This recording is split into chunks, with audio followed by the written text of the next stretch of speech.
Oke, itu begini Bang, sih. Mumpung ada ini nih, guru.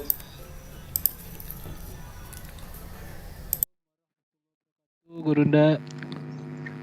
Waalaikumsalam warahmatullahi wabarakatuh. Semangat pagi. Iya. Assalamualaikum Bang Juma. Taqabbalallahu wa minkum taqabbalallahu ya karim. Mohon maaf lahir dan batin. Saya berarti Oh iya, saya juga belum ngucapin mohon maaf lahir batin buat Mohon maaf lahir kawan-kawan batin Gurunda. Iya, makasih. sama Bang Juma udah Aja mulai. Bapak izin. Udah kayaknya. Udah ya Bang ya? Pernyataan Iya, ini udah. sangat kontradiksi dengan kalimat Bible, dengan yang ada di dalam kalimat Bible nih. Saya bacakan ya. Tidak ada keselamatan diri orang lain karena tidak ada nama lain di bawah langit yang diberikan kepada manusia yang olehnya kita bisa diselamatkan. Kisah para Rasul 4 nomor 12. Berarti Yesus itu namanya satu-satunya, buktinya ada Yesus Barabas. Berarti kan itu hal kontradiktif Bang Penjo. Iya kan? Maksudnya Nih, yang salah yang nulis Bible atau yang salah pemikiran Anda gitu loh. Berarti sudah ada nama Yesus sebelumnya. pengertiannya Kan ada begini Yesus loh Barabas. maksudnya. Satu-satunya nama Yesus yang menyelamatkan itu Yesus yang ini loh gitu loh di bawah kolong langit ini. Yaitu nama Yesus itu sendiri. Saya bacakan lagi. Tidak ada keselamatan dalam diri orang lain. Gitu. Karena Beda. tidak ada nama lain. Tidak ada nama lain di sini nih. Karena tidak ada nama lain di bawah langit yang diberikan kepada manusia yang olehnya kita bisa diselamatkan. Berarti tidak ada nama bawah di kolong langit, tidak ada nama lain.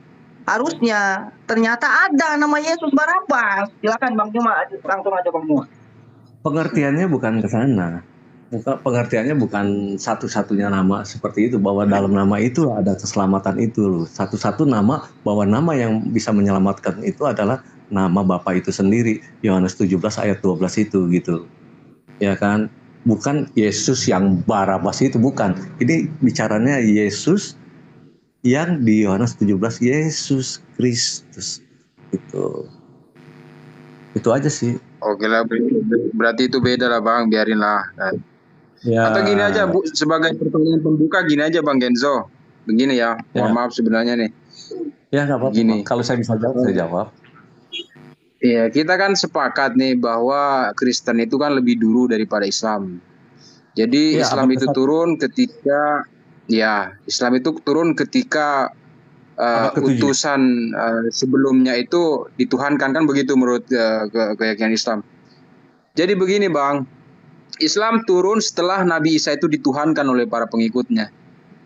Al-Quran turun sebagai klarifikasi bahwa sebenarnya bukan itulah Tuhan, gitu kan. Jadi pertanyaan saya begini, apa yang memberatkan Bang Kenzo sebagai orang Kristen untuk tidak menerima Islam? Maksud saya itu kok ngotot sekali bahwa inilah Tuhan gitu loh. Apa yang dijadikan tolak ukur gitu loh bahwa Yesus itu adalah Tuhan? Apa yang membuat Anda tidak menerima dengan pernyataan orang Islam bahwa Islam atau Al-Quran bahwa bukan itu loh Tuhan, ini loh yang sebenarnya Allah itu loh Tuhan gitu loh. Maksudnya bahwa Allah itu tidak beranak dan tidak diperanakkan gitu loh. Nah pertanyaan itu, apa yang membuat Anda itu berat atau kokoh sekali untuk tidak mengakui gitu loh bahwa terhadap klarifikasi ini gitu loh, terhadap pernyataan orang Islam ini gitu loh. Apa? Iya, emang pernyataan itu ya kita nggak mau counter. Tetapi dalam keimanan Kristiani kita sudah tahu kan bahwa firman yang inkarnasi menjadi manusia itu kan kita harus pahami dulu. Tapi Al-Qur'an begini Bang, tapi Al-Qur'an memberikan pernyataan itu mengklarifikasi bahwa tidak ada Tuhan itu tidak beranak dan tidak diperanakkan. Maksudnya memberikan klarifikasi, dan membuat Anda tidak menerima klarifikasi itu apa gitu loh Bang? Yang membuat Anda kokoh sekali untuk tidak menerima gitu loh. Bukan, karena kan yang ngomong kan di Quran, bukan di kita gitu loh. Ya kita mah ya dia ngomong ada tertulis itu ya kita ya biasa aja gitu loh. Tapi kalau di kita kan ya seperti ini gitu loh. Bahwa ini ya emang bukan masalah dia Allah itu beranak atau tidak beranak, bukan ya seperti itu. Bahkan kalau dibilang kita anak kunci ataupun anak kunci beranak, tapi dalam kekristenan nggak seperti itu. Mungkin ayat yang Abang bawakan, Qul huwallahu ahad Allahus samad lam yalid walam yulad itu, iya kan? Mungkin pada saat turunnya Hasbabul Nuzulnya bukan menceritakan masalah yang untuk Nabi Isa gitu loh, atau mungkin juga ada yang lain gitu loh, yang pada saat itu zaman-zaman situ ada penyembahan berhala sebagai apa, mungkin saya nggak tahu ya, mungkin seperti itu, tapi konteksnya saya yakin itu nggak bukan buat di sini gitu loh. Cuman ini emang ayat ini turun sudah ada mungkin buat pada saat ada di sana. Pemahaman saya mungkin seperti itu gitu loh. Tapi kalau kita tahu kan bahwa itu yang beranak itu berdasarkan bahwa ada terjalinnya dua hubungan, mungkin dalam bahasa Arabnya, dalam bahasa kosakata Arabnya di situ ada terjadinya persetubuhan gitu loh. Tapi kalau di dalam kekristenan itu tidak ada persetubuhan. Jadi konsepnya itu bukan buat kekristenan gitu loh. Begitu bukan Bang Juma, mungkin dalam kosakata di situ ada kul huwallahu ahad Allahus somad itu terjadinya ada yang dijelaskan, mungkin dalam bahasa itu ada terjadinya hubungan seksual ya, atau dari seksual badan itu. Mungkin seperti itu gak ayat itunya Bang Juma? Mungkin lebih tahu mungkin. Saya sebenarnya belum kena sih jawabannya Bang. Maksud saya itu apa yang membuat Anda tidak menerima tentang klarifikasi bahwa Yesus itu bukan Tuhan, dia itu hanya utusan Tuhan gitu loh. Maksud saya begitu Bang. Dulu gitu. Saya mau tarik garis lurus di situ, tahu saya salah atau enggak seperti itu. Bukan ayat itu apakah emang menceritakan bahwa beranak itu jadinya bahwa ada terjadi persetubuhan yang dimaksud dalam ayat itu. Bagaimana Bang Juma? Supaya nanti kita jelasin dulu. Baik. Oke deh, biar Ustaz saudara ya. Saya menyalah. Iya, saya infokan dulu. Saya naik ke sini tuh kupikir ini Komal Kristen. Mohon maaf sebelumnya ini. Soalnya host saya belum connect dengan akun saya ya. Iya. Tapi ternyata di sini Komal Muslim dan calon Muslim kan gitu. Baik. Terkait dengan yang kita bahas, Al-Quran menerangkan seperti ini. Bismillahirrahmanirrahim. Dalam surah Al-Hijr ayat 11, Allah Subhanahu wa taala telah memproklamirkan keadaan masa dulu sebelum Islam itu datang. Wa ma ya'tihim mir rasulin illa kanu bihi yastahzi'un. Dan setiap datang seorang utusan kepada mereka, itu tidak lain pasti mereka perolok-olokkan.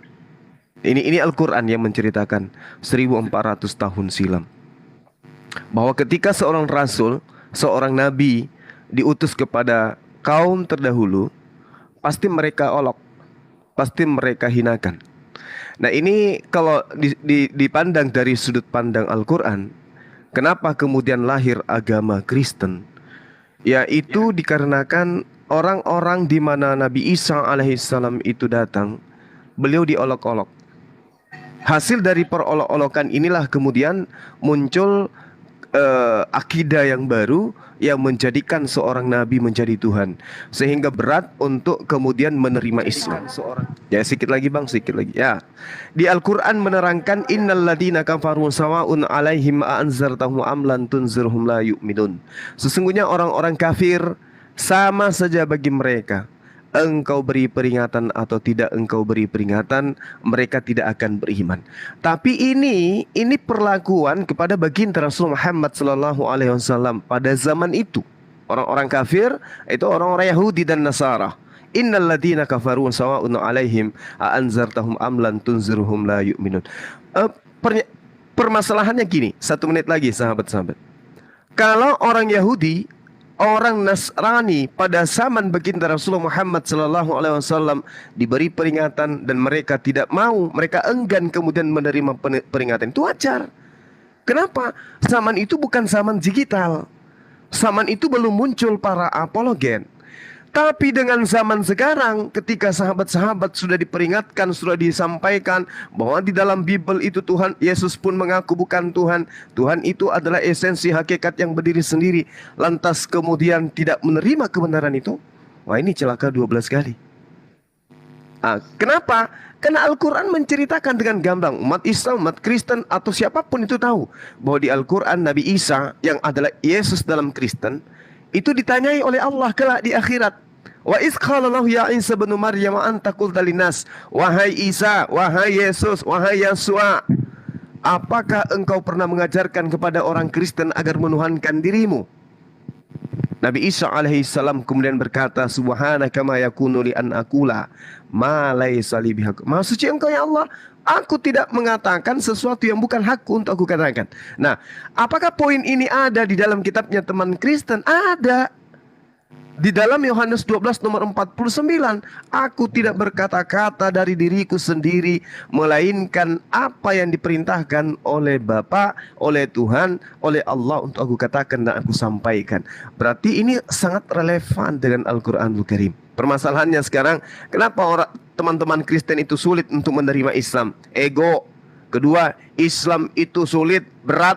Jangankan yang ibadah sekali seminggu, ya 5 kali sehari, seminggu sekali aja berat. Dan yang paling terakhir, agama Kristen itu identik dengan kenikmatan duniawi. Ya, saya rasa begitu sementara. Silakan disanggah, kita santai aja. Sekali lagi saya mohon maaf, saya salah sundul masuk ke grup, ke Komal. Tadinya saya mencari Komal-Komal Oten, pingin dikeroyok hari ini, tapi ternyata saya masuknya ke sini. Masya Allah. Lanjut, silakan. Ini kita sapa dulu, ini Bang Adi baru naik. Halo Bang Adi, selamat siang. Halo, Adi. Dari Kristen. Iya, Bang Adi dari Kristen. Tadi jadi masuk juga sini. Iya, Iya, Kristen. silakan. Ada yang mau nanya-nanya sama Bang Zuma kali? Gini ya, begini Bang Bang Kenjo dan Bang Adi. Ditanggapi Saya apa saja. aja yang tadi? Silakan. Saya Kristen sedikit atau Muslim? saja. Beliau dokter dari Kristen. Saya sedikit Oke, saja ya. oke. Saya sedikit Ya. saja Bang Kenjo, begini Bang Kenjo. Kalau Anda Ya. menganggap bahwa Yesus itu adalah Tuhan, akan bertentangan semua dengan yang ada di dalam perjanjian baru, di dalam perjanjian lama. Saya kutip sedikit mungkin ya. Ini ayat yang sering saya bawakan, dan juga Bang Juma juga sering membawakan ayat ini gitu loh. Ya. Justru yang Ya. berlawanan dengan kitab Anda itu ya kalian sendiri nih, saya bacakan nih. Saya 4:3, kamu inilah saksi-saksiku. Demikianlah firman Tuhan dan hambaku yang telah kupilih, supaya kamu tahu dan percaya kepadaku dan mengerti bahwa aku tetap Dia. Sebelum aku tidak ada, Allah dibentuk, dan sesudah aku tidak akan ada lagi. Akulah Tuhan, dan tidak ada juru selamat selain daripada aku. Akulah yang memberitahukan, menyelamatkan, mengabarkan, dan bukanlah Allah asing yang ada di antaramu. Kamulah saksi-saksiku, demikianlah firman Tuhan, dan akulah Allah. Juga seterusnya, aku tetap Dia, dan tidak ada yang dapat melepaskan dari tanganku. Aku melakukannya, siapakah yang dapat melepaskan? Amin. Di sini Amin. jelas, Bang. Ya, di sini jelas, Bang Kenjo, bahwa Ya. kalau Anda mempercayai bahwa Yesus itu adalah Allah, berarti Yesus itu mengalami pembentukan di dalam rahim, Bang. Berarti akan berlawanan dengan Yesaya 43 ini. Gitu. Silakan Bang Juma, Oke. mungkin saya sedikit saja ya. Saya membuka Ya. topik gitu. Lanjut. Bang Juma tadi, Bang Juma bilang bahwa Al-Quran itu untuk bangsa Silakan. Arab yang ada di sana, atau untuk bercerita tentang, maksudnya untuk khusus buat bangsa Yahudi gitu loh.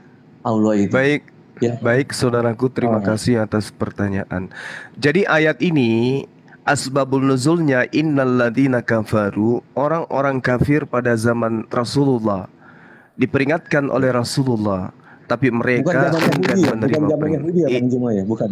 Bukan bangsa Gimana, Yahudi ya, gimana? berarti bukannya buat Orang-orang bangsa Yahudi ya? dan orang-orang Yahudi dan Nasrani yang hidup berdampingan dengan beliau. Innal ladzina kafaru sawa'un 'alaihim a anzartahum am lam tunzirhum la yu'minun. Sesungguhnya orang-orang kafir sama saja bagi mereka, engkau beri peringatan atau tidak engkau beri peringatan, mereka tidak akan beriman. Ini bukan semua orang kafir, bukan, tapi kalangan kafir yang ada hidup sezaman Rasulullah, oknum-oknum yang membangkang terhadap Rasulullah pada masa itu. Lanjut. Untuk masa itu aja ya. Ada Pada yang masa noise. Aduh, itu pasnya lagi. Ya, untuk pada saat itu yang berdampingan orang Yahudi yang pada zamannya Rasulullah, itu ya, Bang Juma ya. Kurang lebih seperti itu ya. Iya, betul. Bukan bangsa betul. Yahudi, bukan bangsa Yahudi pada waktu di abad ke-1 itu, nggak seperti itu ya, bukannya Bang Juma ya? Iya, betul. Oke. Nah, terus tadi saya bahas yang kulhu itu, bahwa Allah tidak diperanakan, tidak beranak ataupun beranak. Itu konsep beranaknya itu dalam hubungan seksual atau seperti apa dalam kosakata bahasa Arabnya itu? Iya, baik. Jadi gini, cakupan daripada data lam yalid wa lam yulad ini untuk membantah pemahaman-pemahaman agama terdahulu, kepercayaan terdahulu bahwa pencipta langit dan bumi itu memiliki anak. Apakah itu anak dalam arti kata dikandung atau dalam arti kata dinuzulkan dari langit langsung.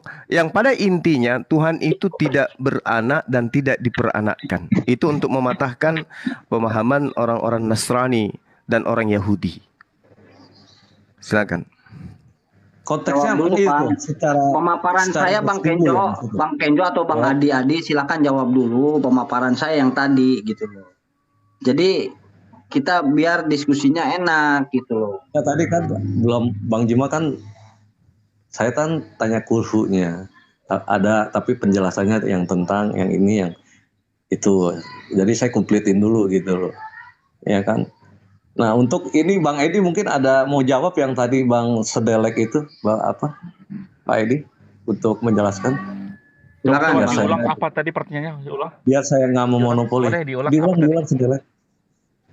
Oke, Coba diulang. mungkin pertanyaannya. Bang Pak Dokter Adi coba baca aja dari Yesaya 43 ya dari 1 sampai dengan 13 lah. Silakan. Konteksnya kan di situ. Pertanyaannya. Kalau di dalam Yesaya itu kan Pertanyaan- tidak ada Tuhan atau Allah yang dibentuk gitu kan. Pertanyaannya aja. Sedangkan Yesus itu pertanyaannya gini. Yesus itu kan bentukan nih. Ya, Yesus itu kan bentukan dan dianggap Tuhan oleh kalian. Allah yang dianggap Allah oleh kalian, yang dibentuk di dalam rahim Maria. Nah, berarti Ya. kalau Anda memahami seperti ini sangat kontradiktif dengan apa yang dikatakan di dalam Yesaya 43 gitu loh. Silakan, itu aja sih pertanyaan saya. Lanjut. Baik. Saya jawab. Ya, jadi kalau kita baca Galatia 4 ayat 4, setelah genap waktunya, Allah mengutus anaknya lahir dari seorang perempuan. Jadi ada nubuatan bahwa Allah akan mengutus anaknya lahir dari seorang perawan. Jadi ini harus dipahami. Kalau tidak memahami ini, maka hanya tahu Yesus lahir dari Maria. Jadi harus tahu secara utuh bahwa Allah mengutus anaknya lahir dari seorang perempuan. Perempuan yang dimaksud itu adalah Maria. Maria itu melahirkan anak Allah. Anak Allah itu memiliki kerajaan selama-lamanya. Itu kata malaikat. Jadi harus dipahami, yang lahir dari Maria itu adalah anak Allah, bukan anak Maria. Tadi Pak Juma bilang tentang apakah Allah diperanak. Di dalam Bible, anak Allah itu adalah bahasa perumpamaan. Sama seperti anak kunci. Anak kunci disebut kunci. Bukan berarti kunci itu beranak. Hanya sebutan atau istilah atau kiasan. Anak kunci dengan kunci adalah hal yang sama. Anak kunci disebut kunci, anak Allah disebut Allah. Data yang mengatakan bahwa anak Allah itu adalah Allah di Ibrani 1 ayat 8. Setelah waktunya Allah mengatakan, tahtamu ya Allah. Jadi Allah itu mengakui Yesus itu adalah Allah yang memiliki tahta atau kerajaan selama-lamanya.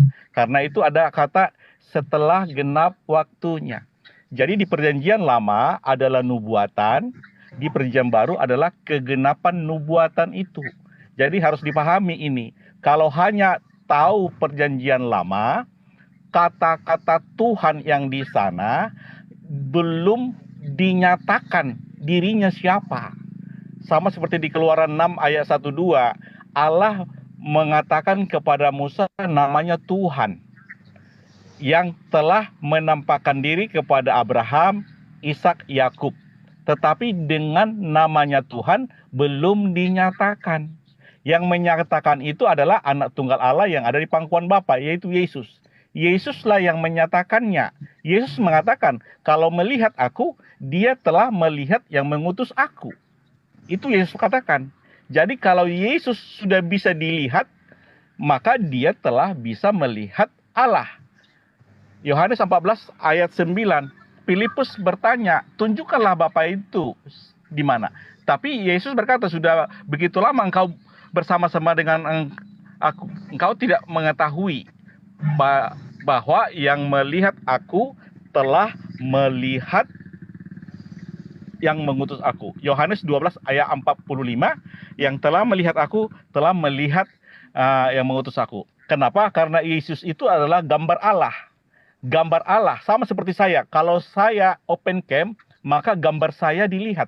Tetapi gambar saya yang dilihat oleh Bapak Setlek itu bukan saya. Karena saya sekarang ada di Bengkulu. Tetapi kalau saya open cam, gambar saya ada di HP Bapak. Tetapi yang digambar, yang Bapak lihat itu adalah saya. Bisa pahami nggak? Yang menyatakan Allah itu adalah Yesus. Caranya bagaimana? Kalau sudah melihat Yesus, telah melihat Bapa. Karena Yesus itu gambar Bapa. Sama seperti saya di Bengkulu sekarang. Kalau saya open cam, Pak Setlek melihat gambar saya di HP Pak Setlek. Tetapi yang digambar itu bukan saya. Karena saya di Bengkulu. Cuma gambar saya ada di situ.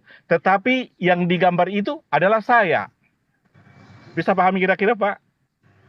Iya, Bahwa paham, Yesus paham. itu adalah gambar Allah. Tetapi ketika di dunia, Yesus itulah gambar Allah. Ketika kita open cam, bahwa saya sekarang lagi di Bengkulu, tetapi ketika saya buka cam, gambar saya ada di HP Pak Setlek, ada di HP Pak Juma, ada di HP Pak Kenjo. Gambar saya tapi gambar saya Iya, yang Pak. ada di HP itu bukan saya. Itu apa nama kitab bisa ngerti tafsirnya, Pak? analoginya? Bukan saya. Apa nama kitab tafsirnya yang bisa menjadi rujukan mayoritas Kristen, Pak? Biar itu nggak Valero. seperti asumsi pribadi aja. Yohanes 12 ayat 45, Yohanes 14 ayat 9, Keluaran 6 1 2, Yohanes 1 ayat 18, Yohanes 17 ayat 6, bahwa Yesuslah yang menyatakan namanya. Namamu telah kunyatakan. Jadi nama itu diberi oleh Bapa kepada anak, Yohanes 17 Oke, Pak. 11 12. Oke, Pak, biar saya Ibrani Oke, Pak. 1 ayat Begini, 3, Pak Dr. Adi, Kolose 1 ayat begini, 17 Pak Dr. ayat Adi. 15. Sebentar Pak Dr. Adi, biar kesannya nggak terlalu khotbah ya. Saya mungkin akan menanggapi. Mohon izin Guru Nda, mohon izin Bang Son Adam, ya sedikit aja. Ya, lanjut. Saya akan membahas satu aja ya. Ketika Anda membawakan nubuatan dari Yesaya ya, kalau nggak salah itu telah lahir, berarti telah lahir, yalad di situ, yulad ya. Ya telah lahir, bukan akan lahir. Karena yang namanya nubuatan itu pra eksistensi gitu, sebelum eksistensi, bukan setelah gitu loh. Karena kalau setelah itu pasca namanya Bang. Itu kesalahan Bible ya. Terus Anda mengatakan bahwa yang lebih, ketika Yesus mengatakan kamu ketika melihat aku adalah telah melihat Bapak, baca ayat keseluruhan. Tapi yang menurut saya poinnya begini Bang. Kalau yang menurut yang yang persis seperti Allah menurut kitab Anda, saya baca Kejadian 2 nomor 26. Berfirmanlah Allah, baiklah kita menjadikan manusia menurut gambar dan rupa kita. Jadi yang serupa dan yang segambar itu bukan Yesus, justru Adam gitu loh. Justru Adam yang serupa dan segambar gitu loh. Ini jelas ayatnya gitu loh. Berarti mukanya Bapak itu persis seperti Adam. Kan seperti itu. Ini yang lebih real gitu loh dalam kitab Bapak. Nah, ketika Anda mengatakan anak kunci, menganalogikan kepada anak kunci, berarti sama gitu loh. Anda dengan Yesus itu tidak ada bedanya. Sama-sama anak Allah kan gitu. Ya kan? Berarti sama, Anda posisi dengan Yesus itu sama. Kalau konsep seperti yang saya ikuti terhadap dokter Adi gitu loh. Silakan Guru Nda, mohon maaf saya potong sedikit karena terlalu puyeng, saya ngantuk gitu loh. Kesannya jadi khotbah. Lanjut. Baik, analogi Pak Dokter itu nggak nyambung ke sana, nggak nyambung ke sini. Kalau HP ini mohon maaf saya minta anak saya kencingin, apakah Bapak yang dikencingin sana? Bukan. Jadi melihat HP ini bukan melihat Bapak. Ya, melihat HP ini ya melihat HP, memang HP. Tapi Bapak menyatakan diri melalui suara dan gambar. Allah Subhanahu wa Ta'ala menyatakan diri bahwa dirinya ada dengan cara mengutus para utusan. Bukanlah Yesus itu Allah itu sendiri. Sama ketika misalnya gambar Bapak di sini diludahin sama orang. Apakah Bapak yang diludahin? Enggak. Yesus mati, ya Yesus sendiri yang mati. Pencipta nggak mati. Itu menandakan bahwasanya Yesus dan Bapa itu beda. Jangan dituhankan utusan. Kalau HP ini tiba-tiba ku rendam, apakah Pak Dokter di sana basah? Ya tidaklah. Karena oknum yang ada di sini dengan oknum yang di sana beda. Bapak hanya menyatakan diri, oh ternyata ada dokter di Bengkulu bernama Adi melalui HP ini. Oh Allah, Tuhan yang disembah oleh para nabi ternyata ada. Beliau menyatakan diri melalui perantaraan para nabi. Makanya Yesus mengatakan, makananku adalah melakukan kehendak Dia yang mengutus aku dan menyelesaikan pekerjaannya itu. Jadi melihat aku bukan melihat Bapa dalam arti kata wujud, tidak. Maksudnya melihat pekerjaan yang aku lakukan adalah melihat kehendak Bapa yang harus aku lakukan di tengah-tengah Bani Israel. Baca Kisah Para Rasul 2 nomor 22 supaya lebih paham lagi. Bahwa orang-orang Israel harus tahu bahwa Yesus itu adalah perantara. HP ini adalah perantara antara Bang Suma dengan Dokter Adi. Dokter Adi tidak bisa menyatakan diri langsung ke Bang Suma, harus menggunakan perantara, yaitu HP. Allah Subhanahu wa Ta'ala tidak bisa menyatakan diri langsung ke alam semesta ini. Alam ini akan hancur lebur. Oleh karena itu beliau menggunakan perantara, Yesus. Makanya di dalam Yohanes 1 nomor 18, di situ ada pelintir terjemahan, bukan menyatakan tapi menceritakan. Ya, anaknya yang tunggal yang menceritakan, yang menjelaskan, yang mentafsirkan tentang Tuhan itu, exeogomai atau exegesis. Tidak ada yang bisa melihat Bapa, tidak ada yang bisa mendengarkan Bapa, tetapi Yesus yang adalah anaknya di pangkuannya, artinya di dalam pengajarannya, anak inilah, Yesus inilah yang mentafsirkan. Yesus inilah yang menjelaskan. Yesus inilah yang mengarahkan manusia tentang siapa Bapa yang mengutus dia itu. Dan Yesus sejak 33 tahun, dia tidak pernah mengatakan, aku ini Tuhan pencipta langit dan bumi, kagak. Malah Yesus mengatakan, aku tidak dapat berbuat apa-apa dari diriku sendiri. Aku datang bukan atas kehendakku sendiri. Aku berkata bukan dari diriku sendiri. Lantas apa yang bisa menyebabkan kita menuhankan Yesus? Satu aja, yaitu ketidakberdayaan akal sehat ini, nafsu ini untuk tunduk kepada perintah pencipta langit dan bumi. Sehingga kita harus tunduk kepada perintah ciptaan. Apa itu? Jika hatimu, jika mulutmu berkata bahwa Yesus itu adalah Tuhan, maka engkau akan diselamatkan. Kata siapa? Kata Bapak. Tapi Bapak siapa? Bapak Paulus. Jadi Dokter Adi ini bukan pengikut Bapak yang di surga. Dokter Adi ini mohon maaf adalah pengikut Bapak Paulus. Tolong disadari ini dulu poinnya. Kalau selalu mengatakan siapa yang melihat aku sama dengan melihat Bapak, siapa yang membunuh aku sama dengan membunuh Bapak. Walau ini ajaran apa ini? Siapa yang meludahi aku sama dengan meludahi Bapak. Berarti Bapak tidak mengenal Tuhan. Berarti Pak Dokter belum mengenal Allah. Berarti Pak Dokter belum mengenal siapa Tuhan yang diperkenalkan oleh Yesus. Sudah sekian lama engkau bersama aku. Masa kau masih bertanya tunjukkan Bapak itu kepada aku? Artinya kamu sudah tahu Bapak itu tidak bisa dilihat, Bapak itu tidak bisa didengarkan, tidak ada orang yang bisa hidup melihat Tuhan. Masih juga kau bertanya, siapakah Bapak itu? Tunjukkan Bapak itu kepada saya. Apa kamu gak gila? Sehingga Yesus mengatakan, Bapak itu gak bisa dilihat. Siapa yang melihat aku, anggap saja Anda sudah melihat Bapak. Karena aku berkata, aku bekerja, aku berbuat bukan dari diriku sendiri. Yang aku lakukan adalah apa yang diperintahkan oleh Dia yang di atas, yaitu Sang Bapa. Aku duduk karena perintah Bapa, aku berdiri karena perintah Bapa, aku berjalan karena perintah Bapa. Barang siapa yang melihat Bapa, mau melihat Bapa, tengok aja aku, lihat aja aku. Karena Bapa itu gak bisa dilihat. Begitu loh Pak Dokter, kalau kita menggunakan analisa logika. Silakan. Ya, saya tanggapin dulu mungkin Pak Dokter lagi. Bang Juma tahu Yesus itu apa? Oh ya, Bang Edi, Pak Edi apa? Pak Dokter ya, saya panggil ya. Mau menanggapi atau gimana? Kenzo aja dulu, nanti Pak Dokter. Gimana ya? Oke. Jadi gini Bang Juma. Ya jadi gini Bang Juma. Siap. Bang Juma tahu gak Yesus itu apa? Tahu? Dia manusia. Dia manusia biasa yang dibekali mujizat, tanda-tanda dan kekuatan dalam bimbingan Roh Kudus. Al-Quran dan kitab Anda menyatakan itu. Ya, silakan. Nah, jadi saya koreksi dikit ya Bang Juma ya.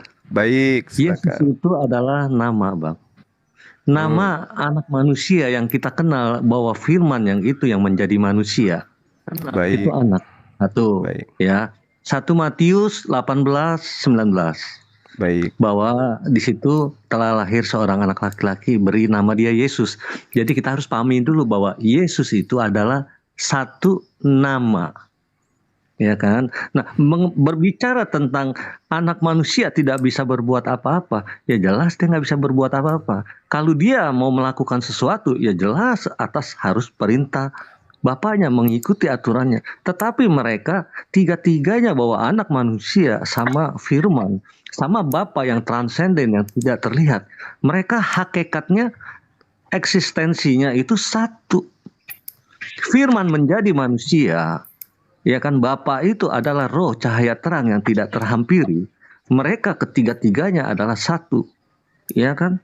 Nah, kalau dia bilang engkau melihat aku seperti juga engkau melihat Bapa, ya itu bisa. Karena kenapa? Mereka adalah satu semuanya itu. Bapa, firman, dan roh. Nah, kalau mau di konteksnya dari situ, kalau mau dibawa rujukan bahwa dalam satu pekerjaan, dalam satu tujuan, oke juga, bisa juga gitu loh. Tapi hakikatnya dia itu semuanya satu.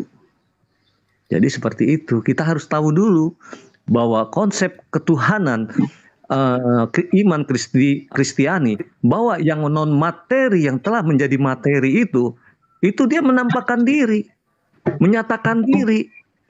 Bukan seperti ala-ala lain yang hanya mengklaim. Tapi kalau kita uniknya bahwa dia sudah menyatakan dirinya. Itulah Allah dalam iman Kristiani. Bagaimana kita bisa melogikakan sesuatu? Kalau saya disuruh berbicara logika manusia untuk memikirkan Allah yang tidak terlihat bentuknya seperti apa. Seperti contoh Bang Juma, saya melogikakan sesuatu yang belum terlihat. Kalau Bang Juma mungkin udah ngeliat pulpen, Bang Juma mungkin bisa menganalogikan, oh ini pulpen ini seperti ini loh. Tetapi kalau melogikakan Allah itu yang belum terlihat sama sekali, bahwa dia cuma ada hakikatnya seperti yang dikatakan bahwa dalam imannya Bang Juma bahwa itu zat. Tapi zat seperti apa Bang Juma mau melogika seperti apa? Sampai nggak pola pikirnya sampai mau melogikan zat itu seperti apa ya? Begini ya. Kan kita nggak bisa gitu loh. Otak kita nggak nyampe sampai ke sana. Tetapi dalam iman Kristiani jelas sudah tercatat, tertulis di situ bahwa adalah firman yang telah menjadi manusia dalam kristologinya yang mempunyai dua natur manusia, yaitu firman sama manusia itu. Firman itu kita tahu bahwa firman itu adalah Allah itu sendiri.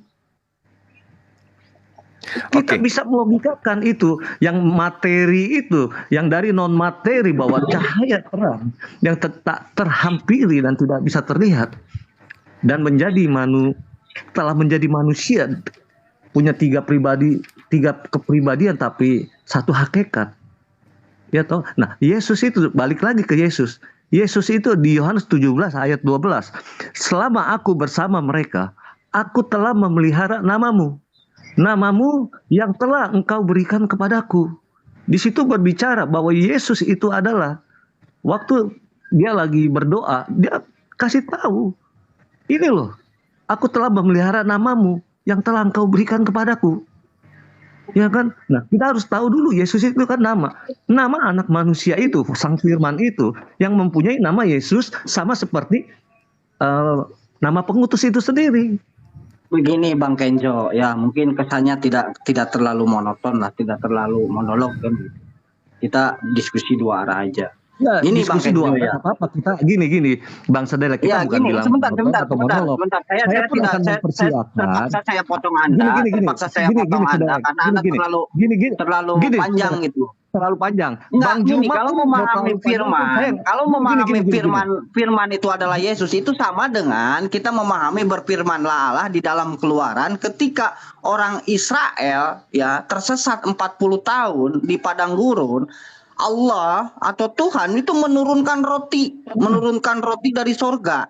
Nah, Yesus itu sama dengan roti, makanya dia selalu menganalogikan dia dengan roti. Jadi ucapan Bapa ketika memberi makan umat-umatnya Musa di padang gurun ketika tersesat, itu sama dengan roti itu loh. Jadi roti itu bukan Tuhan sendiri. Kalau mengatakan bahwa Anda menyamaratakan atau menganalogikan seperti itu, berarti roti juga Tuhan dong yang dimakan oleh orang-orang Israel. Betul begitu, Guru Nda. Mohon koreksi. Silakan lanjut, Bang Guru Nda. Sekarang kita Betul, kan bahas Izin buka 10 menit roti. ya, Bang Sedek. Silakan Bang Juma. Silakan Bang Juma. Nanti rotinya saya jawab, Bang Sedelek ya. Bang Juma silakan Bang Juma. Jadi jangan bilang monolog, nggak apa-apa. Berapa lama pun setelah jawab kita terima gitu, bukan masalah. Sampai enter poinnya itu udah dapat, nah berhenti. Seperti Bang Juma nih sudah dapat berhenti, saya udah dapat berhenti gitu. Bukan monolog, kita di sini kita dua arah, tapi kita nggak perlu timer gitu, saling memahami, saling mengerti. Oke Bang Sedelek, lanjut Bang Juma. Ya, oke. Satu sesi saya, habis itu saya istirahat 10 menit untuk ibadah. Jadi gini. Saudara saya mengatakan Yesus firman jadi manusia. Anda harus memahami firman yang ada pada diri pencipta dulu. Firman yang ada pada diri pencipta itu adalah kehendak. Di dalam Islam disebut kalam.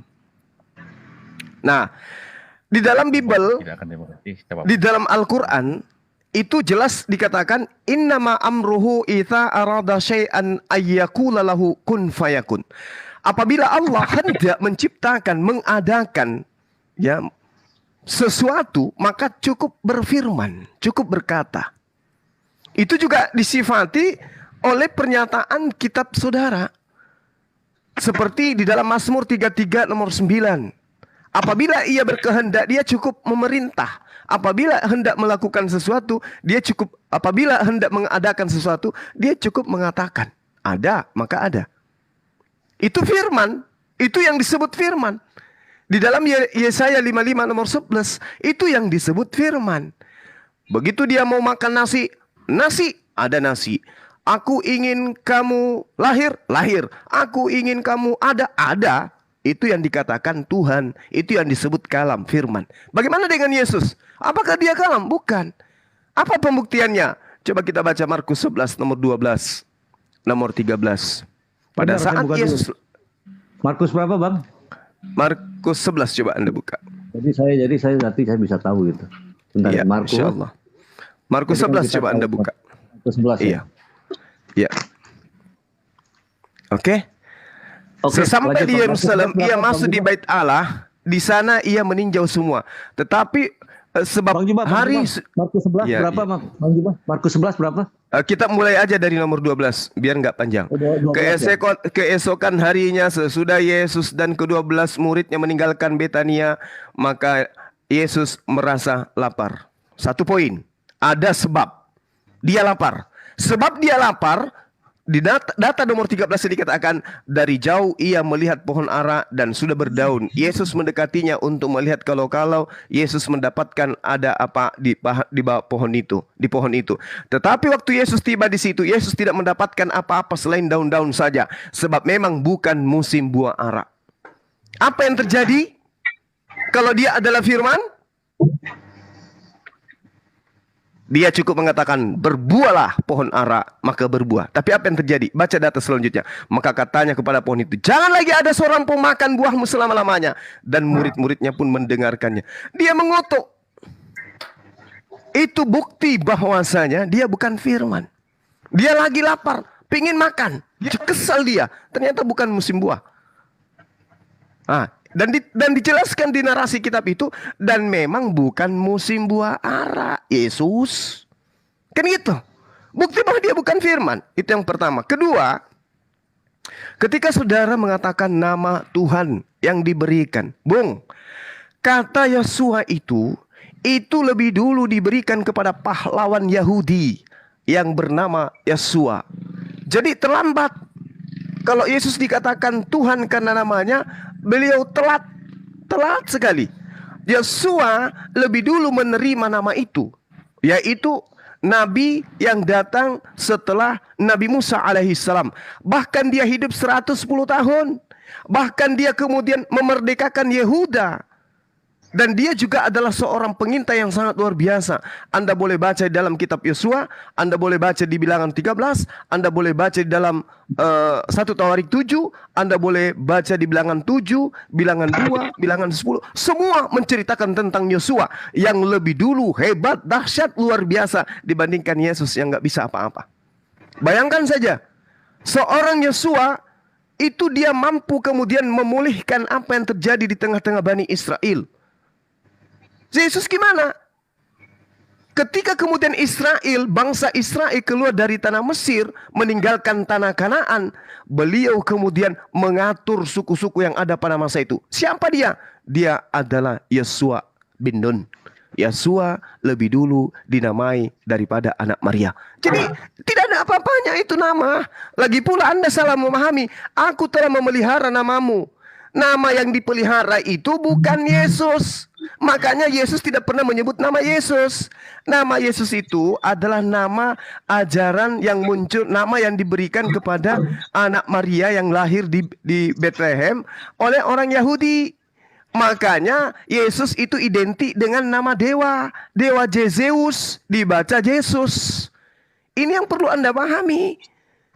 Yesua itu bukan Yesus. Yesus itu adalah nama Yunani sebagaimana yang dinobatkan kepada dewa Zeus. Makanya ajaran Anda itu lahirnya dari sana, bukan dari Yahudi. Yahudi hari ini tidak mengenal Yesus. Yang mereka kenal adalah Yesua. Dalam bahasa Aram disebut Iso, dalam bahasa Arab disebut Isa. Sementara Yesus atau Yesus atau Zeus itu adalah nama pemberian orang-orang yang sudah menjadikan Kristen sebagai agama resmi Kekaisaran Romawi. Jadi dewa mereka tetap aja ada di dalam kitab mereka saat ini. Siapa itu? Yesus yang adalah Zeus. Coba Anda pelajari sejarah literasi penamaan Yesus itu dari mana. Awalnya Jesus, kemudian Zeus, kemudian Yesus, kemudian ditambah embel-embel Kristus. Berasal dari Kristus atau Mesias. Nah, ini yang perlu saudara pahami. Bahwasanya Yesua bukan nama yang harus diagungkan, bukan nama yang harus dimuliakan. Tapi yang dimuliakan itu adalah Hasem. Yang dimuliakan itu adalah El. Yang dimuliakan itu adalah Elohim. Yang dimuliakan itu adalah El Gebor dan seterusnya. Bukan Zeus atau Yesus yang Anda sebutkan sekarang. Demi nama Tuhan Yesus. Itu bukan. Itu Zeus itu. Saya izin sejenak 10 menit. Habis itu saya kembali. Terima kasih. Lanjut sahabat yang lain. Syukurlah. Jadi begitu ya Bang Kenjo. Jadi kelas Yesus itu sekelas Keluaran 16 nomor 4. Saya bacakan Keluaran nomor 16 nomor 4.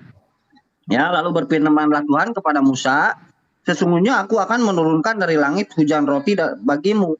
Maka bangsa itu akan keluar dan memungut tiap-tiap hari sebanyak yang perlu untuk sehari supaya mereka coba apakah mereka hidup menurut hukum-hukumku atau tidak. Nah, ini Yesus ini sama dengan roti yang turun dari sorga gitu loh. Sama yang turun dari langit gitu loh. Ini gak ada bedanya. Makanya Yesus selalu mengatakan bahwa dia adalah roti hidup.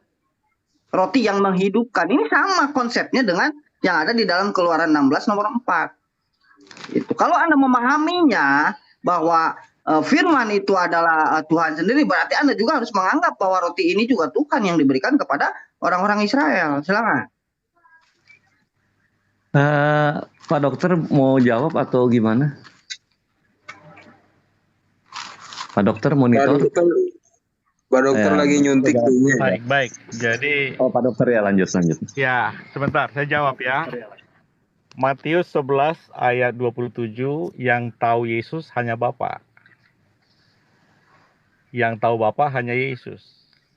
Jadi kalau membaca nubuatan di Yesaya 9 ayat 5, hari ini telah lahir bagimu, bukan berarti diartikan hurufiah.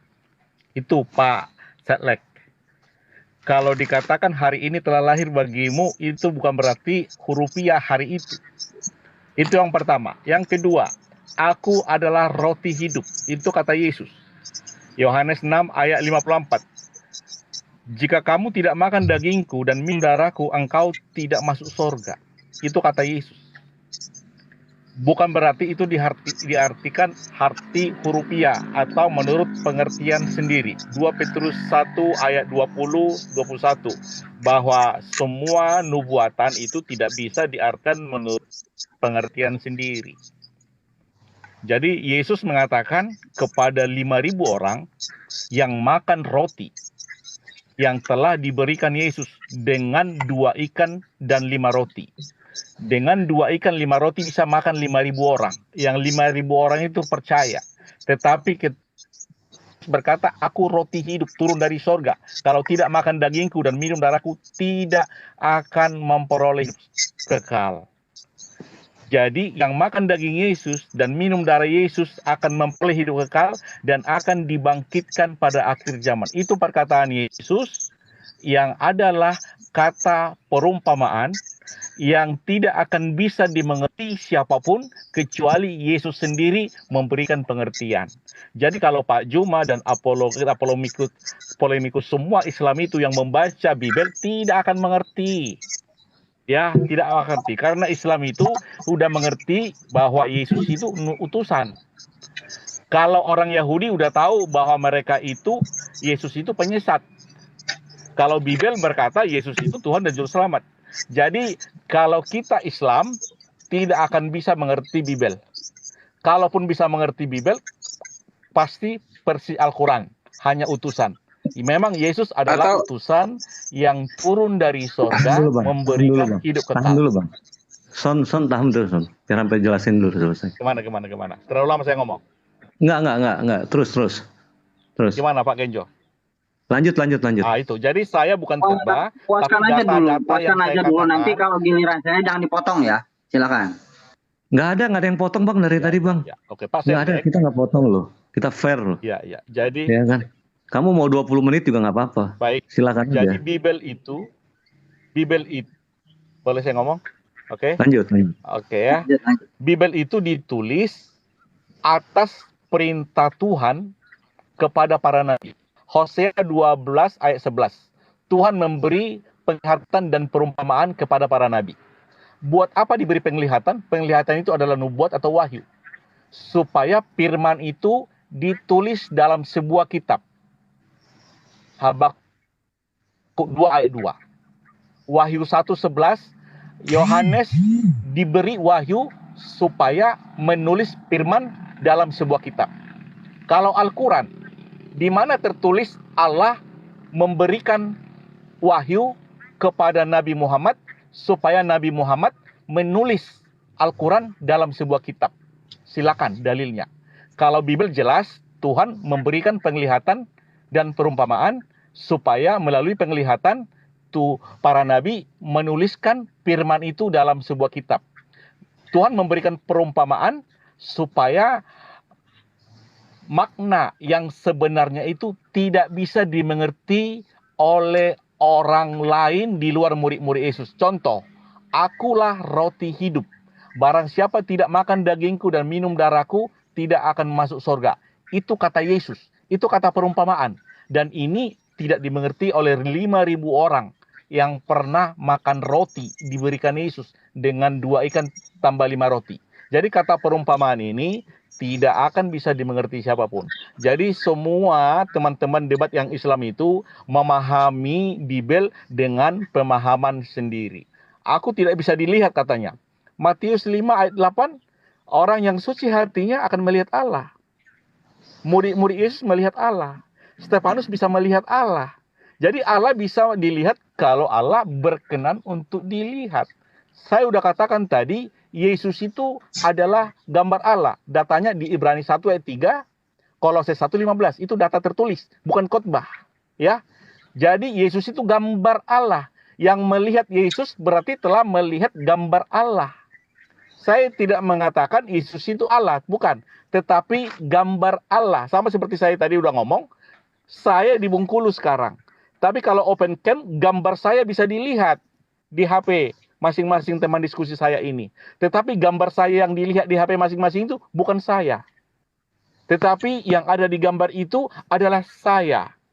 Ini sebenarnya sangat sederhana. Tetapi yang jelas tidak akan bisa dimengerti oleh siapapun Bible itu kalau Tuhan tidak membuka pikirannya. Datanya di Lukas 24 ayat 45.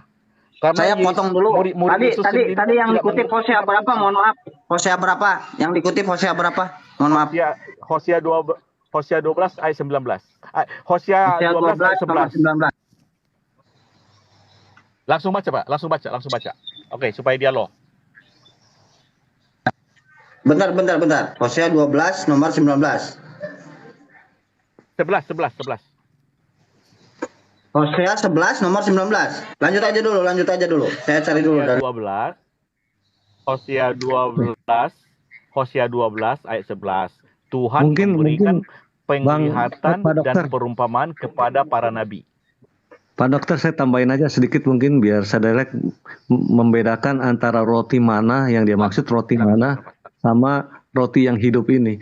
Jadi roti mana adalah emang waktu zaman bangsa yang di Mesir ya, Pak Dokter ya, dibawa ke gua itu dikasih makan roti mana itu. Kalau roti mana itu dia harus diambil secukupnya untuk dimakan. Kalau dia berlebihan diambil dan roti itu sudah tidak bisa dimakan lagi. Itu satu kemujizatan yang ada pada roti mana itu.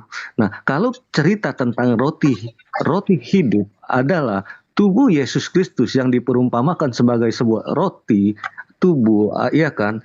Itu adalah dan bersama minum darah itu cerita tentang perjamuan kudus yang iman Kristiani kami menerima itu supaya siapa yang makan roti dan darah dengan anggur itu akan beroleh hidup yang kekal.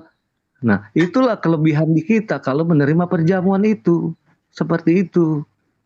Itu cerita tentang perjamuan kudus, beda dengan roti mana yang Abang bilang itu.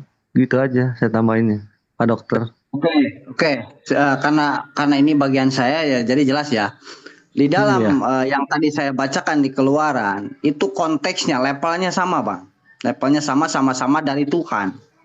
Kalau Anda mengatakan yang berasal dari Tuhan itu adalah Tuhan, berarti Anda juga harus konsisten bahwa roti itu juga Tuhan yang turun kepada umatnya Musa gitu, ketika di padang gurun, ya. Itu jelas harus konsisten di situ gitu loh. Ya. Jadi terus Anda mengutip dari Hosea 12 nomor 11. Saya bacakan, Bang, di sini, Bang. Aku berbicara kepada para nabi dan banyak kali memberi penglihatan dan memberi perumpamaan dengan perantaraan para nabi. Di sini konteksnya adalah perantaraan para nabi, bukan penulisan, Bang. Di mana di sini tercatat penulisan, pencatatan. Ini sama ketika Abang bertanya tentang Al-Qur'an, Iqra bismi rabbikal ladzi khalaqal insana min 'alaq. Bacalah. Jadi kami disuruh membaca. Ketika ada membaca, otomatis kita berpikir otak kita gitu loh. Nabi Muhammad akan berpikir. Makanya Nabi Muhammad ada mempunyai juru tulis, juru catat. Yaitu siapa? Zaid bin Sabit, Ibnu Abbas, Ali ibnu Abi Thalib gitu kan. Banyak gitu loh penulis-penulis Al-Qur'an yang wahyu Al-Qur'an yang diturunkan kepada Nabi Muhammad. Itu jawaban saya ya tentang permasalahan pencatatan. Nah, tunjukkan kepada saya bahwa Yohanes itu adalah nabi gitu loh. Yohanes nabi, Lukas nabi.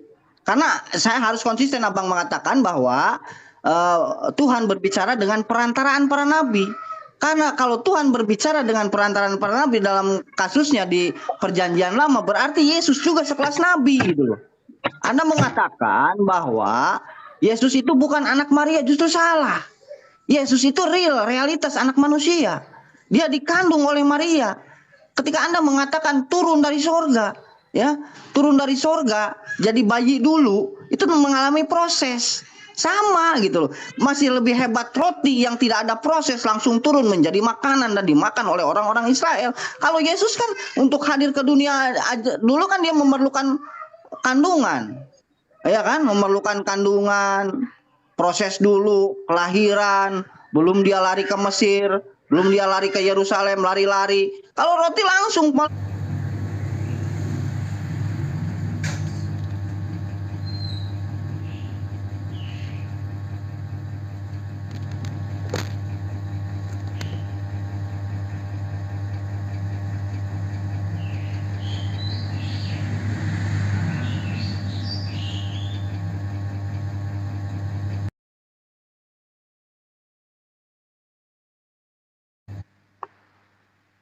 Aduh, Bang Sedelek, bedain roti sama manusia. Kalau roti dari adonan, kalau manusia kan prosesnya beda. Kok disamain proses manusia sama proses roti? Ya proses manusia kan harus dari rahim, ada prosesnya. Nah bedanya kita Ayo prosesnya. kirim permintaan lagi, ayo. Aduh, ya pembuatan roti langsung turun sama Yesus yang inkarnasi, ya itu kan pasti berbeda. Mana sih Abang Sedeleknya?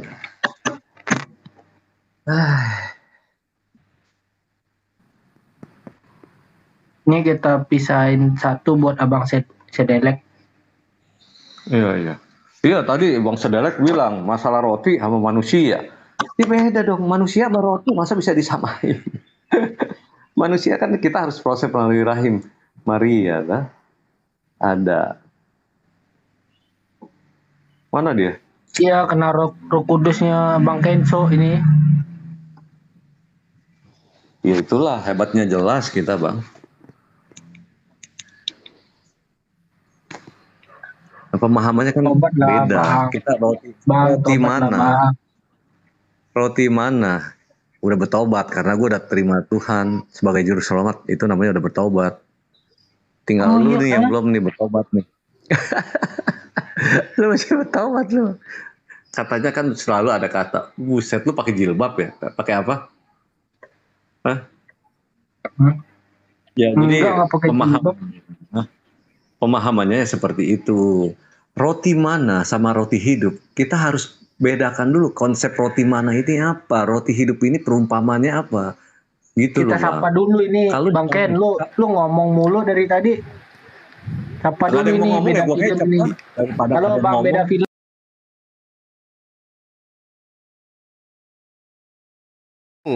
Kalau roti itu kan untuk melanjutkan hidup mereka yang ada di padang gurun waktu itu ya, padang pasir, yaitu dengan cara makan roti tersebut. Nah, kalau Yesus diapain, Bang? Kalau dia roti itu, Yesus itu diapain? Dimakan juga gitu maksudnya? Jadi gini perumpamaan, Bang. Waktu Yesus perjamuan bersama muridnya yang ke-12 itu di malam perjamuan, ini kan bahasa perumpamaan.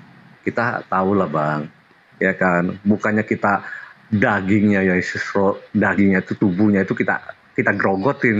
Bukan seperti ini. Bahasa perumpamaan ini kan kita harus pahami bahwa dalam perjamuan malam itu dia ambil roti ya, roti itu dipecah-pecahkan bahwa inilah roti yang hidup, perumpamaan seperti yang disampaikan ada ayat-ayatnya itu panjang. Dan bahwa ini anggur lah adalah benar-benar darahku. Ya kan untuk berarti anggur yang dimaksudkan anggur beneran itu kan yang dimaksud darah, roti beneran yang dimaksud daging. Udah selesai. Berarti Yesus tidak perlu mati kan? Gini maksudnya, siapa yang minum roti hidup itu yang perumpamaannya adalah sebagai tubuh Yesus Kristus, dan anggur itu perumpamaan darah, itu akan memperoleh hidup yang kekal. Nah itulah di perjamuan kudus, di perjamuan di gereja-gereja kami semua melakukan itu. Semua melakukan itu. Minum anggur gitu? Bukan, jadi gini. Jadi semua gereja minum anggur, Bang? Anggur itu kita minum berubah jadi darah Yesus. Air. Dan sudah ada seperti itu, Bang. Iya.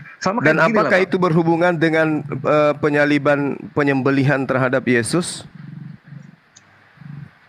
Konteksnya berbeda, Bang. Kalau berbicara apa ada hubungannya dengan pertumpahan darah Yesus di atas tiang salib? Itu konteksnya bicaranya beda lagi. Kalau di sini kita bicara, kalau di sana berarti beda.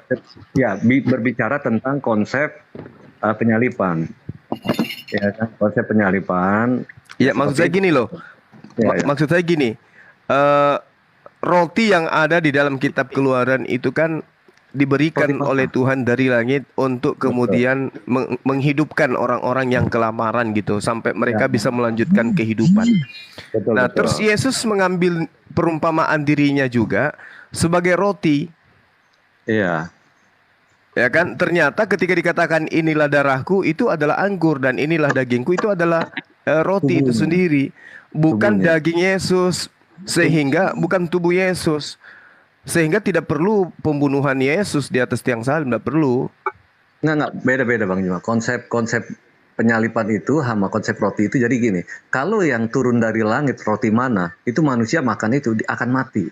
Diperumpamakan di situ. Kalau yang minum roti yang dari bawah itu adalah tubuh, benar-benar makanan dan tubuhku, dan darah ini anggur ini adalah darahku. Nanti dia akan barang siapa yang minum, dia akan beroleh hidup yang kekal. Cerita tentang kehidupan yang akan nanti, kekekalan. Nah, kalau roti Jadi, mana itu berbicara tentang untuk mengisi perut supaya dia bertahan Jadi hidup. maksudnya ini anggur betulan, roti betulan. Maka itu bagian Iya, dari pada saat- prosesi ibadah gereja gitu. Betul, diimanin bahwa ini adalah tubuhnya Yesus, bahwa ini anggur adalah darahnya Yesus. Dan begitu kita minum, itu akan berubah menjadi darah. Ada satu kesatuan yang kita bersatu di dalam tubuh Yesus. Dan itulah berbicara tentang kekekalan hidup. Di tempat lain nggak akan dapat seperti itu. Hanya di tempat kami. Maksudnya teman-teman Kristen kalau ibadah kudu wajib minum anggur gitu ya? Oh, ada harinya. Bahkan juga ada di setiap gereja. Setiap bulan sekali ada yang Minum anggur. gereja. Ada yang gereja bahkan setiap ibadah ada yang minum itu. Nah, ada yang gereja merayakan itu pada awal bulan, biasanya minggu pertama. Nah, kalau dalam dogma Katolik, mereka sebut itu namanya Ekaristi. Gitu. Ya, tapi Perjamuan. bagaimana dengan perintah di dalam Perjanjian Lama larangan minum anggur? Oh, yang anggur itu.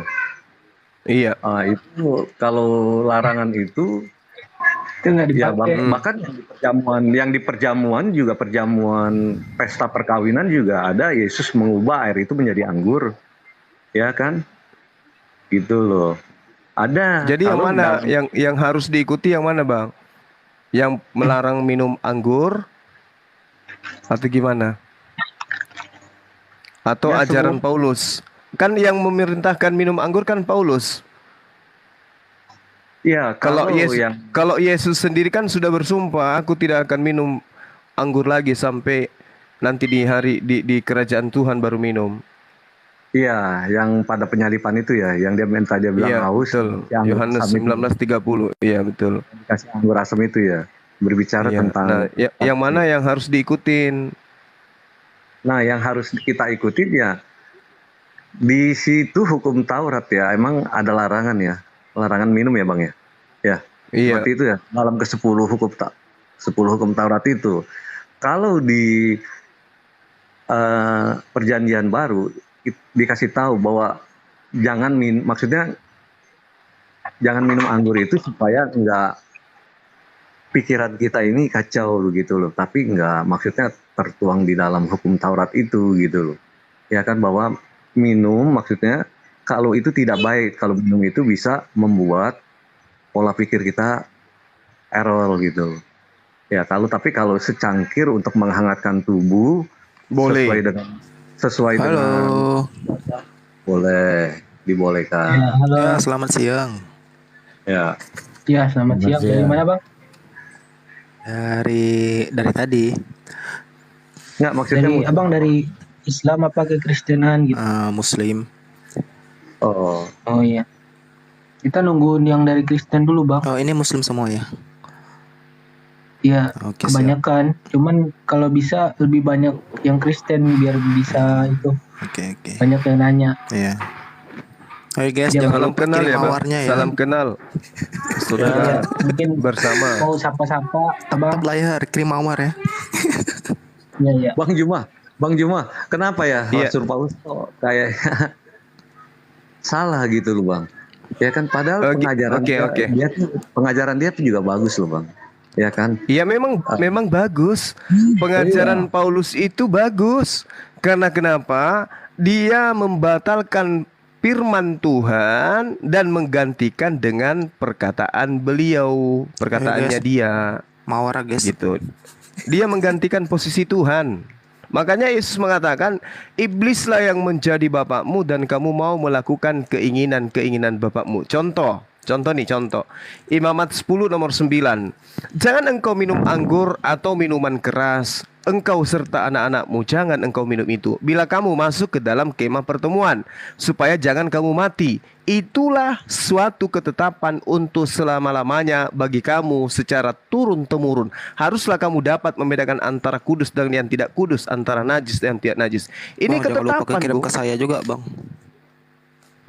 Ini ketetapan yang ada di dalam perintah Tuhannya Abraham, agar Abraham dan Lahir, guys. keturunannya itu Mawar guys. tidak minum anggur. Tapi Paulus kemudian membatalkan itu. Lalu kemudian dia bikin aturan baru. 1 Timotius 5 nomor 23. Janganlah minum air saja, tetapi pakailah sedikit anggur sehubungan dengan pencemaranmu itu, pencernaanmu itu, dan sering lemahnya tubuhmu. Ini Paulus ajarkan kepada siapa ini kira-kira? Orang Yahudi pengikut para nabi, pengikutnya Yesus, atau kepada pengikutnya Romawi Yunani sampai ke Indonesia ini? Andalah yang bisa menjawab itu. Makanya Yesus mengatakan, waspadalah kepada serigala yang menyamar domba. Bukan saya kesal sama Paulus, bukan. Tapi Andalah yang harus membuka diri terhadap ajarannya yang bertentangan 2000% dengan ajaran para nabi. Ini nyata ya? Iya, ini nyata. Aneh. Saya tidak ngada-ngada ya Bung. Imamat 10 perintahnya sangat jelas. Inilah ketetapanku, jangan kau minum anggur atau minuman keras, dan anak-anakmu serta keturunanmu juga jangan, agar jangan kamu mati. Harus kau bedakan antara yang kudus dan yang najis, antara yang kotor dengan yang bersih. Ini perintah di dalam Imamat 10. Apa kata pendiri agama saudaraku? 1 Timotius 5 nomor 23. Inilah sekte Nasrani yang diajarkan oleh Paulus di dalam Kisah Para Rasul 24 nomor 5. Inilah Paulus, penyakit sampar yang telah menyesatkan banyak orang Yahudi di tengah-tengah dunia beradab. Dia menajiskan tempat ibadah kita. Ini Paulus disebut, dan dia berasal dari sekte Nasrani. Dari Kristen dia ini. Gitu Bang. Ya. Jadi kalau bertanya tentang Paulus, banyak. Silakan. Ya. Ini cuman pemahaman aja ya. Kalau berbicara anggur lagi, pada waktu ada perjamuan di Kana, pada waktu ibunya berkata kepada Yesus bahwa anggur itu telah habis. Waktu ada pesta perjamuan itu. Ya kan? Nah, apakah di situ dilarang gitu loh untuk menyuguhkan anggur itu kepada tamu-tamu? Merunut imamat itu. Kan seperti itu. Ya kan, Yesus bilang sendiri, tunggu, belum waktunya aku. Ya kan, sehingga air yang ada di dalam diubah menjadi anggur. Bahkan para tamu sendiri bilang, kenapa kok anggur ini lebih enak daripada yang dikeluarkan dulu gitu loh. Kalau merunut ke imamat itu gitu loh. Ya kan, gitu loh. Seperti itu. Nah, ya oke. Yesus mengatakan di dalam Matius 26 nomor 29, akan tetapi aku berkata kepadamu, mulai sekarang aku tidak akan minum pokok anggur lagi sampai hari aku meminumnya, yaitu yang baru bersama-sama kamu nanti di kerajaan Bapa, di kerajaan surga. Baru Yesus itu minum anggur. Itu dulu. Kemudian nasihat daripada Yesus, waspadalah, waspadalah, waspadalah. Kepada siapa harus waspada? Kepada orang-orang yang ada di sekelilingnya, yang akan mengajarkan suatu pengajaran yang bukan dari dirinya. Percuma mereka memuji aku, sementara pekerjaan mereka adalah pekerjaan yang diperintahkan oleh manusia. Nah sekarang kalau saudara saya mengatakan, oh Yesus merubah, itu bukan berarti Yesus memerintahkan. Itu yang pertama. Kedua, siapa yang bisa menjamin bahwa itu adalah benar kejadiannya seperti itu? Yang cerita yang Anda bawa, siapa yang bisa menjamin? Sementara Matius yang murid Yesus, Anda boleh lihat dalam Matius 9 nomor 9, ternyata penulis kitab Matius itu bukan murid Yesus, bukan anak Lewi. Coba Anda buka Matius 9 nomor 9. Benarkah penulis kitab Matius itu adalah murid Yesus? Ternyata bukan.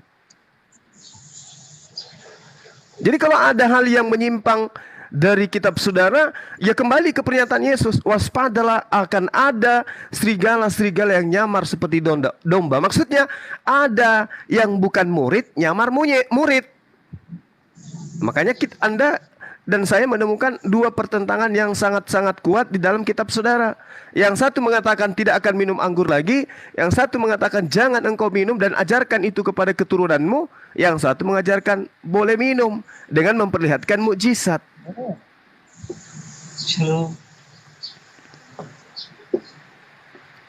Ya, disapa dulu, Le. Ya, siapa dulu? Halo Bang Yusar, dari mana Bang Yusar? Halo Bang Yusar? Halo?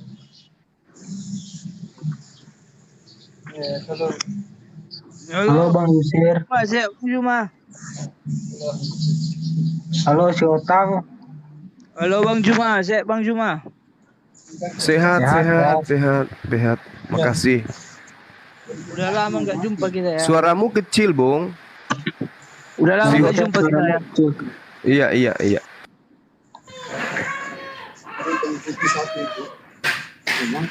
Lanjut Bang Juma, lanjut. Ya saya jawab ya Bang Juma ya.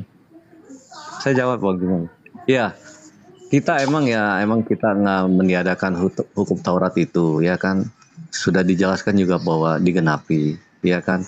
Bahwa di dalam iman Kristiani itu bahwa bukan apa yang masuk dan apa yang keluar, ya kan, dari makanan itu. Setiap makanan itu yang masuk akan dibuang ke belakang jamban. Tetapi apa yang keluar dari hati itulah yang esensinya yang kita dapat gitu. Seperti itu.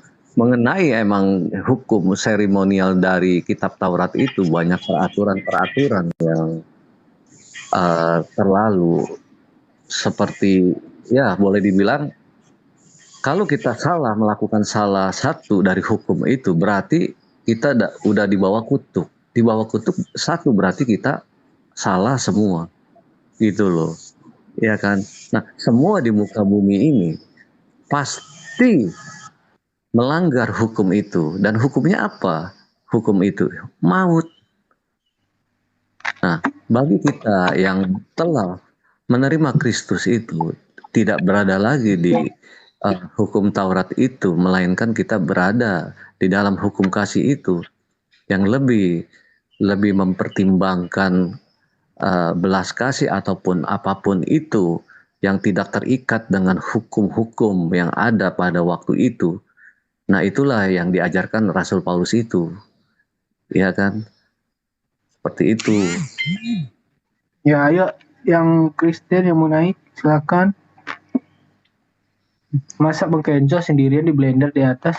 Kasihan. Iya. Nggak, inilah Gak apa-apa sambil nunggu aja. Masih sedikit Bang Kenzo sama Bang yang Juma. paham lah, sedikit yang paham. Kan?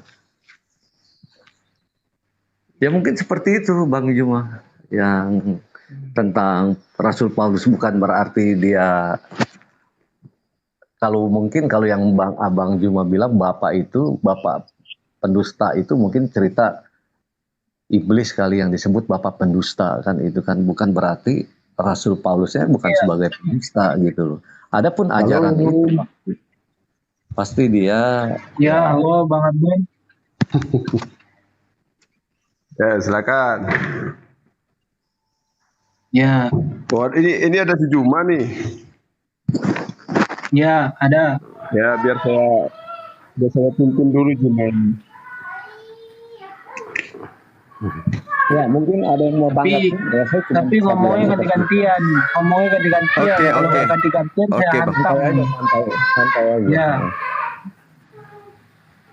Iya, jadi gini, Saudara Kenzo, di dalam pernyataan Yesus nih, di kitab saudara, saya nggak ngambil di buku yang lain, Matius 23, Celakalah kamu hai ahli Taurat, orang Farisi, orang munafik. Sebab kamu mengarungi lautan menjelajahi daratan untuk mentobatkan satu orang saja menjadi penganut agamamu. Dan sesudah ia bertobat, kamu menjadikan dia orang neraka dan 2 kali lebih jahat daripada kamu sendiri. Ini 100% digenapi oleh Paulus. Ini nih. Dan apa agama yang didirikan oleh Paulus kemudian? Ya agama Kristen. Itu Bang yang Juma, ya silakan. Bang Juma tadi membawa ayat itu yang 23 itu kan garis bawahi kan hukum Taurat ya Bang? Ya. Matius 23 nomor 15 ini terkait dengan orang Farisi yang menjelajahi daratan menaungi lautan untuk mentobatkan orang non-Yahudi menjadi pengikutnya dan menjadi orang neraka. Nah, simple. Kalau kita ditanya agama apa yang didirikan oleh Paulus, dia berasal dari agama apa? Jawabannya sederhana, ya Kristen, kan gitu. Tadi saya ada dengar Taurat dah, Bang ya. Salah kasih saya dengar ya di 23:15 itu ya. Coba saya buka dulu bentar. Ahli Taurat. 23. Ahli Taurat. Ahli Taurat, Bang. Iya. Iya. Cerita ahli Taurat, Bang. Nah, iya, berarti kan Paulus ahli Taurat, Bang. Dia sudah enggak loh, Bang. Paulus Dulu Katolik itu, Bang. Paulus Katolik. Iya. Dulu Dia itu ahli Taurat. Filipi 3 nomor 6. Dulu dia ahli Gini, Taurat, Bang, ya, Bang. Bang Juma. Iya betul. Sebelum dia menyesatkan, dia adalah ahli Taurat. Memang betul menurut pengakuan dia Filipi 3 nomor 6.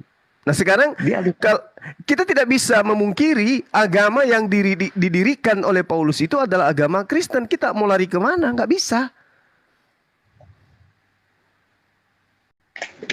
Iya betul. Nah, di Antioquia itu ya. Di Antioquia itu ya. Benar. Jadi kita mau ke mana? Di dalam Kisah Rasul. Coba Anda baca di dalam Kisah Rasul 4 nomor 5 tuh. Kisah Rasul 24 maksud saya. Nomor 5. Coba kita buka di sana. Apa yang diterangkan oleh kitab saudara? Ini cerita. Telah nyata kepada kami bahwa Paulus ini adalah penyakit sampar. Seorang yang menimbulkan kekacauan di antara semua orang Yahudi di seluruh dunia. Dan bahkan Paulus ini adalah seorang tokoh dari sekte orang Nasrani. Sekte orang Nasrani itu apa? Kristen. Kisah Rasul berapa Bang Juma? 24 nomor 5. Jadi kalau saya urai Bang. Kalau saya urai Bang ya, 1 menit ya, tolong ya, nanti tanggapi. Pelan-pelan aja gitu. Iya. Sambil saya nyari. Oke. Celakalah kamu. 1. Orang hai ahli Taurat. Paulus ahli Taurat. Filipi 3 nomor 6. Celakalah kamu hai orang munafik. Paulus jelas dikatakan munafik. 1 Korintus 9 nomor 20 nomor 21. Celakalah engkau wahai orang Farisi. Kisah Para Rasul 23 nomor 6. Paulus mengaku sebagai orang Farisi yang menyeberangi lautan.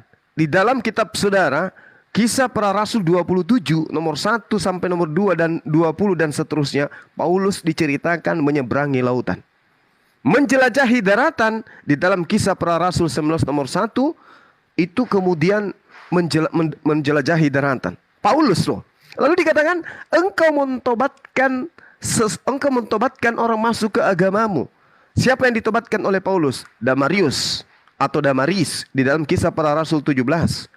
Lalu kemudian Dionysius dalam Kisah Para Rasul 17. Dia tobatkan semua orang-orang non-Yahudi masuk menjadi pengikutnya. Lalu apa dikatakan oleh Yesus? Kamu menjadikan dia orang neraka. Nah, kenapa dijadikan orang neraka? Karena orang-orang ini mengajarkan menyembah kepada Yesus. Mengajarkan untuk beribadah sambil minum anggur. 2 kali lebih jahat daripada kamu sendiri. Jadi orang-orang yang menjadi pengikut Paulus, agama yang didirikan Paulus, pengikutnya 2 kali lebih jahat dari Paulus. Paulus sejahat-jahatnya dia tidak pernah menyembah Yesus. Tapi pengikutnya setelahnya semuanya menuhankan manusia, yaitu Yesus. Jadi mau lari kemana? Kita mau tuduh Hindu nggak mungkin, mau tuduh Buddha nggak mungkin, mau tuduh Islam apalagi. Satu-satunya agama yang didirikan Paulus hanya Kristen. Saatnya kita berpikir sekarang, apakah kita mau jadi orang neraka nih? Itu poin. Silakan. Poinnya nggak kayak gitu Bang Jum. Oke, saya jawab Terlalu nih. tinggi gitu Bang Jum. Terlalu tinggi itu Bang. Sebentar, Seotang. Ini yang Abdon apa Seotang Bentar. yang mau jawab? Ya, saya dulu, biar saya jawab dulu Silakan Bang Jum. Abdon, Enggak, silakan. masa Bang Jum ini dari Seotang semalam diam dulu. tinggi Ya, kali. Ya gantian. Bukan sebentar, tinggi. Seotang. Gantian itu sesama Nggak boleh. temanmu sendiri. Kalau Wah, tadi memang kamu ilmu kalau Bang Jum kamu- memang Seotang. jangan Kalau terlalu tadi- tinggi Diam Bang. dulu, Seotang. Diam dulu. Silakan Bang Abdon. Kalau tadi yang mengatakan tadi Juma itu Paulus, sebenarnya kamu nggak paham tentang ayat itu. Jadi bukan saya loh yang ngomong ini ya. Saya bacakan dalam Quran cuma ya. Di dalam Al-Maidah 46 dan 47 sudah jelas. Jika kamu tidak mengikuti Injil, kamu fasik cuma. Ya, saya bacakan nih Al-Maidah 46. Dan kami teruskan jejak mereka dengan mengutus Isa putra Maryam, membenarkan kitab yang sebelumnya yaitu Taurat, dan kami menurunkan Injil kepadanya. Di dalamnya terdapat petunjuk dan cahaya, dan membenarkan kitab yang sebelumnya yaitu Taurat, dan sebagai petunjuk serta pengajaran untuk orang-orang yang bertakwa. Di ayat 47 ini cuma. Dan hendaklah pengikut Injil memutuskan perkara menurut apa yang diturunkan Allah di dalamnya. Barang siapa tidak memutuskan perkara menurut apa yang diturunkan Allah, maka mereka itulah orang-orang fasik. Jadi kalau kamu tidak mengikuti Injil, cuma kamu fasik. Pahami itu. Ya, biar kita balance ini pembahasan ini. Ini bukan kata saya, ini kata Quran sendiri. Al-Maidah 46-47. Ya, apa yang diturunkan oleh Allah yaitu Injil. Injil itu apa? Kitab cahaya yang membenarkan kitab sebelumnya yaitu Taurat, dan sebagai petunjuk. Jadi Injil ini adalah petunjuk serta pengajaran untuk orang-orang yang bertakwa. Jika Anda sudah menghampiri ini, cuma kamu sudah menghampiri ini, kamu sudah berkata dengan Injil. Tapi jangan kamu lepaskan Injil itu daripada kamu. Sebab kamu di luar daripada Injil, kamu adalah fasik. Ini sudah jelas. Kalau kamu mengutip Alkitab, saya mengutip di Quran sendiri, menegaskan kata Injil itu. Ya. Nah, jadi hal-hal seperti ini harus berimbang. Kalau Juma itu mempelajari Alkitab, pelajari dulu dasar-dasar dalam keimanan dalam Al-Quran. Nggak bisa kamu bantah ini cuma Injil ini. Petunjuk dan cahaya bagi orang-orang yang bertakwa. Jika kamu tidak mengikuti ini, kamu fasik dalam hal ini. Oke, silahkan jawab. Baik, sebelum kita mulai ini bagus ini ya. Al-Quran menjelaskan begini, Bang Abdon. Bismillahirrahmanirrahim. Wa minhum ummiyuna la ya'lamuna al-kitaba illa amaniya wa inhum illa yazunnun. Di antara mereka ada yang buta huruf, tidak memahami kitab kecuali hanya berangan-angan dan hanya menduga-duga. Lalu kemudian ayat selanjutnya mengatakan, fawailul lilladzina yaktubuna al-kitaba bi aydihim tsumma yaquluna hadza min indillah. Celakalah orang-orang yang menulis buku dengan tangan mereka sendiri. Kemudian dia berkata ini adalah Injil. Lalu menjualnya kepada orang lain dengan harga murah. Maka celakalah mereka karena tulisan mereka sendiri. Dan celakalah mereka karena apa yang mereka perbuat. Ini Al-Quran yang menerangkan itu, Bung. Jadi kalau Anda mengatakan Injil sebagaimana dalam surah Al-Maidah, Injil yang mana dulu? Wa kaffaina ala atharihim bi Isa bin Maryam musaddiqan lima baina yadayhi minat Taurah wa atainahul Injil. Betul. Injil yang diberikan kepada Nabi Isa, bukan yang dituliskan oleh Paulus in the gang. Sedangkan Paulus sendiri di dalam Galatia 1 nomor 6, aku heran bahwa kamu begitu cepat berbalik kepada dia.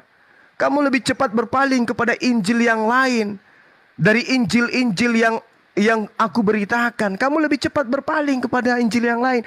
Artinya Paulus pun tahu bahwa banyak Injil-Injil yang beredar. Mana yang benar? Apakah surah Paulus? Apa identifikasi utamanya? Apa dasar pijakannya? Apa standarnya? Sehingga yang dikatakan benar itu adalah Injilnya Paulus. Injil Paulus itu yang mana rupanya? Aku heran bahwa kamu begitu lekas berbalik daripada dia, yang oleh karena karunia Yesus telah memanggil kamu dan mengikuti satu Injil yang lain. Berarti banyak Injil. Mana yang benar? Lalu kemudian di dalam 2 Petrus 2 jelas sekali kok di sana. Sebagaimana nabi-nabi palsu dahulu tampil di tengah-tengah umat Tuhan, umat Allah, Demikian pula di antara kamu ini siapa? Di antara pengikut-pengikut Yesus akan ada guru-guru palsu. Mereka akan memasukkan pengajaran-pengajaran sesat yang membinasakan. Jadi di antara pengikut-pengikutnya para nabi akan muncul pengajar-pengajar palsu yang memasukkan pengajaran-pengajaran yang sesat, yang tidak berasal dari Tuhan. Jadi ketika dikatakan Injil itu adalah benar, cahaya, petunjuk, betul. Di Injil itu fiha hudaw wa nura, betul. Ada petunjuk, ada cahaya, betul. Injil yang mana dulu? Injil yang diajarkan oleh Isa alaihissalam, bukan Injil yang diajarkan Paulus in the gang, bukan. Nah, ini yang saudara harus pahami. Jadi kami umat Islam itu harus menegakkan Injil itu. Apa itu? Nabi Isa alaihissalam berkata kepada Bani Israel, "Ma qultu lahum illa ma amartani bi ani a'budullah rabbi wa rabbakum." Sembahlah Allah, Tuhanku dan Tuhanmu. Wahai Maria, jangan engkau menyentuh aku, tetapi pergilah kepada saudara-saudaraku. Katakan kepada mereka, aku akan pergi kepada Tuhanku dan Tuhanmu. Dah selesai. Artinya Injil yang Anda maksud itu Injil yang mana?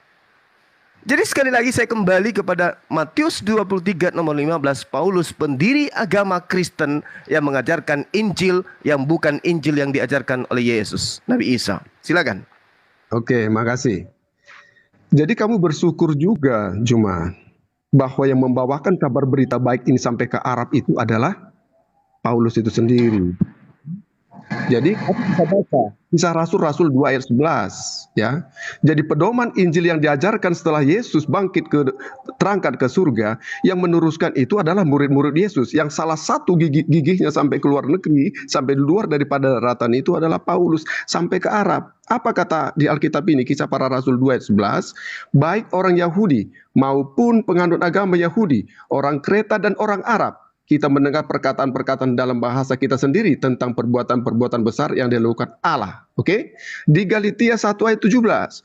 Juga aku tidak pergi ke Yerusalem mendapatkan mereka yang telah menjadi rasul sebelum aku, tetapi aku berangkat ke tanah Arab dan dari situ kembali ke Damsyik. Nah, kaitan ini kamu bisa baca di Quran juga. Ya, saya sudah ngomongin sama kamu. Surat Yasin ayat 14 itu tadi. Di surat Yasin 14 ada 2-3 orang itu rasul yang sampai ke sana. Dan sampai ketiganya adalah Paulus ataupun Paulus. Saya ambil ini dari jejak rekam daripada tafsir itu. Nah, kalau memang di tafsir itu bukannya Paulus atau yang lain, ada 3 di situ, siapa namanya? Ya kan? Kalaupun itu si Saduk atau Sidik atau yang lain, nah silakan itu siapa? Nah, bicara tentang Isa Al-Masih yang benar adalah Yesus pada zaman tahun itu. Isa Al-Masih itu timbul pada tahun 600-an Juma. Ya, Yesus itu timbul di tahun 1 sampai di tahun 33 dia terangkat ke surga. Jadi kamu pahami dulu, cerita tentang Isa Al-Masih dan Yesus itu berbeda. Tetapi nyata di sini bahwa di surat Yasin 14 juga dikatakan 3 rasul di sini nih. Jika Anda tidak bisa membicarakan siapa 3 rasul ini, bagaimana Anda menceritakan tentang Rasul Paulus? Coba baca dulu di surat Yasin 14 itu siapa 3 rasul itu? Apakah Muhammad itu sendiri rasul? Ini ada 3 orang yang sampai ke tanah Arab sebelum Quran ini ada. Nah, jadi kalau kamu menceritakan Yesus yang benar adalah Yesus yang tertulis di Alkitab, yang bangkit dari kematian, yang disalibkan. Kalau Isa Al-Masih itu tentu jauh. Dia bukan disalibkan, tapi diserupakan. Tinggal kamu aja sini cuma ya berpikir. Nah, kalau tadi Injil tadi itu surah Al-Maidah itu sudah saya bacakan. Petunjuk dan cahaya bagi orang-orang yang bertakwa. Jika kamu tidak memberikan atau tidak membaca, mempelajari tentang Injil, kamu bukan orang bertakwa, itu udah diklaim itu. Jadi pahami dulu arti-arti di dalam Quran ini dulu. Jangan kamu lompat ke Alkitab dulu cuma. Ya, kita kan sudah lama ini cuma kita membicarakan ini. Tetapi kenyataannya, kamu tidak bisa membongkar apa yang tertulis di Quran. Kalau saya tanya siapa cuma itu 3 rasul itu di surat Yasin 14, kamu nggak bisa baca. Kamu nggak bisa menguraikan siapa itu.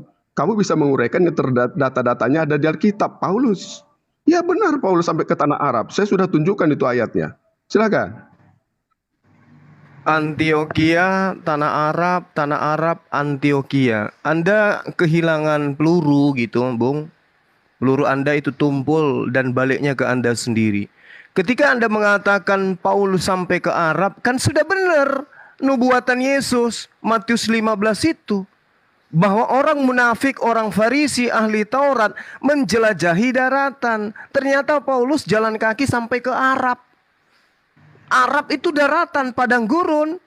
Dari tempat Paulus balik lagi ke Antioquia, bolak-balik, ya itu deritanya. Yang kita bahas ini siapa orang Farisi yang menjelajahi daratan? Saudaraku Abdon dengan bangganya mengatakan Paulus. Ya sudah, agama yang didirikan Paulus ini pengikutnya kayak mana? Menjadi orang neraka. Apa yang Anda banggakan? Oh tidak, di dalam surah Yasin ada namanya Bulus. Terus yang di dalam kitab saudara sendiri, yang namanya Paulus ini yang mendirikan agama Kristen ini adalah pengikutnya menjadi orang neraka, Anda mau kemanakan? Jadi sekarang Anda sudah menjadi Muslim gitu. Anda menjadi orang Islam, mengimani bahwa tafsiran surah Yasin ada yang bernama Bulus yang mengajarkan la ilaha illallah Isa Rasulullah. Sama enggak dengan Paulus pendiri agamamu? Ya tidak. Nah, apa yang Anda ingin jual di situ? Bulus mengajarkan Yesus itu adalah utusan Allah.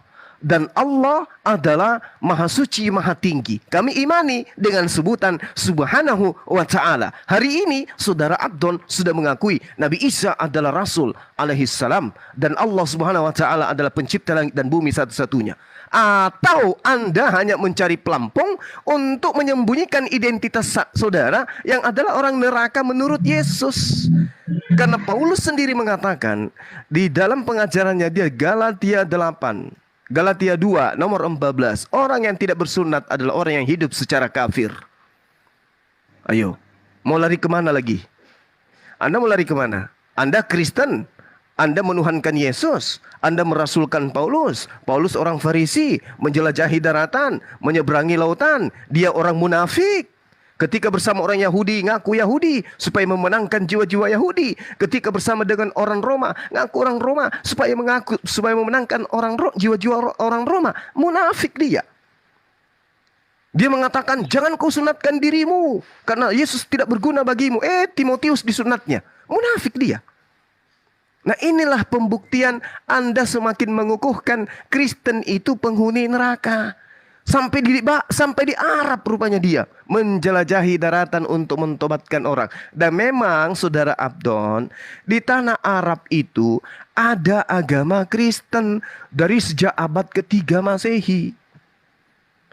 Di dalam pengajaran kami itu dibawa oleh Habasya dan juga Romawi. Penduduk orang-orang Habasya pertama kali terjadi di Yaman pada tahun abad ketiga, kurang lebih tahun 340-an Masehi hingga 378 Masehi. Itu Kristen pertama yang kemudian gerakan kristenisasi dimulai startnya merambah ke pemukiman di Yaman sampai kepada Arab Saudi dan seterusnya.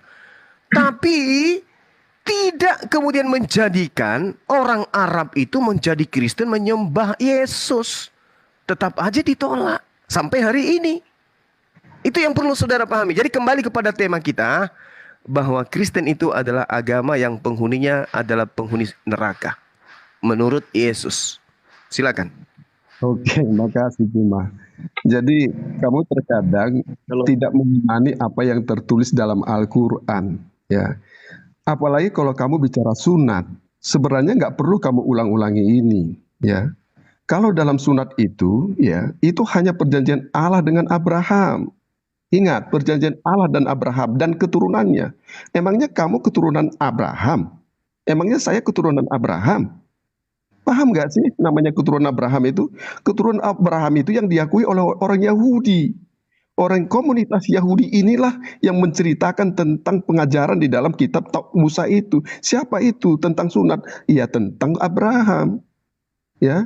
Nah, orang-orang sekitarnya dan orang-orang budaknya itu disunat. Ya, orang-orang yang namanya keturunannya disunat. Di luar daripada itu nggak ada. Ya, makanya di Kolose 3 ayat 11 ada bunyinya nih. Dalam hal ini tiada lagi orang Yunani atau orang Yahudi atau orang bersunat atau orang tak bersunat, orang barbar atau orang Sikit, budak atau orang merdeka, tetapi Kristuslah semua dan di dalam segala sesuatu. Pahami itu. Kalau kamu hanya sunat karena Abraham, emangnya Abraham itu siapa? Cuma kamu harus tahu arti sunat itu apa. Kalau saya bilang di mana sunat itu ada tertulis dalilnya dalam Al-Quran, sampai kapanpun kamu nggak bisa ambil. Ya, saya nggak mau terlalu ekstrim. Kalau kamu bicara tentang sunat di Alkitab berjubel tuh, ya, tentang sunat. Nah, kalau sunat ini bicara tentang apa? Ini perjanjian Allah dengan Abraham. Ya, itu satu. Nah, kedua juga cuma bicara tentang Paulus, kamu harus bersyukur. Di data-data ini, di data-data Alkitab ini saya sudah terangkan itu tadi. Itu jelas sampai ke tanah Arab. Kalau tidak ada sampai ke tanah Arab, tidak ada pengkabaran di darat Arab itu. Tidak ada pengkabaran tentang itu. Ya, biar kita sama-sama paham pemahaman yang kamu ambil dalam Quran dan pemahaman dalam Alkitab. Kalau Alkitab ini nggak ada cuma, kamu nggak bisa menceritakan apapun. Nah, banyak contoh saya bilang, Isa Al-Masih yang kau sebutkan tadi itu siapa?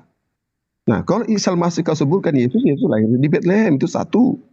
Nah, kalau di Quran siapa, di mana tempatnya? Nah, maksud saya jelas tadi saya sudah mengatakan tentang di ayat ini, di ayat di Quran itu ya.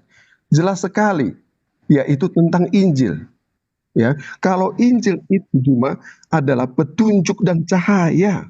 Kalau kamu mengatakan Injil yang dimiliki sekarang ini adalah palsu, dirubah-rubah, pengen tunjukkan mana Injil itu, saya pengen belajar. Ya, saya pengen belajar Injil yang dimaksud dalam Isa Al-Masih itu.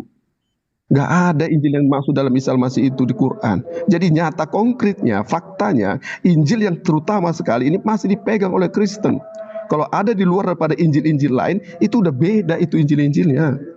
Ini yang diimani. Jadi maksud saya, biar kita sama-sama ada poinnya, bicara tentang Injil, mana Injil menurut Quran. Bicara tentang Tuhan, yaitu Yesus, mana dalam Al-Quran itu Yesus. Nah, sedangkan di Quran sendiri ada tertulis Isa Al-Masih itu juga disebut, ada Isa putra Maryam disebut Allah, tetapi kafir yang mengatakan itu. Kenapa ini ada? Kita harus balik dulu. Nah, sekarang perkaranya, kamu bicara Injil yang kamu bacakan di dalam Alkitab ini, tolong kamu bacakan Injil yang versi kamu. Cuma biar nggak berkepanjangan kamu mempelajari Injil ini, akhirnya kamu tersesat cuma. Pengen saya itu Injil yang kamu imani. Jangan baca lagi Injil yang kamu sebut tadi yang sudah berubah yang dipegang Kristen ini. Oke? Coba, mana Injil yang kamu pelajari itu sesuai dengan Quran. Biar sama-sama kita bandingkan dengan Injil yang ada di Alkitab ini. Oke, silakan. Oke, baik. Jadi gini, Bung. Al-Quran menjelaskan setiap datang Nabi kepada ahli Taurat, kepada ahli kitab, itu mereka selalu mengolok-olokkan mereka. Jadi ketika Nabi Isa alaihissalam datang kepada Bani Israel, Nabi Isa diolok-olok, oknumnya diolok-olok, jangan mimpi ajarannya itu disucikan. Wa ma yatihim mir rasulin illa kanu bihi yastahzi'un. Catat itu, saudara Abdon, agamamu itu agama yang didirikan oleh Paulus, bukan agama yang didirikan oleh Yesus. Agama yang didirikan oleh Yesus tentu berdasarkan kepada Torah dan hikmat Injil yang datang kepadanya. Al-Quran menerangkan Yesus diolok-olok ketika dia datang kepada Bani Israel. Ingat, Yesus tidak datang ke Vatikan, Yesus tidak datang ke Antioquia, Yesus tidak datang kepada Roma, Yesus tidak datang ke Yunani. Enggak, Yesus datang ke Bani Israel. Ajarannya mutar-mutar di Bani Israel. Kristen lahir di Antioquia, ajarannya dari Antioquia tembus sampai ke Indonesia. Jadi jangan kau gunakan standar kitab Bibelmu itu untuk menilai Al-Quran. Mana Injil yang disebutkan oleh Al-Quran? Bung, Nabi Isa ketika datang kepada Bani Israel ditolak oleh Bani Israel. Bagaimana mungkin ajarannya disimpan? Makanya Al-Quran mengatakan bahwasanya orang-orang terdahulu itu adalah orang yang kemudian tidak mengerti tentang kitab. Wa minhum ummiyuna la ya'lamuna al-kitaba illa amaniya wa inhum illa yazunnun. Jadi Injil itu sudah mengalami perubahan. Fawailul lilladzina yaktubuna alkitaba bi aydihim tsumma yaquluna hadza min indillah. Apa pembuktiannya? Mari kita uji. Bahwa Injil yang diceritakan oleh Al-Quran itu sudah dirubah-rubah oleh ahli kitab itu sendiri. Mari kita uji berdasarkan keadaan Injil yang menurut kamu Injil padahal bukan Injil. Oke ya? Anda coba buka di dalam Yohanes 1 nomor 53.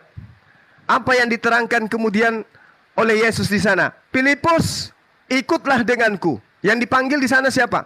Filipus. Kenapa bukan yang lain? Kenapa bukan siapa? Kenapa bukan Petrus? Kenapa bukan Paulus?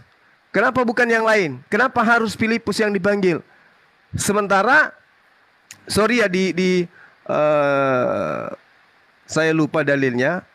Di dalam Yohanes 1 ya, Yohanes 1 jelas sekali dikatakan di sana bahwasanya Yesus itu memanggil Filipus.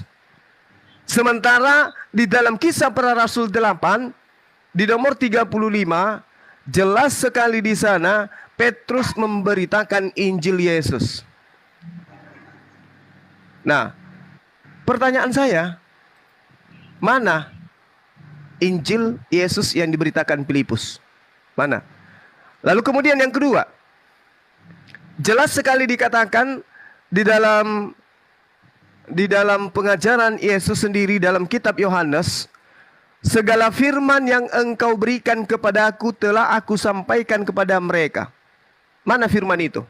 Tunjukkan firman itu yang berasal dari mulut Yesus. Mana? Ada enggak? Enggak ada. Yang muncul adalah pemberitaan-pemberitaan yang dihasilkan dari wartawan surat kabar robek. Kenapa saya katakan surat kabar robek? Karena kitab Anda itu tidak sampai kepada Yesus. Coba, ada enggak legitimasi Yesus terhadap Injil kalian? Ada enggak? Ada enggak legitimasi Yesus untuk penulis-penulis kitab kalian? Enggak ada.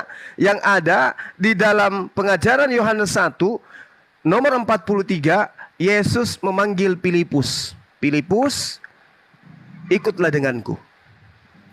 Yang dipanggil siapa? Filipus. Ada panggilannya untuk Paulus? Enggak ada.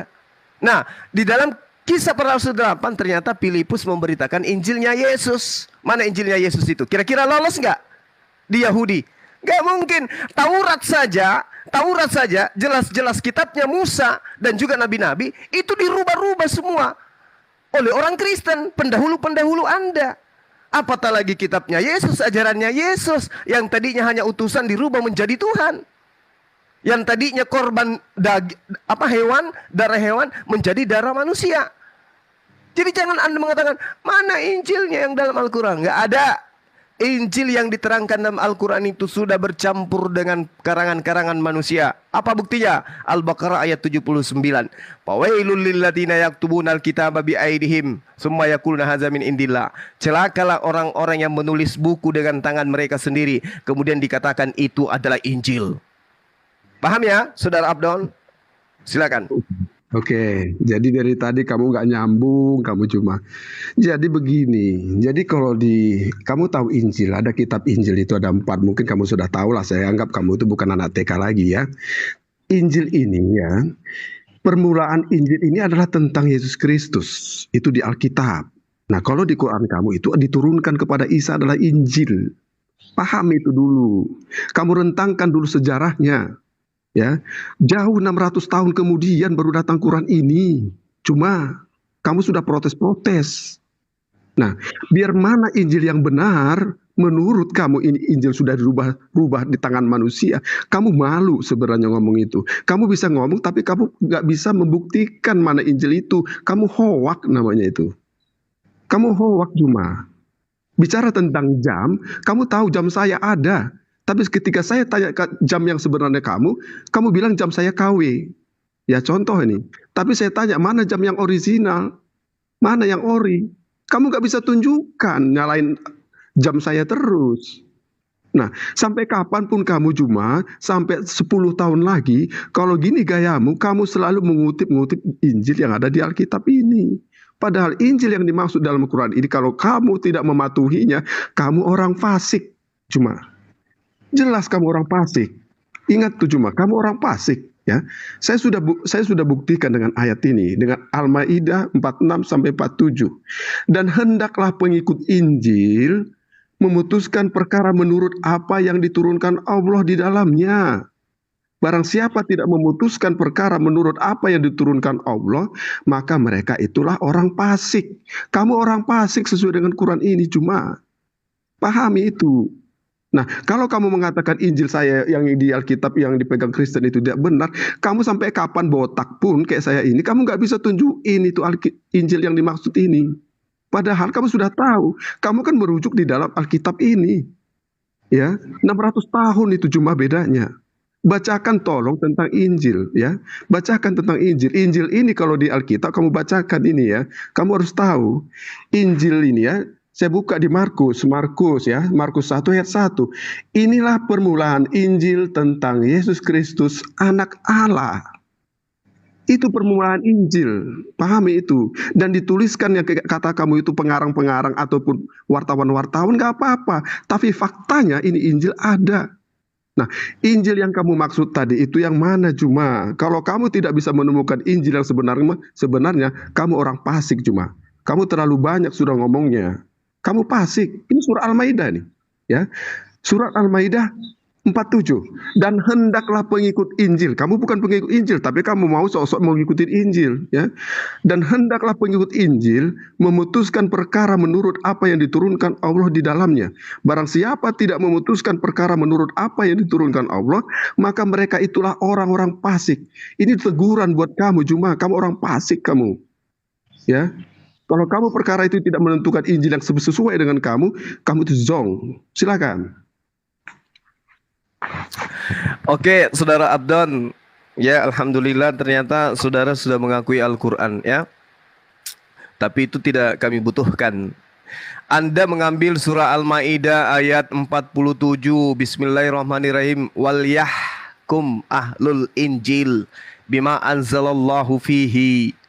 Wa man lam yahkum bima anzalallahu faulaika humul fasikun.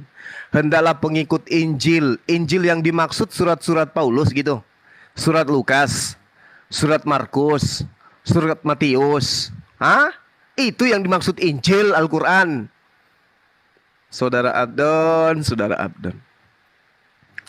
Jadi gini, hendaklah pengikut Injil, hendaklah Bani Israel, pengikut Isa Al-Masih memutuskan perkara menurut yang diturunkan Allah, bukan yang dituliskan Paulus, tapi Allah di dalamnya. Apa itu?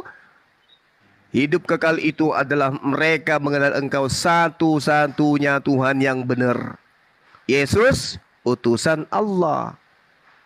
Jadi Injil yang benar itu selalu bercerita Yesus itu utusan. Injil palsu, Yesus itu Tuhan. Itu palsu itu. Bukan Injil yang asli itu. Apa pembuktiannya? Mari kita uji. Anda berani-berani menampilkan Markus ke hadapan saya. Lihat Anda tersungkur pelan-pelan. Lihat. Markus. Bab 1. Nomor 1. Markus ini adalah asisten Paulus. Itu yang Anda harus tahu dulu. Catat dulu baik-baik. Markus adalah murid Paulus, bukan murid Yesus. Catat itu, camkan baik-baik. Inilah permulaan Injil tentang Yesus Kristus, anak Theos. Jadi permulaannya dikatakan begini. Seperti ada tertulis dalam kitab Nabi Yesaya, lihatlah aku menyuruh utusanku mendahului engkau, ia akan mempersiapkan jalan bagimu. Inilah permulaan Injil tentang Yesus Kristus. Mari kita buktikan. Yesus mengaku begini. Di dalam Yohanes 14 nomor 24, barang siapa tidak mengasihi aku, ia tidak menuruti firmanku. Apakah Markus 1 nomor 1 ini firman Yesus? Inilah permulaan Injil tentang Yesus Kristus, anak Theos. Apakah permulaan Injil yang Yesus terima seperti itu bunyinya? Oh, ternyata Yesus menerima firman. Dan bunyi firmannya adalah, inilah permulaan Injil tentang Yesus Kristus, anak Theos. Dari sini aja kalau otak Anda itu berfungsi, sudah Anda tahu ini bukan Injil yang dimaksud oleh Yesus. Yesus mengatakan dalam Yohanes 14 nomor 24, barang siapa tidak mengasihi aku, ia tidak menuruti firman-Ku. Dan firman yang kamu dengar itu bukanlah daripadaku, melainkan dari Bapa yang mengutus aku. Jadi Yesus menerima firman itu bukan dari dirinya sendiri, tapi dari Tuhan pencipta langit dan bumi. Jadi logikanya gini, Saudara Abdon, Yesus Nabi datang kepada Bani Israel. Dia tidak buka mulut sebelum menerima firman. Begitu menerima firman, mulutnya dibuka. Disampaikanlah firman itu kepada muridnya Bani Israel. Apakah firman yang diterima Yesus itu disampaikan kepada Markus? Tidak. Apakah inilah permulaan Injil tentang Yesus anak Theos itu adalah yang keluar dari mulut Yesus? Tidak. Berarti Injilnya Yesus, berarti firman yang diterima Yesus, yang tidak dia ucapkan kalau bukan Tuhan yang memerintahkan, bukan kitab Markus. Belum sampai juga otaknya di sana. Percuma dong Anda botak kalau yang ini nggak sampai kepada otak Anda. Yohanes 17 nomor 14. Aku telah memberikan firman-Mu. Aku telah memberikan firman-Mu. Berarti Yesus kudu wajib berkata-kata di depan Markus. Apakah betul? Ada Markus gitu duduk di hadapan Yesus. Aku telah memberikan firman-Mu kepada mereka dari dunia, dan dunia membenci mereka karena mereka bukan dari dunia, sama seperti aku bukan dari dunia. Apakah Markus bukan dari dunia? Markus itu dari Antioquia. Markus itu bersama-sama dengan Paulus. Sementara Yesus mengatakan mereka muridku bukan dari dunia. Markus dari Antioquia, Bung. Di dalam Yohanes 17 nomor 8, segala firman yang engkau sampaikan kepadaku. Yesus menerima firman. Dan firman yang Yesus terima bukan inilah permulaan Injil tentang Yesus Kristus anak Theos. Bukan firman itu yang diterima. Itu adalah cerita pengarang kitab saudara. Bukan firman yang diterima oleh Yesus itu. Makanya di dalam Yohanes 12 nomor 49. Sebab aku Yesus berkata-kata bukan dari diriku sendiri, tetapi dari Allah Bapa yang mengutus aku. Dialah yang memerintahkan aku untuk mengatakan apa yang harus aku katakan dan aku sampaikan. Nah, Yesus mengatakan aku tidak berkata-kata dari diriku sendiri. Markus ini menulis setebal ini, itu diterima dari siapa? Dari siapa Markus mendapatkan Injil yang Anda maksud Injil itu? Dari mana dia dapatkan? Dari hantu belau. Kenapa? Yesus tidak pernah bertemu dengan Markus, dan Yesus tidak pernah berkata kepada Markus, dan Yesus tidak pernah mengatakan inilah permulaan Injil Yesus Kristus anak Theos. Yesus tidak pernah berkata seperti itu. Seketika segala firman yang datang kepada Yesus sirna, musnah. Oleh siapa? Oleh serigala yang nyamar domba. Itulah yang diterangkan oleh Al-Quran, Bung. Fawailul lilladzina yaktubuna al-kitaba biaidihim tsumma yaquluna hadza min indillah. Celakalah orang-orang yang menulis buku dengan tangan mereka, kemudian dia mengatakan ini dari Yesus, ini dari Injil, ini dari Allah. Padahal karangan sendiri. Anda buktikan kan bahwa itu adalah karangan? Contoh karangannya, inilah permulaan Injil tentang Yesus. Itu bukan firman, itu karangan, itu dongeng. Ayo bantah saya, mana segala firman yang Yesus terima dari Sang Bapa? Tunjukkan, terkumpul di mana itu? Oke, silakan. Terima kasih. Jadi gini, kamu dari tadi Juma saya lucu lihat kamu. Kamu selalu bertahan meneriakkan yang diyakini oleh orang-orang Kristen. Tapi dari dulu kamu nggak tahu Injil yang benar, menurutmu nggak tahu. Udah tahu Injil yang salah yang kamu kira di ini, yang di Alkitab ini. Tapi Injil yang kamu maksud dari dulu zong, nggak ada sampai sekarang Juma. Ya, kalau saya ambil dalam Quran ini keterkaitan di dalam Injil, kamu nggak bisa jawab. Yakin saya nggak bisa jawab. Pasti kamu ngemis-ngemis pada Alkitab. Ya, tapi sebelum itu, ya. Kalau namanya Injil ini, kalau bagi anak-anak SD itu dipelajari, itu ada 4 kitab yang namanya Matius, Markus, Lukas, Yohanes. Dan yang lainnya itu adalah kisah para rasul semuanya di situ. Disambung oleh pengikut Yesus. Ya. Jadi kamu jangan bicara Injil, kamu kaitkan juga ke Paulus, yang buat itu Paulus. Kamu pahami, pelajari dulu. Nah, hanya saja begini cuma, kamu bicara tadi utusan ya. Kamu selalu mengatakan utusan, tapi kamu nggak mengerti utusan itu menurut kamu nih. Utusan itu adalah orang yang mengutus. Sangka kamu Yesus nggak pernah mengutus? Hah? Sangka kamu Yesus nggak pernah mengutus. Kamu pinter-pinter dulu, baca-baca Alkitab dulu pelan-pelan. Jangan emosimu kamu buat mencari kesalahan. Carilah kebenarannya, ya, biar ada roh penghibur sama kamu. Nah, inilah yang akan coba bantu saya, mana firman yang Yesus terima dari Bapa. Nggak usah jualan obat. Nggak usah jawab dulu. Yesus, ya, biar ada roh penghibur bagi kamu akan diutus dari Bapa. Yohanes 15 ayat 26. Yesus berkata, jikalau penghibur yang akan kuutus dari Bapa datang, yaitu roh kebenaran yang keluar dari Bapa, ia akan bersaksi tentang aku. Dalami ini, biar kamu tahu kamu pengikut Yesus. Dalami ayat ini. Ya, sekali lagi saya bacakan. Jikalau penghibur yang akan kuutus dari Bapa, bayangkan Yesus mengutus dari Bapa. Roh penghibur itu adalah roh kebenaran, cuma biar kamu ada tahu roh kebenaran itu, ya.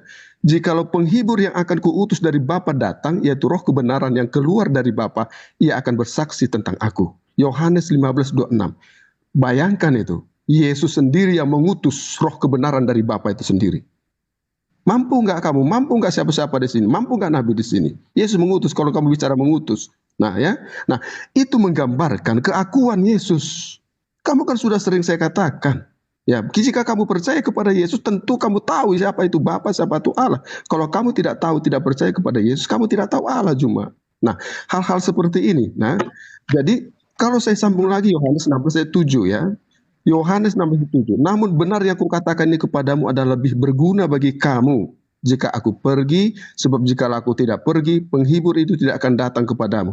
Tetapi jikalau aku pergi, aku akan mengutus dia kepadamu. Mengutus roh kebenaran kepadamu. Jadi kalau tidak ada roh penghiburan, roh kebenaran sama kamu cuma, kamu akan selalu menolak Yesus itu adalah Tuhan. Ini kan udah jelas. Kamu selalu bicarakan tentang Paulus. Di Alkitab sudah tertulis Paulus itu sampai ke tanah Arab. Belum ada Al-Quran, jauh belum ada Al-Quran. Paulus sudah ke tanah Arab tertulis ini cuma. Nah, jadi kamu sekarang ini menantang Paulus. Ya, Paulus itu adalah sesuatu orang yang menggambarkan tentang dirinya yang bertobat, kesaksian dirinya, perjalanan hidupnya yang menolak Yesus hingga dia menjadi pengikut Yesus. Ya, mudah-mudahan kamu ya oke lah. Kalaupun kamu tidak mau jadi pengikut Yesus, tapi kepanutan kamu harus ke Yesus. Nah, bicara tentang Isa Al-Masih ini, cuma kamu sebenarnya harus mikir dulu, ya. Berapa kali saya katakan sama kamu, Isa Al-Masih, ya Isa Al-Masih kalau Yesus di Bethlehem tempat lahirnya, Isa Al-Masih kamu nggak tahu. Ya, tentang kamu bicara tentang sunat, di Alkitab banyak bicara tentang sunat, di Al-Quran nggak ada kata sunat. Jadi mau ngomong apa lagi kita? Kamu bicara Injil, Injil itu sudah saya katakan tadi itu. Jika kamu memutuskan perkara-perkara ini, kamu harus memutuskan dengan perkara yang ada di Injil. Ya, tapi kamu nggak tahu mana Injil yang sebenarnya. Padahal di mukamu, kamu bisa baca, kamu bisa lihat Injil yang dipegang oleh teman-teman kita Kristen, saya sendiri. Injil yang kamu bacakan mana? Cuma biar kita fair, biar bisa saya bandingkan. Oh iya. Pertanyaan yang sama. Firman yang Yesus terima itu mana? Saya kasih dulu. Injil yang kamu maksud itu yang mana cuma? Ya, baru kita bisa diterima oleh Nabi Isa. Ya. Injil yang mana? Nabi Isa yang mana itu? Yesus Nabi Isa itu sama, datang kepada Bani Israel.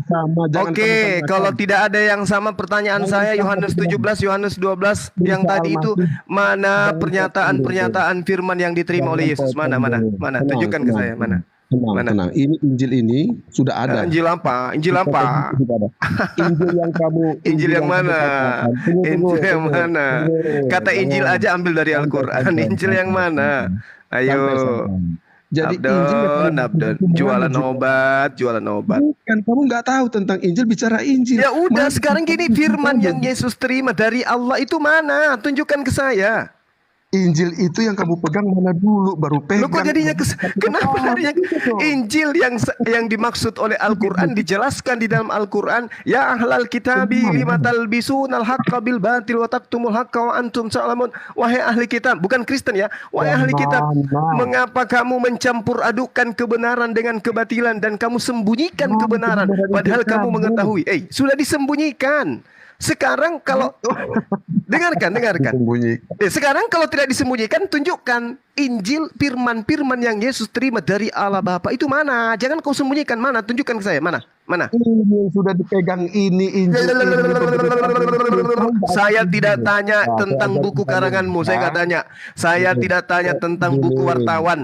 Yang saya tanya, Bung Abdon, Al-Quran mengatakan Injil disembunyikan. Kalau tidak disembunyikan, coba kamu tunjukkan kepada saya firman-firman yang Yesus terima, yang dia katakan, aku tidak berkata-kata dari diriku sendiri. Berarti ada Injil, ada firman, ada sekumpulan firman yang Yesus terima, yang tidak bertambah dan tidak dikurangi oleh siapapun. Tunjukkan kepada saya mana Injil itu sebelum kupingmu kugigit. Cepat. Udah. Iya, mana? Tunjukkan. Tunjukkan. Kamu nih ya, Juma. Tunjukkan, Bung. Wa taktumunal haqqa wa antum ta'lamun. Dan kamu menyembunyikan. Dengarkan. Ahli kitab menyembunyikan Injil yang datang kepada mereka. Kalau tidak disembunyikan, engkau pasti bisa menunjukkan pernyataan Yesus bahwa dia menerima segala firman dari Tuhannya. Mana segala firman itu? Mana? Tunjukkan ke saya. Oke, tenang aja, tenang, sabar. Tenang tapi cuma berasumsi, percuma botak tapi berasumsi. Ayo. Ini ada dalilnya sudah ya. Oke, silakan. Markus 1:1. Permulaan Injil. Jangan dulu. Kamu Injil kamu yang jangan dulu, santai. Ada. Ayo, silakan. Oke, kasih waktu saya. Jangan mulai kamu ya. Jadi gini. Injil itu adalah pengkabaran. Apa yang dikatakan Yesus tentang Injil adalah tentang kerajaan Allah. Oke? Dan Injil ini adalah segala sesuatunya yang ada di dalam diri Yesus diberitakan dan dituliskan dan diyakini oleh murid-murid dan orang semua yang mendengarkan semua dunia ini. Itu dia mengatakan Injil, pengkabaran tentang Yesus, tentang kabar berita tentang kerajaan Allah. Itu Injil cuma. Kamu bicara dari tadi Injil kamu nggak ada. Malu dong. Injilku dikatakan disembunyikan. Mana Injil kamu? Kalau nggak ada udah. Ya ahlal kitab lima talbisunal haqqa bil batil wa taktumul haqqa wa antum ta'lamun. Disembunyikan. Sekarang kalau tidak disembunyikan, untuk meruntuhkan, dengarkan, untuk meruntuhkan Al-Quran ini, tolong tunjukkan segala firman yang Yesus terima. Mana? Segala firman yang Yesus terima mana? Yang tidak bercampur aduk dengan karangan-karangan. Mana? Karena Yesus mengatakan, aku tidak berkata-kata dari diriku sendiri. Berarti segala firman itu tidak bercampur aduk dengan perkataan Yesus. Apalagi perkataan Markus, Lukas, Paulus, dan yang lain-lain. Coba tunjukkan kepada saya. Ayo, Mel. Udah. Silakan. Kamu Kamu bicara mana segala firman itu mana? Segala firman itu mana, Bung? Segala firman yang tidak bercampur aduk.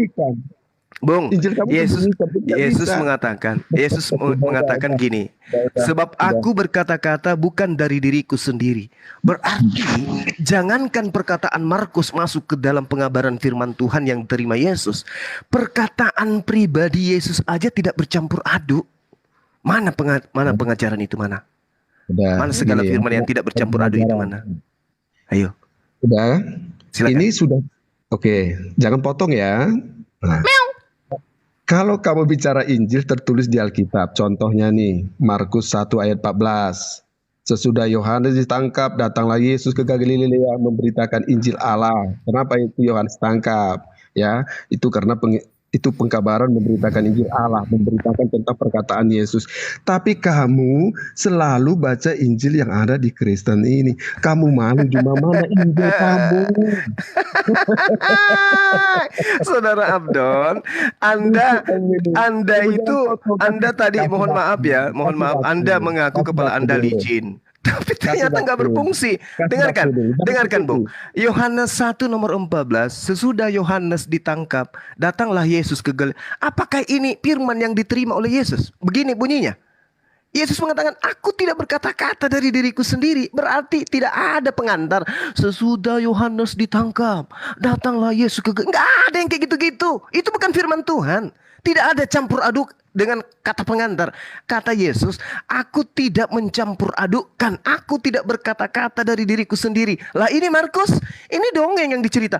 Sesudah Yesus ditangkap, datanglah Yesus ke Galilea memberitakan Injil Allah. Nah tuh, terbukti bahwa Yesus datang memberitakan Injil Allah. Mana Injil itu? Mana segala firman yang tidak bercampur aduk dengan karangan-karangan itu? Mana? Tunjukkan kepada saya. Silakan. Saya tunjukkan. Ya. Sebentar Bang Adon, sebentar Bang Adon. Tadi kan Bang Juma sudah jawab, Injil yang dimaksud dalam Al-Quran sudah disembunyikan. Kan dalilnya tadi disebutkan. Nah Bang Adon sekarang ditanya sama Bang Juma, mana Injil yang berupa firman dari Yesus? Tolong jawab supaya nggak muter-muter. Oke, terima kasih. Jadi kalau kamu sudah mengakui Injil kamu berarti zong bicara tentang Injil, ya. Tidak seimbang kita itu bicara di sini. Kalau bicara tentang mobil, kamu harus punya mobil, saya harus punya mobil, ya. Jangan mobil yang hilang kamu ceritakan. Jangan mobil yang sembunyikan kamu ceritakan, malu ya. Tapi saya ambil dalam Quran ini ya.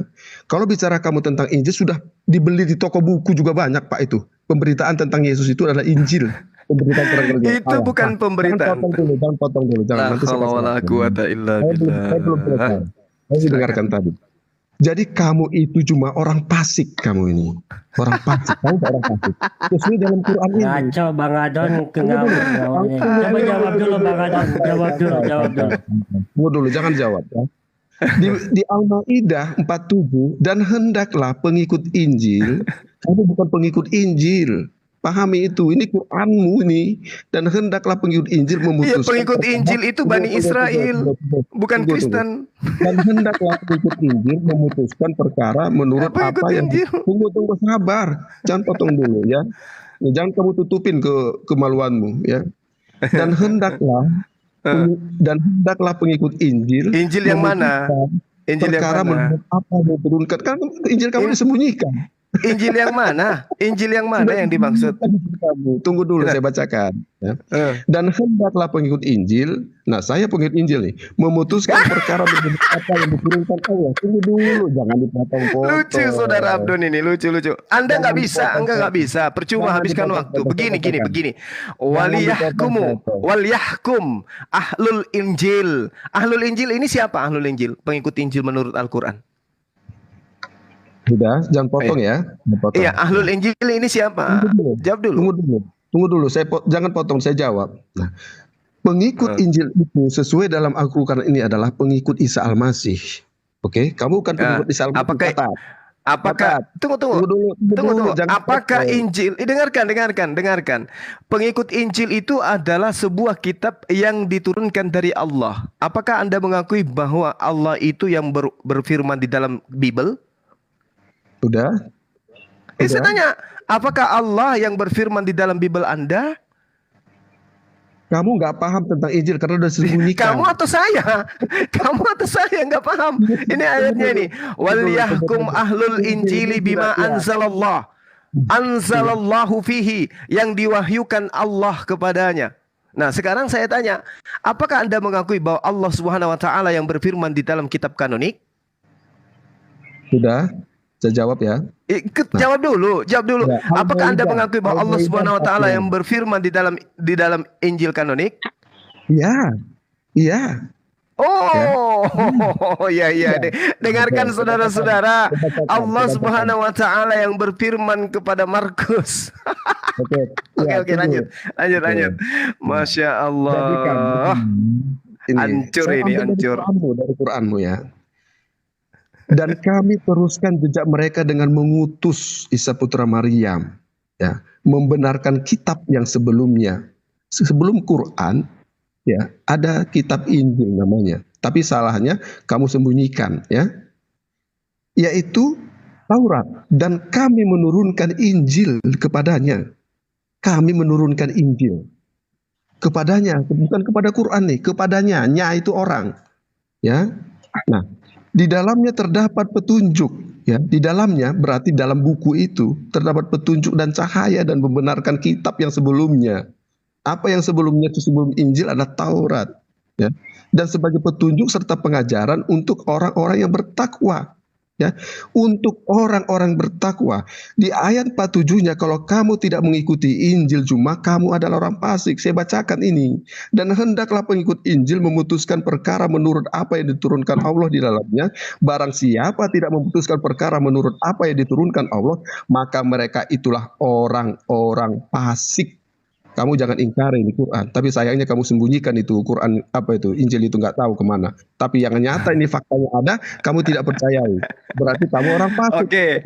Oke. Terima kasih. Jadi gini, Nah, terima jadi kasih. Saya mau turun jadi cuma. gini, saudara. Ya, untuk KPM Gini. juga nih. Ya. Ya, jadi Anda sudah mengakui Allah Subhanahu wa taala yang berfirman. Pengakuan Anda itu alhamdulillah Anda mengakui Allah Subhanahu wa taala. Sayang sekali karangan-karangan yang ada di dalam kitab saudara itu bukan firman Allah. Firman Allah yang didatangkan kepada Nabi Isa alaihissalam itu telah disembunyikan. Siapa yang menyembunyikan? Bukan Islam. Yang menyembunyikan itu adalah ahli kitab. Ali Imran ayat 71. Ya ahlal kitab, wahai ahli kitab, lima talbisunal haqqa, mengapa kamu mencampur adukkan kebenaran bil batil, dengan kesesatan, dengan kebatilan. Wa taktumunal haqqa, dan kamu menyembunyikan kebenaran padahal kamu mengetahui. Wa antum ta'lamun. Menyembunyikan, dia sembunyikan kebenaran. Siapa yang menyembunyikan itu? Ahli kitab. Siapa ahli kitab? Pengikut Nabi Isa alaihissalam. Lalu siapa yang memunculkan kemudian kitabnya orang Kristen? Ya ahli kitab yang diterangkan Yesus dalam Matius 23 nomor 15 tadi. Mereka merubah firman Allah, mencampur adukkan firman Allah dengan yang bukan firman Allah. Fawailul lilladzina yaktubunal kitaba biaidihim tsumma yaquluna hadza min indillah. Sudah saya jelaskan tadi. Mereka menulis kitab, kemudian setelah mereka menyembunyikan kebenaran, mereka menulis kitab dengan tangan mereka sendiri, lalu dia mengatakan ini dari Allah. Yang dari Allahnya bukan yang disembunyikan itu. Nah, kalau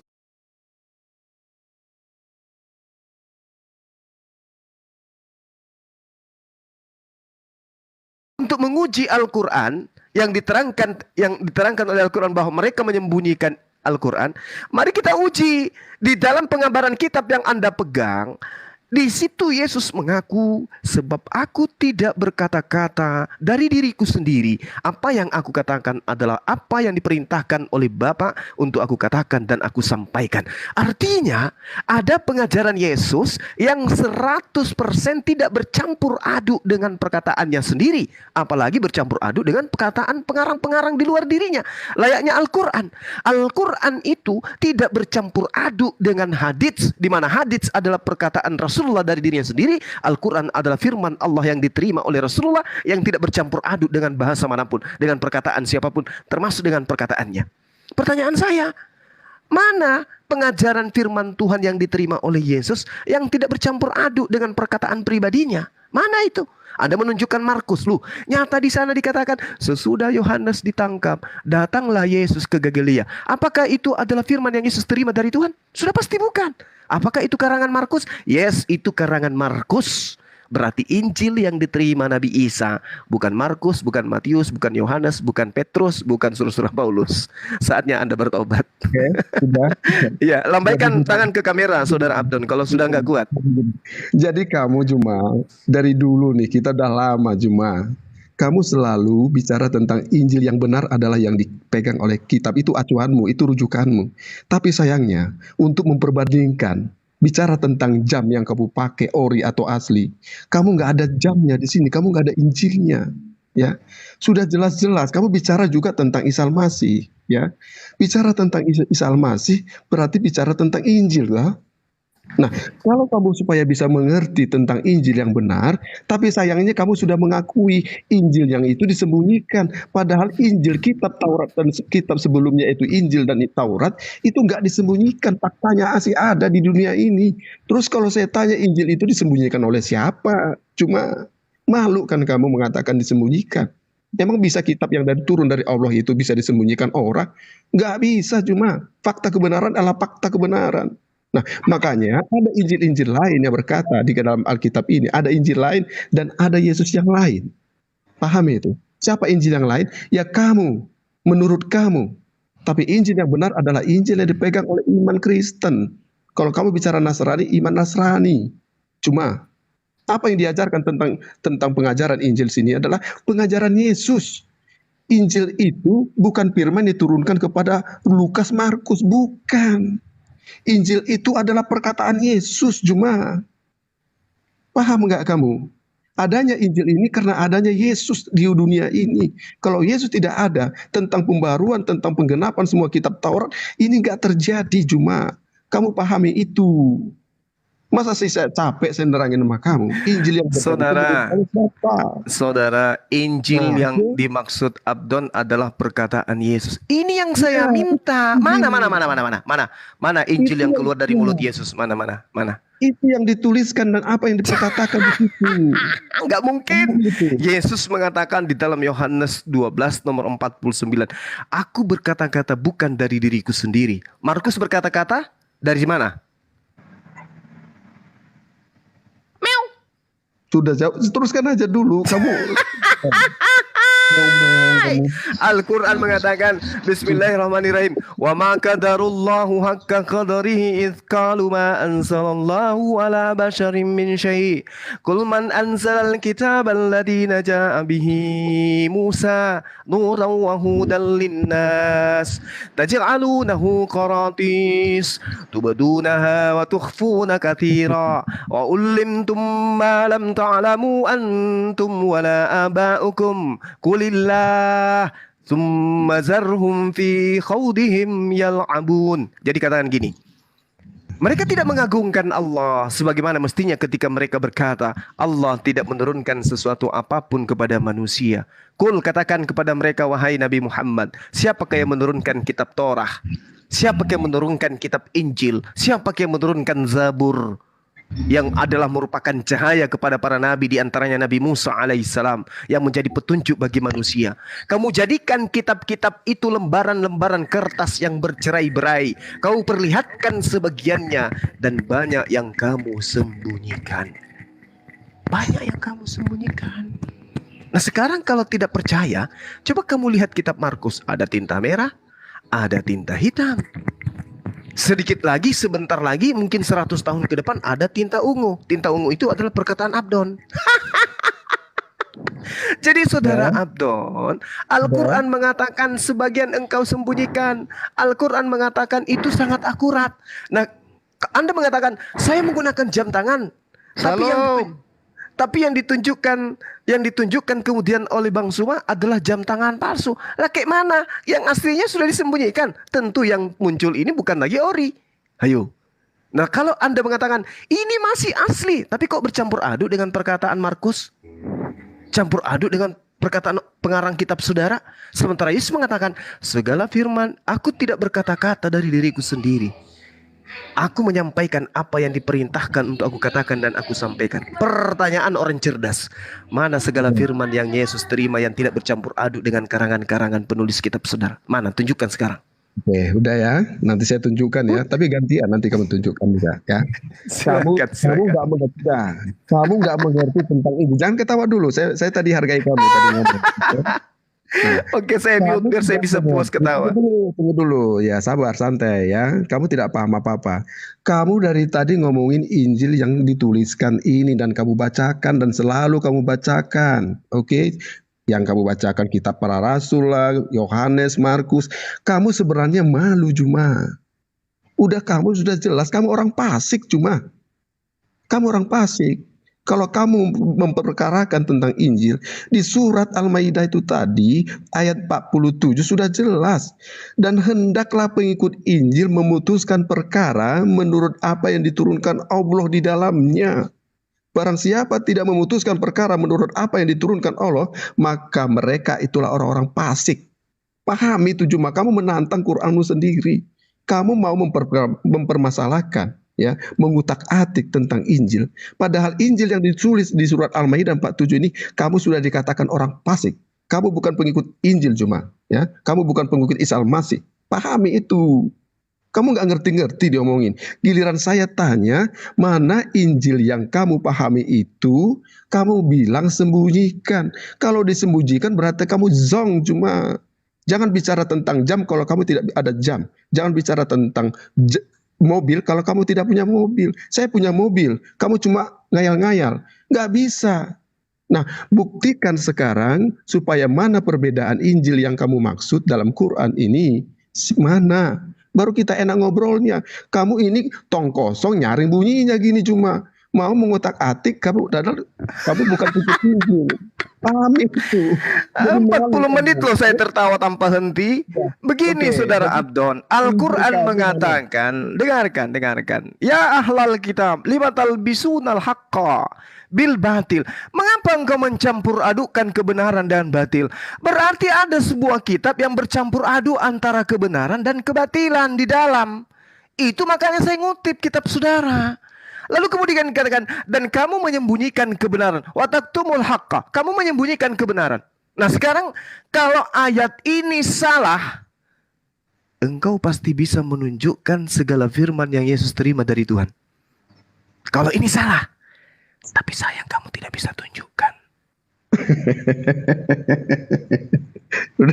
Udah. Iya kan? Kamu kan sudah bacakan. Kamu kemana selama ini kamu bacakan cuma yang saya bacakan itu adalah hasil campur aduk yang diterangkan oleh Al-Quran. Lima talbisunal haqqa bil batil. Engkau mencampur adukkan kebenaran dan kebatilan. Itu yang kubacakan samamu. Nah sekarang pertanyaan saya, kebenaran itu disembunyikan. Kalau tidak disembunyikan, Anda tentu bisa menunjukkan kepada saya mana segala firman yang murni diterima oleh Yesus tanpa embel-embel campur-campuran dengan pengarang kitab saudara. Tunjukkan kepada saya. Ada nggak? Ada. Ya. Nggak ada. Kamu bilang kamu nggak ada. Kamu malu cuma. Nggak ada kan? Udah gantian ya. Jangan gantian. Kan? Gantian ya. Nggak ada. Berarti Al-Quran tidak bisa dibantah. Udah cukup. Gantian. Nah, kamu berulang kali saya katakan. Injil itu adalah perkataan Yesus, pengkabaran Yesus tentang kerajaan Allah. Kamu nggak tahu tentang kerajaan Allah. Karena yang bukan mengajarkan kamu bukan Yesus. Pahami, makanya kamu tidak mengenal Allah itu. Cuma, saya sudah katakan, biar ini berimbang, jangan kamu terus ngais-ngais baca buku yang ada di dalam Alkitab tentang Injil ini. Kamu cari dong Injil yang mana. Yesus Isa Al-Masih tidak disalibkan. Injil yang mana? Kalau Injil yang tertulis di Alkitab ini cuma disalibkan. Terus kamu dibilang serupakan. Mana Injilmu? Kamu selalu menyalahkan. Udah, jangan dulu potong. Jangan dulu potong. Ya, nanti saya kasih waktu gantian dulu ya. Maksud saya di sini biar fair. Kalau ada Injil yang kamu pegang, Injil kebenaran menurut Quran itu, baru saya bisa mempelajari, oh iya cuma benar. Tapi kalau kamu selalu mengatakan ini, perkara tentang di Injil ini, kamu orang fasik cuma. Surat Al-Maidah 47 sudah jelas. Dan hendaklah pengikut Injil memutuskan perkara menurut apa yang diturunkan Allah di dalamnya. Barang siapa tidak memutuskan perkara menurut apa yang diturunkan Allah, maka mereka itulah orang-orang fasik. Kamu orang-orang fasik cuma. Kamu bukan pengikut Injil, tapi kamu bicara Injil. Paham itu? Ya. Oke, baik. Jadi gini, Saudara Abdon. Ahli kitab itu diminta kemudian untuk menetapkan satu perkara berdasarkan apa yang diterangkan oleh Allah Subhanahu wa taala di dalam Injil. Jangan disembunyikan, tapi tegakkan. Masalahnya sekarang bagaimana mungkin kalian mau menegakkan kitab itu, ajaran itu sudah disembunyikan.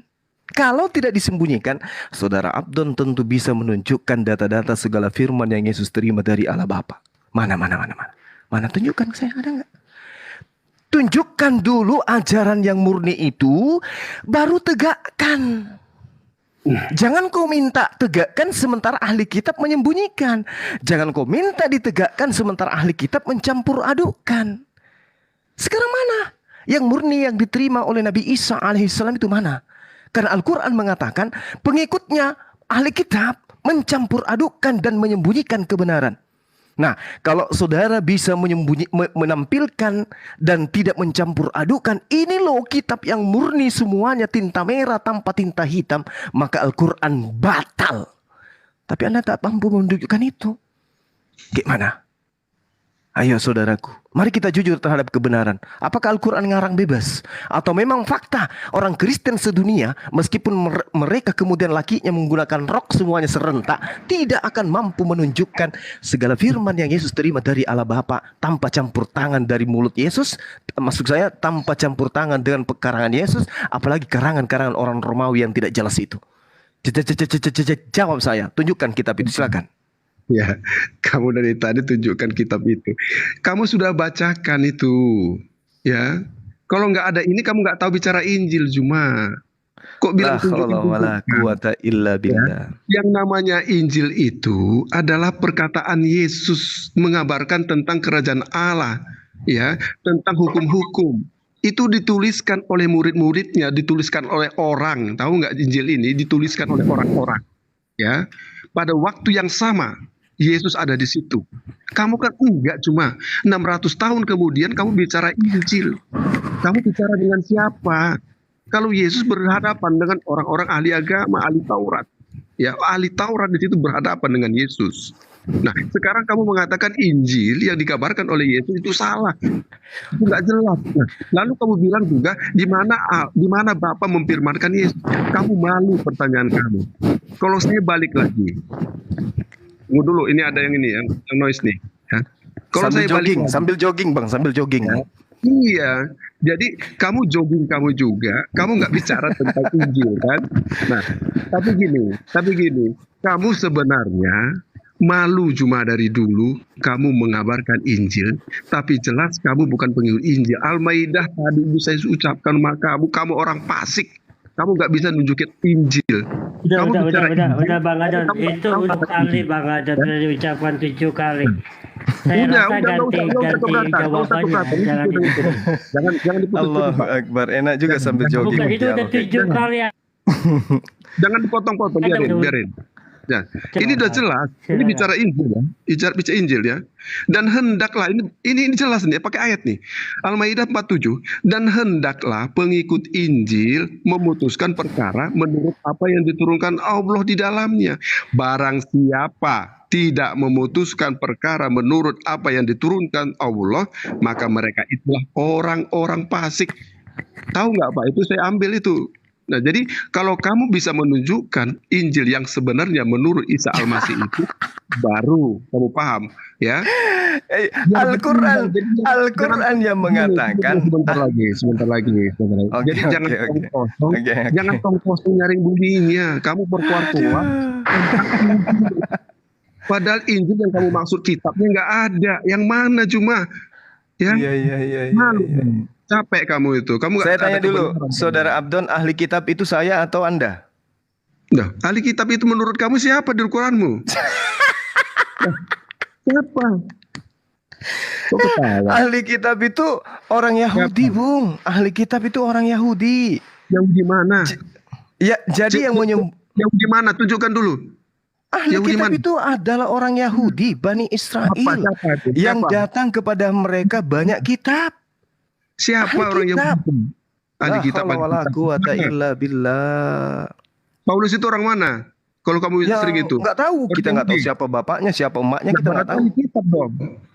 Itu sudah tahu. Orang Yahudi itu ahli kitab dong Paulus. Malu kan kamu? Iya, ahli kitab Paulus berarti ahli kitab yang menyembunyikan. Dalilnya dulu, Saudara Abdon. Ya ahlal kitab, lima talbisunal haqqa. Wahai ahli kitab, kalau Anda mengatakan itu Paulus, wahai Paulus, kenapa engkau mencampur adukkan kebenaran dan batil? Hayo. Kamu nggak dasar Injil, kamu ngomong asumsi aja dari tadi. Cuma Injil yang diceritakan Al-Quran itu sudah bercampur aduk kebenaran dan kebatilan dan bahkan disembunyikan. Makanya Al-Quran sudah jelas saya katakan, fawailul lilladzina yaktubunal kitaba bi'aidihim. Setelah mereka menyembunyikan Injil yang benar, mereka menulis buku. Dan buku itu dikatakan dari Allah, padahal bukan dari Allah. Yang dari Allah itu adalah yang tidak bercampur aduk dengan apapun. Murni 100% firman Allah yang Yesus terima. Itu ada di dalam tulisan kitab saudara. Tetapi yang dikatakan begini, banyak yang harus kukatakan dan kuhakimi tentang kamu, akan tetap dia yang mengutus aku adalah benar dari apa yang kamu dengar daripadanya itulah yang kukatakan kepada dunia. Berarti yang berkata di sini Yesus. Dia menerima firman, dia mendengarkan firman, lalu Yesus yang menyampaikan, bukan Markus. Bukan Paulus, tapi Yesus. Nah sekarang pertanyaannya, kalau Injil yang Yesus terima itu tidak disembunyikan, boleh dong saya minta mana segala firman yang Yesus sampaikan itu yang tidak bercampur aduk dengan perkataan-perkataannya? Mana? Mana? Udah. Itu terus udah. Tapi giliran saudara dikasih waktu, Anda cuma jualan obat. Mana? Tunjukkan ke kita supaya Al-Quran ini salah. Tapi nggak bisa Anda tunjukkan. Berarti Al-Quran 104.000 tahun tak pernah bisa dibantah. Teng. Kamera di sebelah kiri bang. Tinggal lambaikan tangan. Oke, ayo, sudah. Jogging lagi. Jadi kamu itu tong kosong nyaring bunyinya. Zong kamu itu. Bicara tentang Injil. Kamu nggak tahu tentang Injil. Injil mana? Kiri. Tenang. Kanan. Tadi saya hargain kamu ngomong. Tenang. Udah kita lucu-lucuan aja. Nggak ada ilmu sampean, nggak ada. Bukan. Injil yang mana kamu bacakan tadi Juma? Kamu nggak tahu Injil, zong. Udah dibilangin kamu bukan pengikut Injil. Al-Maidah 47. Emang bukan? Kamu fasik. Emang bukan, saya bukan ahli kitab. Mana Injil itu nggak bisa kamu pelajari. Disembunyikan oleh ahli kitab. Disembunyikan mana ayatnya? Sembunyikan. Tunjukkan aja kitabmu. Apakah itu adalah Injil dari Tuhan? Bukan. Itu karangan Markus. Udah. Jadi kalau kamu bicara gini, pemahaman tentang pengajaran cuma, kamu harus punya dasar dulu. Saudara Abdon, tukang cukur sudah muncul. Ada salon katanya. Anda mau cukur nggak? Gini. Sabar. Kalau kita bisa Pak Abdon, bisa waktu sedikit saja Pak Abdon. Nah, tuh. Tunggu dulu sebentar. Balik situasi. Ditanya aja pada Suma ini, dia kenal Injil itu dari mana? Dari Al-Quran. Dari Al-Quran. Iya. Ya, itu dari tanya Al-Quran kalau memang itu Injil palsu. Lah, tapi Injil palsu di Bible itu sudah jelas, clear itu. Apa yang jelasnya? Justru karena jelas menurut saudara, Anda bantu Abdon tunjukkan kepada saya segala firman yang Yesus terima dari Tuhannya yang tidak bercampur dengan itu salahnya Suma. Di situ salah saya Suma. Kapan Yesus menerima Injil? Sementara Injil sendiri itu Yesus tidak menerima Injil menurut saudara, tapi dia menerima segala firman. Bilang, saya tanya, kapan dia menerima segala firman? Sementara dia itu firman sendiri, Allah sendiri. Yohanes 17 ayat 8. Biar dulu saya, nanti saya turun. Biar dulu saya turun, nanti saya turun. Ya gini cuma. Jadi saya selesaikan dulu. Jadi, belum ada yang bisa mengalahkan saya secara data. Belum. Anda belajar lagi. Kalau Al-Quran mengatakan seperti itu, Al-Quran itu validasinya apa? Ya, ini validasinya Anda sendiri yang telah membuktikan. Ternyata Anda tidak mampu menunjukkan segala firman yang Yesus terima dari Tuhan. Bahwa di Al-Quran itu ada kebenaran. Yang ada adalah katanya runut dan sistematis, tapi tidak begitu itu. Nah, buktinya Anda mampu tidak menunjukkan segala firman yang Yesus terima dari Tuhan? Mampu. Baca Bible itu Bible itu karangan Markus, karangan Lukas, karangan Matius, karangan Yohanes, karangan penulis Alkitab beda dengan yang namanya dari Allah kepada Bullshit. Hanya orang idiot yang Anda bisa tipu dengan itu. Tidak valid. Bullshit. Bisa saja dari setan itu. Itu dari setan. Ayat-ayat dari setan itu. Satu-satu. Tidak valid itu. Emosi dia. Tidak valid itu semua. Tidak valid gimana? Tidak valid itu siapa saksinya? Mana coba? Siapa mana Yosef? Muhammad? Mana segala firman? Menerima. Mana segala firman yang Yesus terima dari Allah Bapa? Mana? Tunjukkan saya. Makanya hanya bisa bilang makanya. Validitasnya mana? Validitas gimana? Validitasnya. Ini validitas. Keabsahannya sudah sangat jelas. Al-Quran menerangkan bahwa ahli kitab menyembunyikan. Mereka mencampur adukkan antara kebenaran dan kebatilan. Dan itu disifati oleh kitab saudara. Imam mengatakan jangan engkau minum anggur. Paulus mengatakan minumlah anggur. Campur aduk di dalam. Pak San biar. Oke, udah. Udah aja Juma, udah. Ya, Biar saya dulu Pak San, tunjukkan ya. segala firman yang Yesus terima dari Allah Bapa. Udah dulu yang Pak tidak San, ya. bercampur Saya dulu Pak San. Jadi Juma ini, dari tadi juga ini udah berjam-jam begitu aja terus. dari Kasih tadi kesempatan kamu orang ngomong. bicara Injil, kamu itu zong. Kamu zong. Ya, Injil yang kamu maksud tuh yang mana? Iya. Bukti Injil itu yang mana? Sekarang begini, saudara pengikut Paulus ini dua orang di sini, tolong tunjukkan kata Injil di dalam kitab saudara, ada nggak? Tunggu dulu. Di original teksnya ada nggak kata Injil itu? Soal mengatakan Injil itu, gospel itu good news. Kabar baik dari Yesus Kristus. Oh, kabar baik. Kabar baiknya dia mati. Tidak tahu. Kabar baiknya mati gitu. Kabar baiknya mati terkutuk. Good news. Kabar baik. Kabar baik. Kabar kematian dengan cara terkutuk itu kabar buruk, Bang. Bukan kabar baik. Tidak jelas asal usulnya, hanya Muhammad yang jadi saksi, bisa saya itu dari setan. Tapi faktanya nggak ada orang Kristen yang bisa membantah kebenaran Al-Quran sampai hari ini. Saya bantah. Silakan Anda tunjukkan. Al-Quran mengatakan ahli kitab menyembunyikan Injil. Sekarang siapa ahli kitab itu? Dari tadi diminta Pak Abdul. Ahli kitab itu adalah pengikut para nabi Bani Israel. Kalian bukan ahli kitab. Kalian laknat kitab. Kalian bahlul kitab. Baru benar. Biar dulu Pak saya. Ini kamu orang fasik cuma. Masih mau komen Hansel ngomong. Orang fasik kamu. Kegunting kan bibirnya saudara. Salam kenal, saya Bang Suma, malaikat maut bagi orang Kristen. Al-Maidah 47. 47 lagi. Al-Maidah 47 lagi. Al-Maidah 47 itu apa yang diterangkan? Wal yahkum ahlul Injil bima anzalallahu fihi wa man lam yahkum bima anzalallahu faulaika humul fasikun. Hendaklah pengikut Injil Bani Israel memutuskan perkara menurut apa yang diturunkan Allah Subhanahu wa taala di dalamnya. Barang siapa tidak memutuskan perkara menurut apa yang diturunkan oleh Allah, maka mereka itulah orang-orang fasik. Dengarkan Bahlul, dengarkan. Dikatakan barang siapa tidak memutuskan perkara menurut apa yang diturunkan oleh Allah, maka mereka itu orang-orang fasik. Salah satu yang dengarkan. Salah satu yang diturunkan oleh Allah di dalam Injil itu adalah Nabi Isa alaihissalam mengatakan, qala subhanaka ma yakunu li an aqula ma laysa li bil haqq. Wahai Allah, Tuhannya umat Islam, aku tidak pernah berkata-kata dari diriku sendiri. Apa yang aku katakan adalah apa yang menjadi hakku untuk aku katakan. Aku tidak mengatakan apa-apa dari mereka. Sedangkan Biblos yang dari Romawi Yunani itu seenak perutnya pengarang mau nulis apapun boleh di dalamnya. Ayo. Sementara Yesus mengatakan, qala subhanaka ma yakunu li an aqula ma laysa li bil haqq.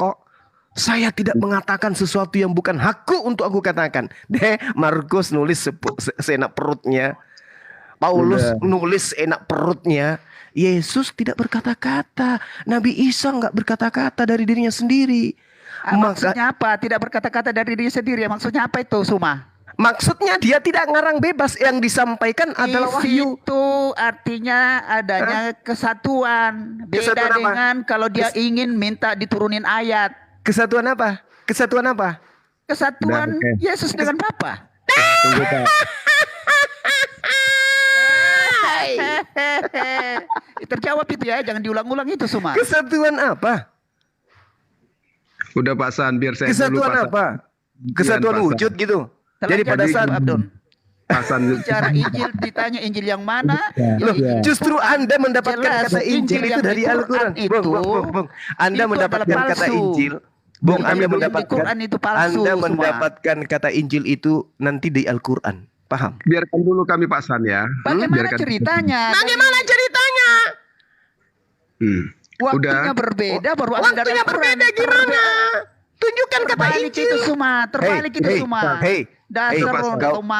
Kau tunjukkan di dalam manuskrip tertua dalam kitabmu ada kata Injil. Kalau ada, aku berhenti dari sekarang menjadi apologet. Ada? Ya berhenti saja. Ya kan kamu tidak bisa tunjukkan. Hayo. Mana? Mana Injil atau Quran? Mana? Jangan ku katakan duluan mana Injil Al-Quran. Tunjukkan original teksmu ada kata Injil di dalamnya. Tunjukkan ke saya. Berhenti saja.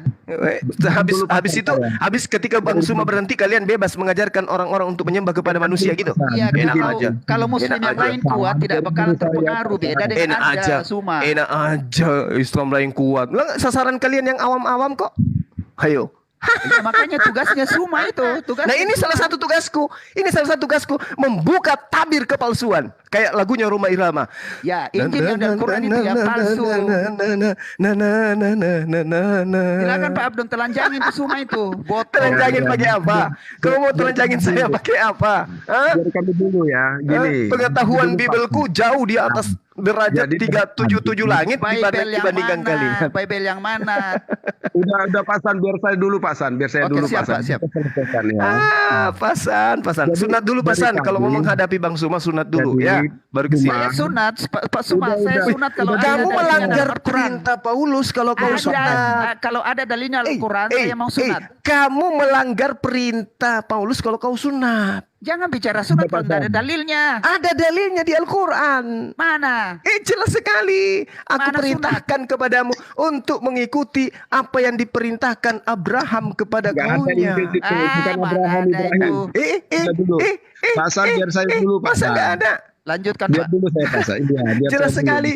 Tsumma auhayna ilaika anittabi'a millata Ibrahim hanifa.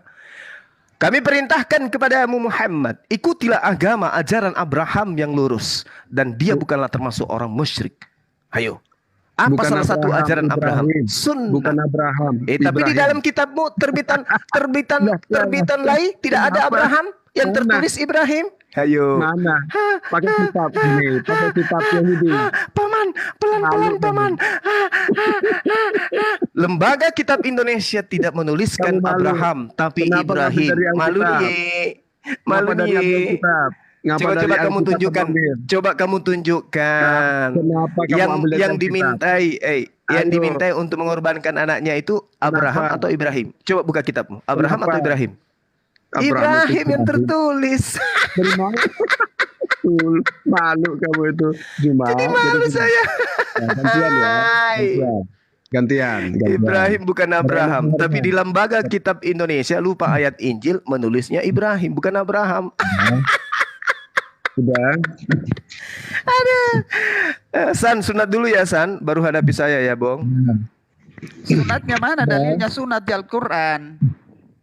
Ma'auhayna ilaika anittabi'a millata Ibrahim hanifa. Saya mau sunat sampai kulit-kulitnya habis. Kalau ada enggak dalilnya. perlu, emang situ sopo. Jangan dulu ikutin dia. Habisin kulitnya semua kalau ada dalilnya dalam Al-Quran. Ini dalilnya. Aku perintahkan kamu mengikuti ajaran Ibrahim itu disunat pakai kapak. Iya nggak apa-apa, yang penting disunat kan? Ya, saya mau disunat sampai kulitnya selesai semuanya. Ya urusanmu itu. Urusanmu ngapain saya ngurusin sunatmu? Tidak ada perintahnya baru kamu kan minta. Itu yang ada namanya perintahnya. palsu. Itu yang namanya nambah-nambahin. Ani tabi amillah. Itu perintahnya. Ikutilah ajaran lurus. Itulah yang Injil palsu. Kalau menyembah Yesus ada perintahnya. Menyembah Yesus. Tuhan tidak pernah minta disembah. Berarti kau tambah-tambahkan. Kenapa kau sembah? Kenapa kau sembah? Kenapa kau sembah? Kenapa kau sembah? Iblis itu bilang kalau kau menyembah aku. Kenapa kau sembah kalau tidak ada perintahnya? Berarti kau nambah-nambahkan. Kalau minta disembah itu iblis. Berarti kau nambah-nambahkan. Katanya tidak ada perintahnya. Tapi kan kau yang minta disembah itu iblis. Siapa bilang? Bagaimana kalau misalnya Tuhannya Yesus minta disembah? Gimana? Berarti dia juga iblis. Mana Tuhannya Yesus? Kalau saya bisa buktikan? Mana Tuhannya Yesus? Kalau saya bisa buktikan Tuhannya Yesus minta disembah gimana? Biarin dulu saya pasang. Biar saya bagaimana kalau saya bisa tunjukkan Tuhannya Yesus segala sembah? Wahyu 229, Wahyu 19 nomor 10, Wahyu 14 nomor 7, Yohanes 4 23 24. Wahyu 19 nomor 4, 1 Korintus 14 nomor 25, 2 Raja-Raja 17:36, 2 Raja-Raja 17:36, 2 Raja-Raja 17:36. Lanjut, gila sembah tuh. Berarti dia ada iblis. Yesus. Berarti itu ada iblis. Sejak kapan ada Tuhannya Yesus? Jadi Yesus itu ateis, tidak bertuhan. Yesus itu Tuhan. Nenekmu kiper. Yesus Nenekmu kiper juga semua. Di mana Yesus mengatakan dia Tuhan sementara dia berdoa semalam-malaman dia berdoa, dia ketakutan. Makanya belajar, semua belajar dulu. Yesus itu semua. berdoa kepada siapa? Yesus jangan berdoa. lupa. Dengarkan. Yesus berdoa untuk membuktikan dirinya Tuhan atau Yesus berdoa untuk membuktikan dia bukan Tuhan? Jangan Yesus dialihkan berdoa. Jawab. Semua mengapa dibilang Yesus? Semua mengapa dibilang Boleh Yesus? tambahin nggak? Ya, karena itu adalah nama dewanya orang Romawi, Zeus. Salah. Apa salah? Sejak kapan ada orang Yahudi menamakan namanya dengan anak Disebut bahasa dia Yunani? Yesus karena dia naturnya manusia sehingga dia berdoa semua. Tuhan Jawabannya semua. Tuhan mengatakan dalam Yeremia 10 nomor 6 bahwa Tuhan tidak serupa dengan apapun. Yesus serupa dengan apa? Menurut kamu? Saya diam Pak, saya diam. Telanjangan itu semua itu. Makanya kalau belum ada ilmu jangan cuma ada semua. Saya katakan samamu, kalau sudah tidak punya bahan lagi. Sam, saya katakan samamu, kakekmu belum lahir, saya sudah hafal Bible. Jadi kau diam aja. Bible yang mana kau hafal? Biblemu yang direvisi setiap saat. Biblemu yang direvisi setiap saat. Lanjut. Ngomongnya. Biarin dulu Pak. Bible revisi, pantas. Iya. Kan Biblemu kan selalu direvisi kan? Saya Bible di tempatku ini ada 5, tidak ada direvisi. Coba kau tunjukkan terbitan tahun 60-an. Isa Al-Masih yang tertulis atau Yesus? Apa masalahnya Isa Al-Masih di sana? Kalimat syahadat kan bisa direvisi Paling terus, Pak. pintar. Kalian itu paling pintar hibur Bang Suma kalau lagi capek-capek ini. Jogging lagi. Satu. Sudah semua jangan rusuh semua kalau sudah tidak punya bahan. Dengarkan Pak Abdul. Biarkan dulu saya Pak. Saya jogging lagi ya. Ini keringatan ini lumayan loh.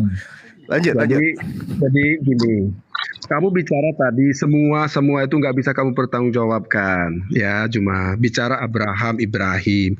Terus kalau saya tanya itu Ibrahim itu asalnya dari mana sih? Cuma kamu nggak bisa jawab. Pasti ngais-ngais nanti Alkitab, ya. Dulu kita juga pernah pelajari juga tentang tabut. Tabut itu apa artinya? Cuma itu tertulis dalam Quran. Kamu nggak bisa jawab, ngais-ngais juga ke Google, ke Alkitab. Maksud saya cuma, kamu harus pahami dulu. Ya, pahami dulu tentang Yesus itu siapa. Injil itu apa artinya? Ya, Injil itu bukannya firman Bapa, bukan dituliskan ke orang. Itu perkataan Yesus. Paham nggak kamu? Ya. Jadi kamu bicara Injil, kamu konteksnya kamu nggak tahu cuma. Nah, salah satu contoh aja, Ibrahim. Saya tanya, Ibrahim itu dari mana? Coba. Sampai botak juga kamu nggak dapat kamu cuma. Pakai Quran. Coba jawab. Hai, Bung. Al-Quran itu bukan cerita sensus penduduk yang menjelaskan siapa. Sekarang kalau saya balik samamu, Paulus itu nama bapaknya siapa? Sensus. Paulus yang mengajarkan 14 buku kepada Kristen ini, nama bapaknya siapa? Jangan lompat-lompat dulu. Ya. Maksud saya, capek saya, Bang. Nanti saya jawab. Otak saya bekerja dan fisik saya juga bekerja. Alhamdulillah. Saya tanya sama saudara, nama bapaknya Paulus itu siapa? Dia mengajarkan kalian 14 kitab. Sampai Anda menyembah manusia itu karena Paulus. Boleh enggak saya tanya, siapa nama bapaknya Paulus? Udah, nanti saya jawab. Apa jawabannya? Siapa? Iya, Al-Quran bukan buku biografi. Saya tanya, Paulus itu nama bapaknya siapa? Biografi, terus kamu tahu dari mana? Al-Quran yang menjelaskan. Dari mana Al-Quran? Tapi bukan biografi. Dia adalah bapak seorang nabi. Summa auhayna ilaika anittabi'a millata Ibrahim hanifan wa ma kana minal musyrikin. Tidak ada bapak dari nabi ditulis di Quran. Ngomong bohong kamu. As-Saffat. Jadikanlah keturunanku. Hei. Ali Imran Al-Maidah ayat 91. Bagaimana kemudian beliau meminta kepada Allah agar keturunannya dijadikan sebagai rasul. Siapa dari mana itu? Dan enggak usah kau tanya itu terlalu jauh. Kenapa? Abraham itu bukan Nasara, bukan Yahudi. Sekarang kau jawab saya, bapaknya Paulus namanya siapa? kita pelajari ini dulu, jangan lompat-lompat. Tunggu. Dengar. Kristen tidak mengajarkan ajaran Abraham. Ajaran Abraham tidak dianut oleh Kristen. Ngapain kau bahas Abraham? Kau bahas aja Paulus. Siapa nama bapaknya Paulus? Siapa? Itu dari mana? Saya tanya nama bapaknya Paulus siapa? Belum selesai kamu jawab ini. Saya tidak penting untuk itu. Kenapa? Karena tidak ada ajaran Abraham yang kamu ikuti. Yang kamu ikuti adalah ajaran Paulus. Saya tanya, siapa nama bapaknya Paulus? Ayo, San dan Kim, dua orang ini, Sam dan Kim. Coba kamu jawab saya, siapa nama bapaknya Paulus? Coba. Nggak ada tertulis sama bapaknya di sana. Tunggu dulu. Ibrahim itu di mana? Bagaimana kau mengatakan tidak ada bapaknya tertulis? Berarti dia ini orang nggak jelas. Kalau orang Yahudi kan jelas tuh, ada namanya, ya, Isa bin Ibnu Maryam, semua Yosua bin Nun, artinya Yosua anak laki-lakinya Nun. Sekarang Paulus bin apa? Paulus bin apa? Dia sampai ke tanah Arab sampai makanya ada surat Yasin 14. Paulus bin apa? Paulus bin Bahlul atau Paulus bin Iblis atau Paulus bin Laknat? Surat Yasin 14. Iya, nama bapaknya siapa? Paulus itu tertulis surat Yasin 14. Paham? Nah, sekarang di kitabmu yang mendirikan agama Kristen itu Paulus. Nama bapaknya siapa? Ibrahim itu mana? Udah saya jawab. Ibrahim tidak ada ajaran Ibrahim, tidak ada ajaran Abraham yang dianut oleh Kristen. Gak ada. Percuma kamu bahas. Yang kamu anut itu adalah ajaran Paulus. Saya tanya nama bapaknya Paulus siapa? Jangan lompat. Nama bapaknya Paulus siapa? Gak ada tertulis nama bapaknya di situ. Berarti dia tidak jelas orang mana. Ibrahim itu siapa? Berarti dia tidak jelas orang mana. Berarti Ibrahim juga gitu. Loh, kita dengarkan. Kami umat Islam tidak kemudian mengajarkan ajaran Nabi Ibrahim dikarenakan karena silsilah. Oke? Tetapi ajaran yang kami terima adalah beliau bersunat, beliau berkurban, beliau menyembah hanya kepada Allah. Selesai kami di sana.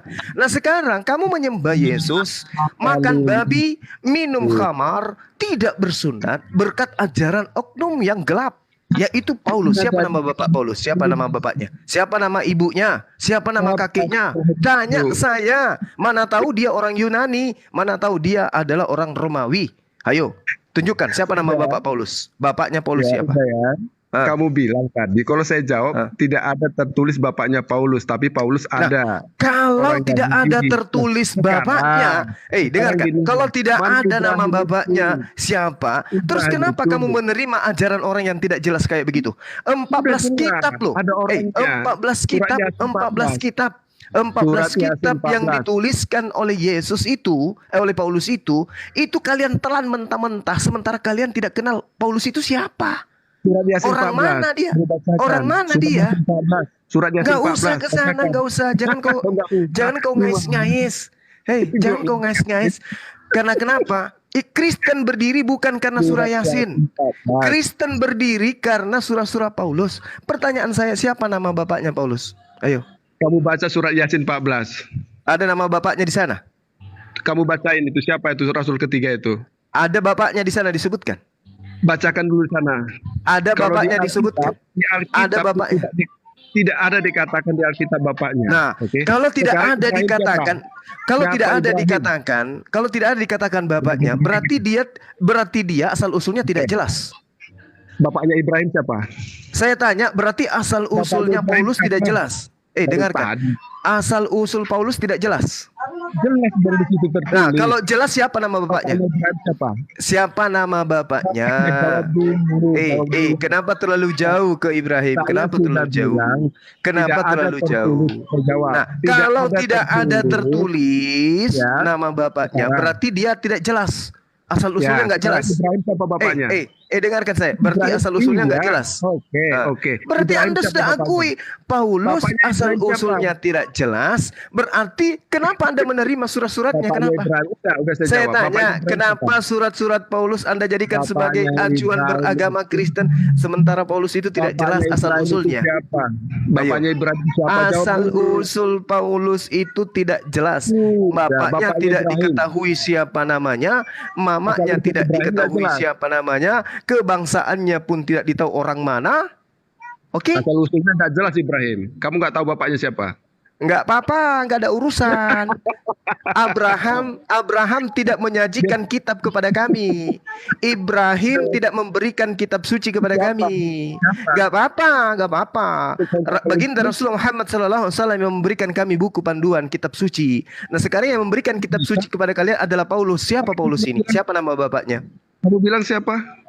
Siapa Yang nama itu. bapaknya? Tadi kamu Siapa putus dari- nama bapaknya? dari Siapa baginda nama Muhammad. bapaknya Paulus? Nggak tertulis di sana bapaknya. Enggak tertulis. Kalau Ibrahim tidak apa tertulis, Hah? tertulis berarti tidak jelas. Berarti Ibrahim juga nggak jelas, nggak ada tahu bapaknya kamu. Ibrahim alaihissalam tidak memberikan buku panduan kepada umat Islam. Ada nggak buku panduan yang Ibrahim kasih ke Islam? Ada nggak? Berarti kamu nggak tahu Ibrahim dari mana. Nggak Kalau ada. nggak jelas. Jadi Nggak tidak ada. penting. Iya nggak penting. Nah sekarang Paulus memberikan buku panduan di dalam Kristen 14 buku. Orang yang tidak jelas asal usulnya Anda jadikan tulisannya sebagai acuan di dalam beragama. Apakah itu benar? Siapa Paulus ini? Siapa Paulus ini? Ya, saya jawab. Paulus Ah. ini sampai ke Arab. Itu tertulis di surat Yasin 14. Paham Kalau nggak dia kamu? sampai ke Arab itu sudah dinubuatkan. Saya mengiyakan bahwa dia memang dinubuatkan menjadi orang Kristen di dalam Matius 23 nomor 15. Iya memang, dan pengikutnya adalah orang neraka semua. Tahu saya. Tamat saya. Pengikut Paulus adalah orang-orang neraka. Tahu saya tamat. Saya yang ngajarin kalian bukan? Lupa. Udah. Terus Lupa. Ibrahim siapa bapaknya? Nggak tahu kan? Nah sekarang Paulus siapa bapaknya? Sudah saya bilang nggak Nah, tertulis. kalau tidak tertulis berarti dia orang nggak jelas. Kenapa kemudian tulisannya dijadikan sebagai firman Tuhan? Kenapa? Berarti Ibrahim juga nggak jelas. Nah, emang Kamu ada nggak tahu kitabnya Ibrahim kepada kami? Ibrahim nggak ada kitabnya Abdon. Emang Lu ada buku termuka panduan yang di Ibrahim situ. tulis untuk kami? Ada? Sunatmu dari mana? Kamu bilang milah Ibrahim. Nah, Ayo. itu dia. Sunat itu Ngapain perintah. diikutin kalau tidak ada Sunat itu suratnya? adalah perintah baginda Rasulullah Muhammad SAW kepada kami. Siapa? Kata siapa? Jangan buat Rasulullah malu. Muhammad SAW perintahkan kepada kami untuk bersunat. Mana dalilmu? Ngomong Makanya di dalam hadis Rasulullah jelas sekali dikatakan buanglah darimu rambut, kekufuran dan berkhitanlah. Itu perintah siapa? Gak usah ngarang cuma kamu. Itu perintah siapa? Perintah siapa? Kamu bilang Perintah tadi siapa Ibrahim. berkhitan itu? Perintah Kalau siapa? ngikutin Abraham berarti perintah Abraham. Dengarkan. Di dalam Apakah intisari Abraham pengajaran sama dengan Allah? di dalam intisari pengajaran kami di dalam hadis yang diriwayatkan oleh Ahmad dan Abu Dawud, Rasul Muhammad SAW memerintahkan kepada kami, wahai umatku, bersunatlah. Itu perintah dari Rasul Muhammad SAW untuk kami bersunat. Selesai kan? Nah, sekarang pertanyaan saya, yang mengajarkan kalian mengatakan Yesus itu mati terkutuk, yang mengatakan Yesus itu adalah Tuhan, adalah seorang Paulus yang tidak jelas asal usulnya. Hayo. Mampus nggak kalian itu? Mampus nggak kalian? Anda menerima sebuah pengajaran dari orang yang tidak jelas. Siapa nama bapaknya? Nggak tahu. Siapa nama ibunya? Nggak tahu. Hayo.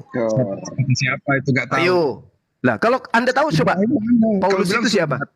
Paulus itu siapa? Paulus itu orang mana? Mana buktinya kalau dia orang Yahudi? Buktikan kalau dia orang Yahudi. Siapa nama bapaknya? Gini, buktikan. Kisah para rasul, biar kamu pinter nih. Iya, Saulus juga setuju dulu. Saulus juga setuju bahwa Stefanus mati dibunuh pada waktu itu penganiayaan yang hebat terhadap jemaat di Yerusalem. Mereka semua rasul tersebar ke seluruh daerah Yudea dan Samaria. Jadi pemerintahan pada waktu itu adalah Stefanus, ya. Jadi kamu bicara tentang Saulus jelas. Stefanus itu orang mana, Bung? Stefanus itu orang Romawi, Bung. Yang saya tanya, Paulus ini orang mana? Itu mana? Kamu Dia nggak dari tahu. suku apa? Siapa nama bapaknya? Dengar dulu. Saya dengarkan kalau Anda menjawab sesuai dengan pertanyaan. Jangan dipotong. Kalau cuma jualan obat untuk apa? Jangan Mending saya dipotong. jogging. Udah. Ayo. Siapa nama bapak Paulus ini? Kalau dia orang Gantian. Yahudi, siapa nama bapaknya? Jawab. Saya jawab ya. Paulus Dengarkan jawabannya teman kau ini. Dengarkan apa jawabannya. tidak tertulis di sini. Tidak tertulis. Lalu bagaimana kemudian tulisannya Anda jadikan sebagai firman Tuhan? Ibrahim bapaknya siapa? Kenapa larinya ke Ibrahim, Bung? Bilang nggak jelas. Kenapa larinya ke Ibrahim? Kenapa? Ibrahim tidak memberikan buku panduan untuk menjadi Islam, nggak ada. Ibrahim tidak memberikan. Lalu Mila Ibrahim itu ngikutin sunatnya gimana? Ajaran salah satu ajaran yang diajarkan oleh Nggak jelas juga itu. Sudah kukatakan samamu, diriwayatkan oleh Ahmad dan Abu Daud, Rasulullah memerintahkan kepada umatnya umat Islam bersunatlah. Itu perintah beliau. Rasul. Yes. Bukan Allah. Yes, beliau yang mengatakan itu betul. Yes. Makanya dikatakan apa yang dikatakan oleh Allah, Qul in kuntum tuhibbunallaha fattabi'uni. Jika engkau cinta kepada Allah, ikutilah baginda Rasul Muhammad SAW. Baginda memerintahkan sunat dong. Nah sekarang dengarkan Abdon. Di dalam Kristen ada 14 buku yang dikarang sendiri oleh Paulus yang menjadi dasar pijakan kekristenan. Pertanyaan saya, Paulus ini siapa sih? Siapa sih nama bapaknya? Siapa sih nama ibunya? Siapa sih nama tantenya? Dia dari mana sih orang ini? Dari keturunan mana sih dia? Ayo. Kok bisa bukunya menyesatkan miliaran orang sementara dia tidak jelas siapa? Ayo. Udah, gantian. Kalau saya bilang Paulus bapaknya Paulus tidak tercatat, kamu bilang nggak jelas. Sekarang giliran saya nanya kamu, Ibrahim itu siapa bapaknya, kamu bilang juga nggak tahu. Berarti Ibrahim bagi kamu tidak jelas. Jangan potong dulu. Kalau tidak jelas enggak apa-apa. Tidak jelas pun enggak masalah. Toh tidak ada tulisan Abraham yang kami jadikan sebagai acuan untuk menjadi Islam. Sekarang buku-buku Paulus itu ada 14 buku yang Anda jadikan acuan untuk menjadi Kristen penyembah manusia. Bahkan dia Paulus yang mengajarkan kalian meninggalkan perintah Tuhan. Bahkan dia Paulus yang mengajarkan bahwa Yesus itu adalah Tuhan. Bahkan dia Paulus yang mengajarkan bahwa hukum Taurat itu adalah sampah. Paham? Sebegitu berani oknum ini. Siapakah dia? Siapa nama bapaknya? Siapa nama ibunya? Jawab. Udah. Jadi kalau kamu bilang tadi kalau tidak dikatakan bapaknya Paulus, kamu bilang nggak jelas. Berarti Ibrahim bagi kamu nggak jelas. Bicara tentang sunat cuma kamu bilang milahnya Ibrahim. Kamu kepentok kepala sendiri. Ya. Bicara sunat tadi milah Ibrahim. Sekarang kamu bilang juga Muhammad yang mengajarkan. Kamu itu malu cuma bicara kayak gitu, ngarang. Dia poles lagi dengan perintah. Ngarang itu Nabi. Loh, kami sunat karena perintah beliau. Betul enggak? Saya tanya dulu.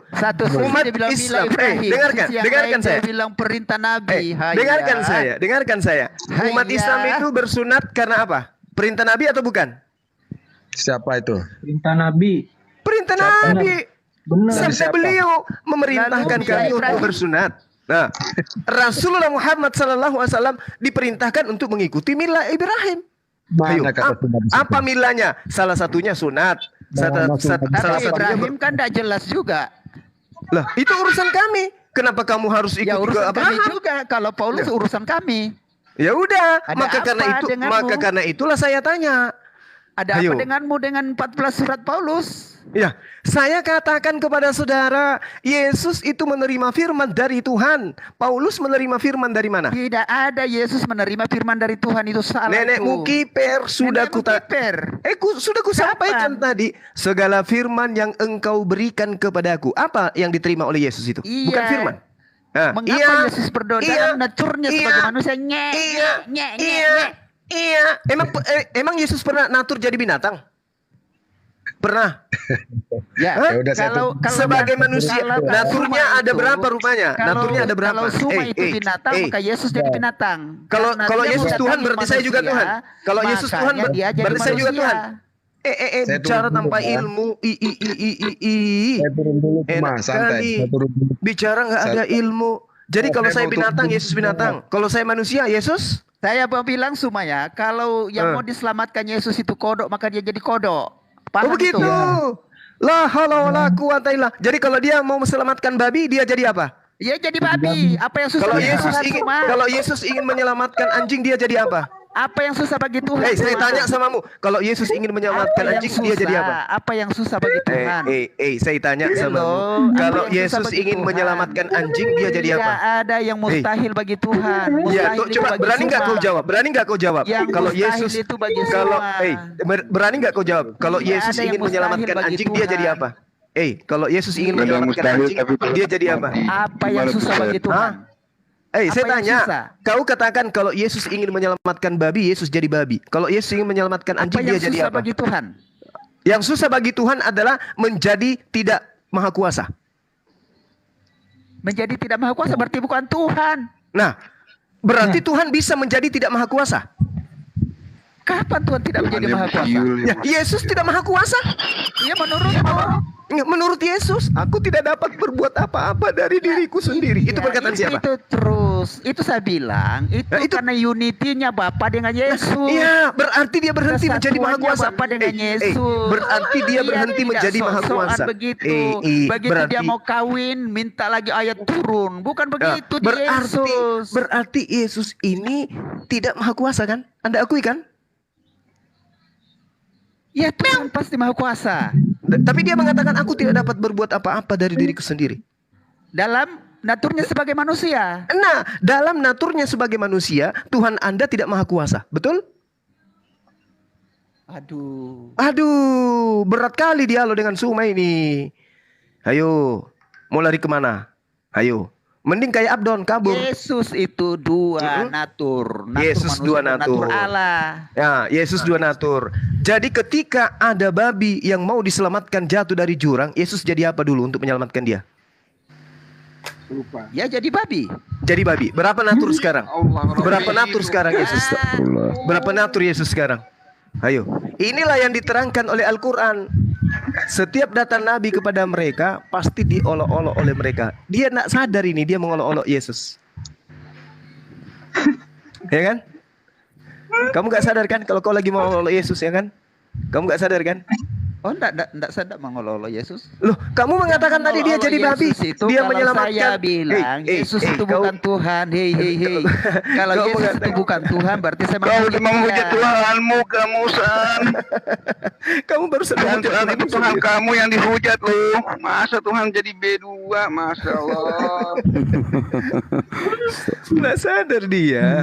Oh, Yesus ketika mau menyelamatkan anjing jadi anjing, mau menyelamatkan monyet jadi monyet, mau menyelamatkan semut jadi semut, mau menyelamatkan bidadari mau menyelamatkan pelacur jadi pelacur, mau menyelamatkan orang lumpuh jadi lumpuh. Yang jelas 72 tidak jadi 72 bidadari. Ya, oke, nanti di bawah simak ya. San sudah menghujat Tuhannya sendiri tuh.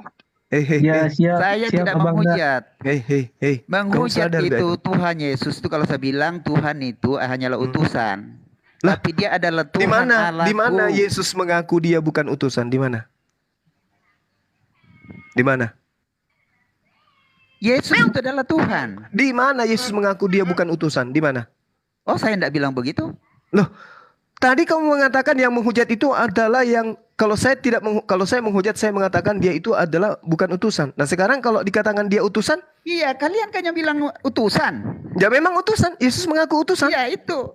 Nah, kamu mengaku dia utusan Bagi atau bukan saya, utusan? Yesus itu adalah Tuhan. Menghujat Dari mana? di mana? Ya, itu Anda menghujat. Itu Anda menghujat. Di mana? Hidup kekal Yesus itu Tuhan. Hidup kekal itu adalah mereka mengenal Engkau satu-satunya Tuhan. Yesus juga Tuhan di situ rupanya. Ayatnya di mana itu? Yohanes 17 nomor 3. Ayo. Apa dia bilang di sana? Lah, masih mau belajar. Baru mau belajar. Sosok. Kalau hanya modal sperma kau naik ke sini percuma. Belum lahir orang Kristen yang mampu Suma mengalahkan itu- saya di Suma dialog itu dari tentang apa? itu. Kalau bukan Belum. sperma. Kalau hanya Suma modal itu manusia sperma. biasa. Yesus itu Kalau- manusia luar biasa. Ya Suma memang, itu dari sperma Iya, juga. tapi tetap saja dia manusia kan? Iya, manusia Allah. Ya iya, sudah manusia Allah. Nenek Manusia moyang Allah. Manusia yang kerasukan Allah maksudnya. Yang manusia sperma itu Suma. Lah, kalau manusia di dalam Yesus itu kitabmu manusia Roma Allah. 1 Roma 1 nomor 3 Yesus berasal dari sperma Daud. Ayo. Sperma Daud. Iya. Ayo. Bagaimana dengan malaikat bilang itu bukan dari hubungan Enggak tahu saya enggak tahu, tanya kepada Nah, kitabmu. itu jawaban saya. Nah, itu tanya Paulus, Paulus, kenapa kau bilang kalau Yesus itu berasal dari sperma Daud? Salah kau, Paulus. Salah, bikin malu saya. Keturunan berarti anak, berarti benih. Itu keturunan Daud. Oh, berarti Tuhan punya keturunan gitu. Ya, tidak Iya. Meow. Ayo sidik, tolong diterapi pakai air ketuban kuda sahabat kita. Selamatkan. Saya istirahat dulu, saya lagi jogging ini soalnya. Assalamualaikum warahmatullahi wabarakatuh. Assalamualaikum warahmatullahi wabarakatuh. Host teman-teman ya. Saudara Sankim, Anda belajar lagi ya, belajar sama teman-teman saya di sini. Ya, saya monitor. Nah, Samaya begini, monitor. Saya akan belajar kalau di tempatmu itu ada kebenaran. Buktikan kalau ada kebenaran. Al-Quran mengatakan Nabi Isa alaihissalam itu utusan Tuhan. Salah enggak? Benar enggak itu? Benar. Saya tidak ada urusan dengan Al-Quran. Ya, di dalam iman kami, sosok Nabi yang datang kepada Bani Israel di abad pertama itu lahir tanpa ayah, itu adalah Nabi, utusan Tuhan. Itu benar atau tidak? Tidak benar. Jadi? Makanya saya tuntut kebenaran. Yohanes 17 nomor 3 itu apa? Hidup kekal itu adalah mereka mengenal engkau satu-satunya Tuhan dan yang benar, dan mengenal Yesus yang engkau utus. Yesus apa di sana? Utusan atau bukan? Utusan. Nah, utusan. Iya, firman. Berarti Al-Quran benar, tuyul. Udah ribet amat sih. Ruwet orang dialog sama orang nggak berfungsi akalnya nama gini. Bagaimana ceritanya ada kebenaran di Al-Quran? Loh, Sementara tadi Yesus kamu yang sudah adalah Tuhan mengatakan- dibilang utusan. Di mana Yesus mengatakan dirinya Tuhan, bukan utusan? Di mana Yesus mengatakan aku bukan Tuhan? Ya, jelas sekali dia mengatakan, aku tidak dapat berbuat apa-apa dari diriku sendiri. Anda tahu maksudnya itu semua? Ya, maksudnya dia bukan Tuhan, tuyul. Oh, salah. Loh, kalau Tuhan itu maha berkehendak, Mazmur 33 nomor 9. Apapun yang ia lakukan, dia cukup berkata, jadi monyet, jadilah kau monyet.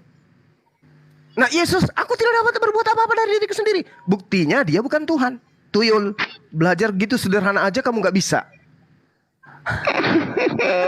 Ya sudah, kebenaran apa yang ada di Al-Quran supaya Kebenarannya, saya disunat sampai selesai kulitnya. Kebenarannya Yesus itu utusan Tuhan dan bukan Tuhan, kampret. Cocok buat menghujat Tuhan tuh ya Bang Suma ya. Dia tadi menghujat Tuhan, kata kampret ya sekali. Supaya seimbang daripada Yesus dikatakan babi. Iya betul. Jadi Yesus itu datang karena sasarannya mau diselamatkan manusia. Jadi manusia. Mama. Kalau Suma itu babi, maka dia akan datang jadi babi. Iya ampun, Mama Tuhannya jadi babi. Oh lala. Iya, kalau Suma babi. Itu maksudnya. Lain kami ini kan. Udah mau masuk. Parah. Saya nggak apa-apa jadi babi, Bung. Gak apa-apa saya jadi anjing, asal jangan Tuhanmu aja yang jadi anjing. Kasihan yang lain. Parah.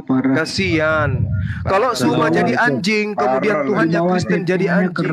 Lah, poin saya itu tadi, karena manusia yang mau diselamatkan, maka dia menjadi manusia. Ya. Dan itu sudah terjadi jadi manusia. Tuhan tidak pernah jadi anjing. Tapi kalau dia mau menyelamatkan anjing?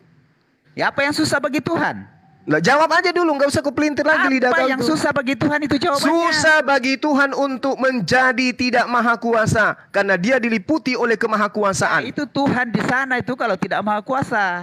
Ya, sekarang Yesus maha kuasa enggak? Maha kuasa. Aku tidak dapat berbuat apa-apa dari diriku sendiri. Tuhan kalau bulat ya bang, gimana mah kuasa Tuhan. Mending kau tuhankan cendol.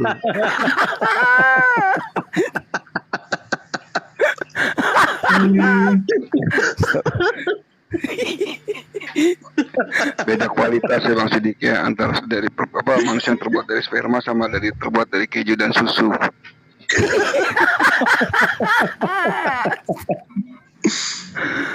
Astagfirullah, sadar Pak. Ya, Saudara San Kim, ya banyak belajar lagi Bung. Ya, mohon maaf kalau Anda tidak nerima pernyataan saya. Tapi pada intinya kami Muslim itu hanya ingin Anda itu tersadarkan dari kesesatan. Itu aja kok.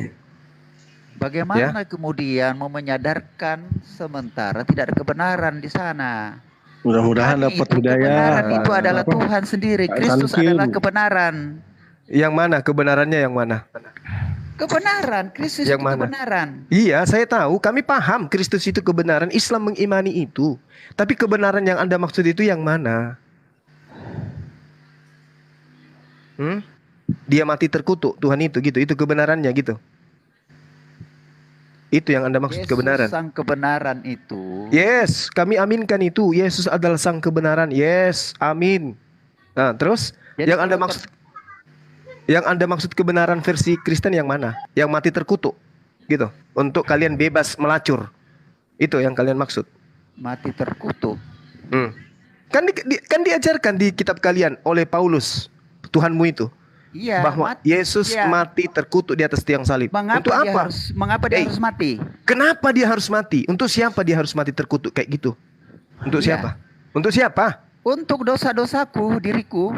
Enak kali kau tuyul. Bapakmu mau nggak? Enak kali kau yang onani, tetangga yang hamil. Kelapa-kelapa ini. Gak ada ilmu kau. Aduh, San Kim. Enak kali kau. Yesus yang kau bunuh, anak orang kau bunuh demi untuk Yesus itu mau mati demi menebus dosa manusia termasuk diriku. Sejak kapan ada nabi mengajarkan mempersembahkan tebusan darah manusia, tuyul? Sejak kapan? Tapi buktinya Yesus disalib. Iya, memang disalib, memang dibunuh Yesus itu. Kalian persembahkan darahnya kepada siapa? Loh, persembahkan darahnya kepada siapa? Pertanyaanmu salah itu semua. Kok salah? Yesus dipersembahkan atau tidak? Siapa yang persembahkan? Ibrani 10 nomor 10. Yesus dipersembahkan untuk Kristen laknatullah. Betul nggak? Dipersembahkan. Ya. Dengarkan Zoya supaya otakmu nggak error. Di dalam kitabnya orang Yahudi, Yeremia Imamat 1 nomor 2, jika Bani Israel hendak mempersembahkan persembahan kepada Tuhan, maka haruslah dia mempersembahkan hewan ternak, domba, sapi, kambing. Itu untuk penebus dosa. Nah, sekarang Kristen muncul dari Romawi Yunani mengajarkan mempersembahkan anak manusia. Itu ajaran siapa? Nabi mana yang mengajarkan itu? Korban di perjanjian lama itu kan sistemnya apa namanya itu ya? Binatang. Binatang. Nah, siapa yang minta darah manusia? Siapa yang minta darah manusia? Lah kan kalian mempersembahkan manusia karena dosamu tadi barusan kau katakan Yesus mati terkutuk karena dosaku. Kau persembahkan Yesus kepada siapa rupanya? Ketika manusia berdosa, maka hubungan manusia dengan Allah putus. Maka rencana Tapi Tuhan mengajarkan supaya berdamai. Dengarkan, pendamaian antara manusia dengan Tuhan. Ini kalau diminta kita jelasin dipotong. Karena apa yang kau jelaskan itu pembengkokan ajaran para nabi. Tuhan minta pendamaian antara dia dengan manusia dengan darah hewan. Betul enggak? Itu di PL itu. Iya di PL betul. Nah, sekarang di kitabmu itu Tuhan minta darah manusia itu tertulis di mana? Loh kok Tuhan minta darah manusia? Lalu untuk apa dia menebus? Katanya Yesus darahnya untuk menebus.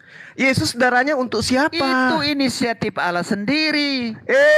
Makanya di mana tertulis? Di mana tertulis? Di mana tertulis? Jadi manusia. Di mana Tuhan? Coba naik tunjukkan. Ke surga dan akan datang kembali. Hati-hati lo semua nanti masuk neraka lo. Kalau udah terima Yesus. Mimpi. Saya tanya, di mana dalilnya Tuhan menginginkan dirinya menjadi manusia untuk bunuh diri demi untuk kau pemakan babi? Lo kok bunuh diri? Lah, jadi Yesus datang ini atas kehendaknya mati atau kehendaknya orang lain? Namanya bunuh diri itu kalau dia gantung diri sendiri, ini dibawa oleh tentara Romawi semua. Berarti Yesus menjebak tentara Romawi agar dirinya dibunuh. Diadili. Kalau ya, yang mengadili ini apa upahnya? Yang mengadili ini upahnya apa nanti? Upahnya? Iya. Ya tanya sama Tuhan. Enak kali kau. Iya, kau karena, Tuhan. Gini, kalau kami orang Kristen itu, kami tidak bisa ya menghakimi orang lain, tapi kalian selalu menghakimi. Kamu sudah menghakimi Yesus. Kalian yang menghakimi Yesus sebagai manusia terkutuk. Loh, kapan kami menghakimi Yesus? Galatia 3 nomor 13. Sebab kalau Yesus tidak mati, maka kami di dalam kuburan terus tidak hidup-hidup.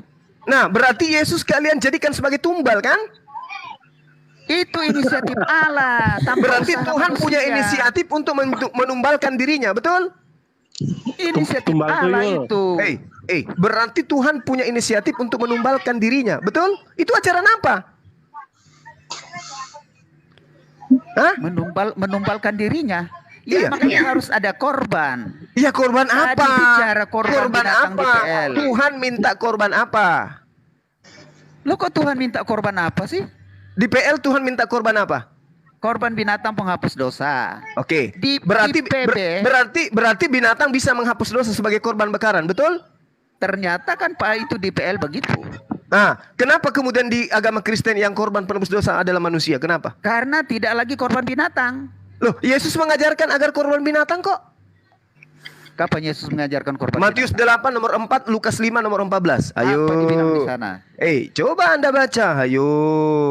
Nah, kasihan lah ini kalau orang orang awam mau dialog dengan bisa kita. Buka data ini. Ya, Lukas 5 nomor 14. Ayo. Buka data Bang Ali. Matius 8 nomor 4. Ayo. Biar percaya dia Bang Ali. Yesus memerintahkan untuk mempersembahkan korban binatang. Kristen yang dari Roma Yunani ini mempersembahkan manusia kepada dewa Molok. Korban binatang mana coba dibaca dulu. Ya, baru mau belajar suaranya kenceng. Kayak orang pintar aja.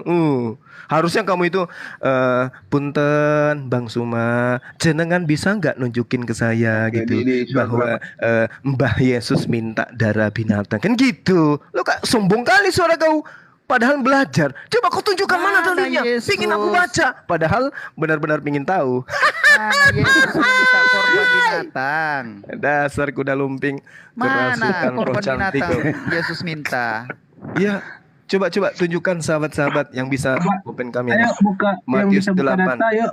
Matius 8 4 atau atau Lukas 5 nomor 14. Matius 8 nomor 4 nih. Ntar saya open kan. Asik. Dulu aja Bang Sidik. Digedein abang saya ini. Digedein Bang.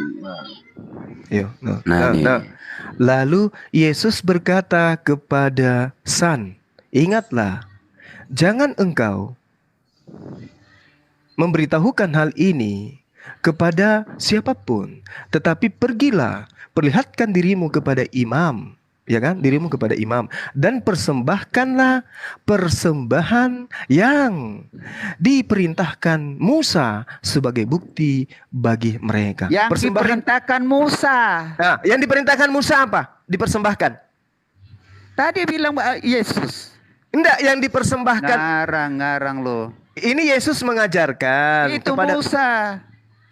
Dengarkan. Yesus memerintahkan pengikutnya untuk mempersembahkan persembahan yang diperintahkan Musa. Apa yang diperintahkan oleh Musa untuk dipersembahkan? Apa?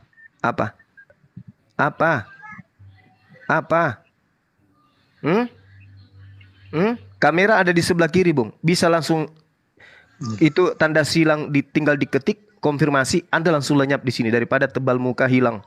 Ayo. Domba di situ, domba. Ayo. Saya ajarin sebelah kanan ada tanda silang, Anda klik itu, nanti ada tertulis konfirmasi. Habis itu Anda minum air putih banyak-banyak, kemudian Anda renungkan. Nah, itu dia tuh. Muncul itu Nabi Musa tuh. Domba, bukan tunggal tuyul. Udah ya saudara San ya, kita bercanda ya, santai-santai supaya tidak terlalu tegang. Ternyata Kristen salah mempersembahkan Yesus ke dewa Molok. Harusnya Kristen seperti Islam mempersembahkan binatang Suma kurban. salah. Mana ada Kristen mempersembahkan Yesus? Ibrani 10 nomor 10. Tidak ada itu Kristen mempersembahkan Yesus. Ibrani 10 nomor 10. Apa dibilang? Ini saja ayat tadi itu Musa yang ngomong begitu. Ini. Ya, Musa memerintahkan apa rupanya? Ini ulangan 12. Ini satu perikop nih. Jangan engkau berbuat seperti itu terhadap Tuhan Allahmu, sebab segala yang menjadi kekejian bagi Tuhan, apa yang dibencinya itulah yang dilakukan mereka bagi Allah. Mereka bahkan anak-anaknya lelaki dan anak-anaknya perempuan dibakar gitu loh. Nah, mereka dengan api bagi Allah. Ini dibenci oleh Allah ini, oleh Sang Pencipta ini. Lah iya, itu orang yang menyembah berhala itu. Lah, kalian menyembah Yesus? Mempersembahkan darah Yesus itu kepada siapa? Kita pulangan Masih itu, bagus kan? mereka daripada Anda menyembah kepada Paulus. Masih bagus. Sejak kapan kami menyembah Paulus? Lah, Jangan Paulus suka itu bapak. marah loh. Semua jangan suka larang. Aku bisa buktikan. Saya tidak nyembah Paulus. Saya bisa buktikan kau nyembah Paulus. Apa itu? Saya bisa buktikan. Yohanes 8:44. Izinkan saya untuk menguraikan. Iblislah yang menjadi bapakmu. Siapa yang pernah mengaku bapak? 1 Korintus 4:15. Sebab sekalipun kamu mempunyai beribu-ribu pendidik dalam Kristus, kamu tidak mempunyai banyak bapak. Karena akulah yang dalam Kristus Yesus telah menjadi bapakmu oleh Injil yang kuberitakan kepadamu. Yohanes itu ada Paulus ngomong di situ. Ini nih 1 Korintus 4 nomor 15. Akulah yang menjadi bapakmu. Yohanes, Yesus mengatakan, iblislah yang menjadi bapakmu. Iya, iblis yang menjadi bapakmu, termasuk Suma. Enggak, saya Bapak tidak iblis. mempertuhankan Paulus. Kamu aja yang mempertuhankan Paulus. Lah, di mana ceritanya Paulus ngomong di Yohanes? 1 Yohanes 4:15 Paulus mengaku bapak dan kamu melakukan semua ritual yang diperintahkan oleh Paulus untuk Anda lakukan. Coba baca dulu 1 Yohanes. Kok tiba-tiba ada Paulus di 1 Yohanes itu? Bahlul. Kamu mempraktekkan semua keinginan-keinginan Paulus, betul? Kau menyembah Yesus itu atas perintah siapa?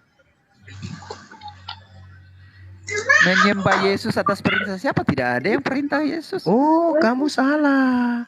Roma 10 nomor 9 nomor 10. Barang siapa yang berkata dengan mulutnya bahwa Yesus itu adalah Tuhan dan apa yang dikatakan itu diimani sepenuh hati, maka dia akan diselamatkan. Kamu imani nggak sepenuh hati bahwa Yesus itu adalah Tuhan? Apakah itu perintah? Perintah. Barang siapa? Barang siapa? Kalau perintah itu harus. Lah memang harus. Barang siapa? Coba. Iya.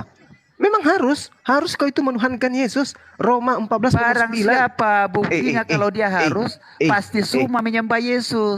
Roma 10 di situ dibilang barang siapa? Roma 14 nomor 9. Nomor 9. Nomor 14. Roma 14 nomor 9. Yesus yang telah menjadi mantan mayat itu menjadi Tuhan oleh Allah. Betul nggak?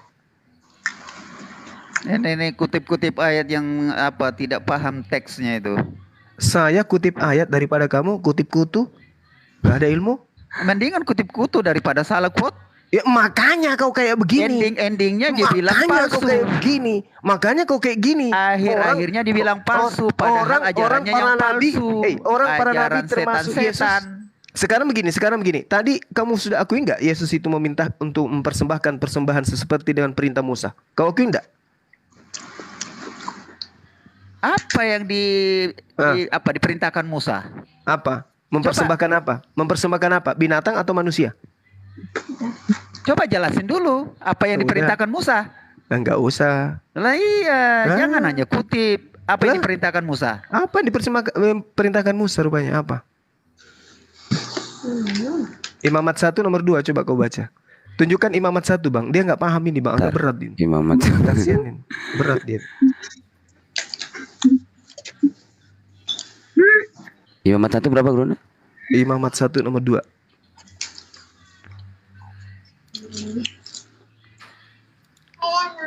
Padahal di ulangan 12 itu lo Grunda satu perikop lo ini. Dia pusing karena dia di tengah-tengah.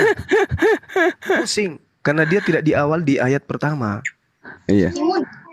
Berbicaralah kepada orang Israel itu dan katakanlah kepada mereka, apabila seorang di antaramu hendak mempersembahkan persembahan kepada Tuhan, haruslah persembahanmu yang kamu persembahkan itu dari ternak. Ini jelas juga ini. Nih, sebutkan binatangnya. Nah ini, yakni dari lembu sapi atau dari kambing domba. Ya, sejak kapan Yesus itu domba? Sejak kapan dia jadi sapi? Kenapa dipersembahkan anak Maria? Ayo. Asyhadu. Diulang-ulang lagi terus kan. Itu sistem korban di PL. Itu korban binatang kalau di PL. Nah, kalau di tetapi korban di PB itu adalah korban yang hidup. Yaitu Kristus. Jadi binatang bukan hidup ya. Ya, kambing binatang nggak hidup tuh ya. Iya. Kambing dempul. Udah jadi bangkai. Nah, di situ Anda tidak paham itu, jangan ketawa. Kami yang tidak paham, Dia Anda yang korban mati dan bangkit, tidak di dalam kuburan terus. Jadi di Matius 5:17, janganlah kamu menyangka bahwa aku datang untuk meniadakan hukum Torah atau kitab para nabi, itu Anda hilangkan. Di situ ketegasannya Tuhan. Itu hukum Torah dan kitab para nabi, Bung. Tadi itu apa yang tertulis itu di mana? Di Imamat tadi itu kitab para siapa? Kitab dongeng. Bahwa dia kalau memang salah. Lah, emang di mana Yesus membawa perjanjian baru? Coba mana dalilnya dia membawa perjanjian baru? Sementara dikatakan di sini loh. Janganlah kamu menyangka bahwa aku datang untuk meniadakan hukum Torah atau kitab para nabi, bukan cuma hukum loh ini. Sampai kitab para nabi. Aku datang bukan untuk meniadakannya, melainkan untuk menggenapi. Nah, gitu loh. Ya, karena aku berkata kepadamu, sesungguhnya selama belum lenyap langit dan bumi ini satu iota atau satu titik. Kalau sudah digenapi gimana? Apakah harus hilang yang dulu itu? Lah makanya tadi kan itu dikatakan gurunda itu kan imamat, bilangan, itu kitab siapa? Kitab dongeng. Iya, kalau sudah digenapi. Nah itu kitab para siapa? Kitab para siapa itu? Apalagi kalau sudah digenapi. Terus apa yang digenapi? Dihilangkan. Jadi kalau bilang. Jadi kalau babi haram digenapi jadi halal gitu. Tidak mesti hilang. Besarin gurunda. Dengarkan saya. Kata Yesus Torah itu hilang nanti setelah langit dan bumi ini lenyap. Betul atau tidak? Digenapi jangan diartikan hilang. Pahami itu bahasa Indonesia. Yesus yang mengatakan itu, sebelum langit dan bumi lenyap, setitik pun walaupun yang paling terkecil tidak akan hilang dari hukum Torah. Itu perkataan siapa? Itu perkataan siapa? Tapi kan dia bilang digenapi. Apakah digenapi hilang? Hilang lah. Buktinya menurutmu hilang. Loh. Sekarang Kristen mempersembahkan binatang atau manusia? Jadi kalau masih mempersembahkan binatang jangan dibilang digenapi. Saya bentar aja lagi mau asar di sini. Mengapa disebut di situ digenapi? Hello. Digenapi itu apa maksudnya? Digenapi itu apa? Ya terpenuhi semua tuntutan hukum Taurat. Berarti dilengkapi kan? Loh, kok dilengkapi? Loh, dikurangi, dihapuskan, dibatalkan gitu maksudnya? Pahami kata digenapi itu. Ya, digenapi itu apa? Genap 9 untuk supaya jadi 10 ditambah 1. Berarti dia menjadi 10. Kalau dia sudah menjadi, dengarkan. Kalau dia menjadi 10, berarti 10 itu terdiri dari rangkaian 1, 2, 3, 4, 5, 6, 7, 8, 9, 10. Kalau hilang satu nggak bisa. Kalau hilang satu nggak bisa disebut 10, betul nggak? Angka itu selalu genap. Nenekmu kiper. Jadi 9? Iya, angka itu selalu genap. 9 pun genap. Anda tidak bisa bilang 9 itu ganjil. Lalu angka ganjil yang mana? Nah, digenapi. Digenapi. Bukan berarti hilang. Oke, bukan berarti hilang. Berarti pengajaran tentang kurban hewan hilang atau tidak? Digenapi. Mulai. Bunyikan genset biar jadi kepalamu kan itu tuntutan hukum Taurat. Hukum Taurat kalau bersalah maka ada korban binatang. Digenapilah Yesus dengan harus dia menjadi korban. Siapa bilang? Apa sih kalian ini? Ada nggak Tuhan minta korban manusia? Tuh, dari tadi saya bilang itu inisiatif Allah. Ya, inisiatif. Udah, dilanjut Akhi Sidik dan teman-teman yang lain. Saya lanjutkan jogging dulu. Ini mah nggak ada manfaatnya kalau orang bahnul kayak gini. Ya lanjut ya. Oke, teman-teman, merdeka. Lanjut. Jadi di ulangan itu Pak, itu di ulangan satu perikop loh. Inilah ketetapan dan peraturan yang harus kamu lakukan dengan setia di negeri yang diberikan Tuhan Allah nenek moyangmu kepadamu untuk memilikinya selama kamu hidup di muka bumi. Ini kamu harus memusnahkan sama sekali segala tempat di mana bangsa-bangsa yang daerahnya kamu duduki itu beribadah kepada Allah mereka, yakni di gunung-gunung yang tinggi, di bukit-bukit dan di bawah setiap pohon yang ini masalah tentang satu perikop ini tentang korbannya, ini korban hewan, ini bukan manusia Pak. Satu perikop loh ini. Jangan kamu berbuat seperti itu terhadap Tuhan Allahmu, tetapi tempat yang akan dipilih Tuhan Allahmu dari segala sukumu sebagai kediamannya untuk menegakkan namanya. Di sana tempat itulah harus kamu cari dan kesanalah kamu harus pergi. Pak, siapa yang bilang itu? Kesanalah harus kamu bawa korban bakaran dan korban sembelihanmu, persembahan persepuluhanmu dan persembahan khususmu, korban nazarmu dan korban sukarelamu. Lembu sapimu dan kambing dombamu. Ini jelas Pak. Satu perikop loh ini. Di sanalah kamu makan di hadapan Tuhan Allahmu dan bersukaria kamu dan seisi rumahmu, karena dalam segala apa pertanyaannya apa? Lah itu tadi tentang pengorbanan Pak. Makanya di ulangan 12 yang pertama aja itu Pak, satu perikop kan. Di ulangan 12 nomor 1 aja gini loh bunyinya. Inilah ketetapan dan peraturan yang harus kamu lakukan dengan setia di negeri yang diberikan Tuhan Allah nenek moyangmu kepadamu untuk memilikinya selama kamu hidup di muka bumi. Ini jelas loh. Satu perikop itu Pak tentang pengorbanan hewan, seperti tadi yang Gurunda sebutkan di Imamat itu. Pengorbanan hewan itu persembahan korban. Lah iya, bukan manusia. Israel itu membawa persembahan korban. Iya, persembahan korban itu hewannya Pak. Hewan bukan manusia Pak. Berarti Tuhan ini mengajarkan membunuh Pak di sini. Hewan kaki 4, manusia kaki 2 Pak. Bedain Pak. Iya, memang di PS. Sekarang kalau anak bapak di Kobanpang mau nggak?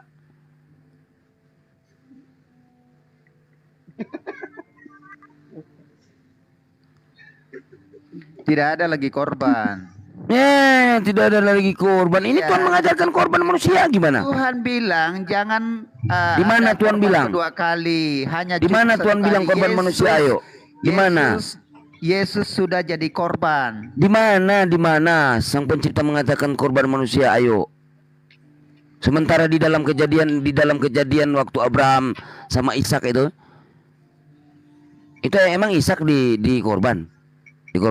Tidak. Lah iya. Lalu Ismail. Bukan yang dimaksud itu kan ditukarkan. Kalau kamu bahas lagi tentang anak tunggal, kamu mental lagi. Kamu mental lagi kalau anak tunggal emang anaknya Ibrahim cuman Ishak. Iya. Anaknya Abraham cuman Ishak. Ismail itu kan anak. Bukan anaknya. Bukan anaknya. Anak daging, tahu? Kalau kamu masuk di situ kan lain lagi. Ini kan maksudnya pengorbanan. Emang nggak ditukar Ishak di situ? Nggak ditukar sama hewan? Ditukar kan? Lah berarti nggak ada Tuhan mengajarkan itu pengorbanan manusia. Mana coba dah? Mana coba dah? Coba. Anda itu. Pemahaman lo. Kok Anda berpatokan di mana saya tanya?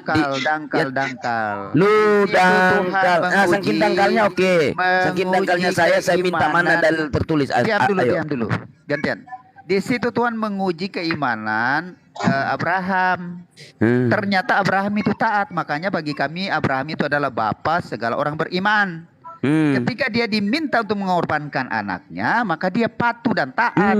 Tetapi karena jangan dipotong-potong, gantianlah. Iya, silakan. Nah, ketika dia taat dan betul-betul mau mengorbankan Ishak itu sudah di atas perapian itu, tiba-tiba ada suara. Maka ternyata ada domba yang nyangkut. Ya itu ganti. Nah, itu rencana siapa? Itu rencana siapa? Adakah ayatnya itu rencana siapa? Itu rencana Tuhan kan? Itu kan rencana Sang Pencipta kan? Makanya tidak ada pengorbanan manusia.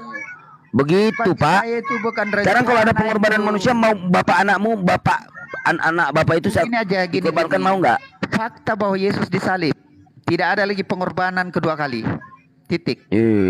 Mana saya minta tadi Bapak mengatakan bahwasanya Tuhan mengatakan pengorbanan manusia, ayo. Mana pengorbanan manusia? Mana? Tertulis mana coba? Sang pencipta mana? Bapak Mana ini. korban manusia saya bilang. Lah terus Yesus apa Pak? Hewan? Kristus itu manusia Allah yang Allah siapkan Manusia Allah. untuk menyelamatkan manusia. Manusia Allah. Mana Pak? Dalilnya mana manusia Allah? Anda ini dari sperma atau apa? Iya, sekarang mana lo? Jangan Itu lompat-lompat mana bedanya. manusia Allah. Bedanya manusia Allah, manusia Yesus. Manusia Allah Yesus dari mana emang? Bukan dari sperma. Maria dari mana? Bapaknya siapa Maria keturunannya itu? Alkitab mengatakan bukan dari sperma. Iya, tapi kalau bukan ibunya dari laki-laki mana? perempuan. Ibunya dari mana? Ibunya dari sperma, betul? Ya dia hanya meminjam rahim Maria. Meminjam. Iya. Kalian mau mengatakan mau menghina Bunda Maria begitu? Nah, jadi gini. Enggak, Pak, itu yang tertulis dalam kitab itu jangan kamu bawa-bawa di Maria sama Yusuf, itu yang tertulis di kitabmu. Yusuf itu menikah dengan Maria itu. Nah, itu salah. Ceritanya dari mana? Kapan dia menikah? Itu baru bertunangan. Loh, tidak, sudah mengambil istri, Bapak, makanya Bapak baca. Terus sudah mengambil istri, Yesus belum lahir. Apakah mungkin sekarang? Apakah mungkin kalau di dalam Al-Qur'an? Di dalam Al-Qur'an itu mencucikan Bunda Maryam. Dia sudah hamil. Kalau Anda itu tertulis Matius 1:24-25, ayo baca.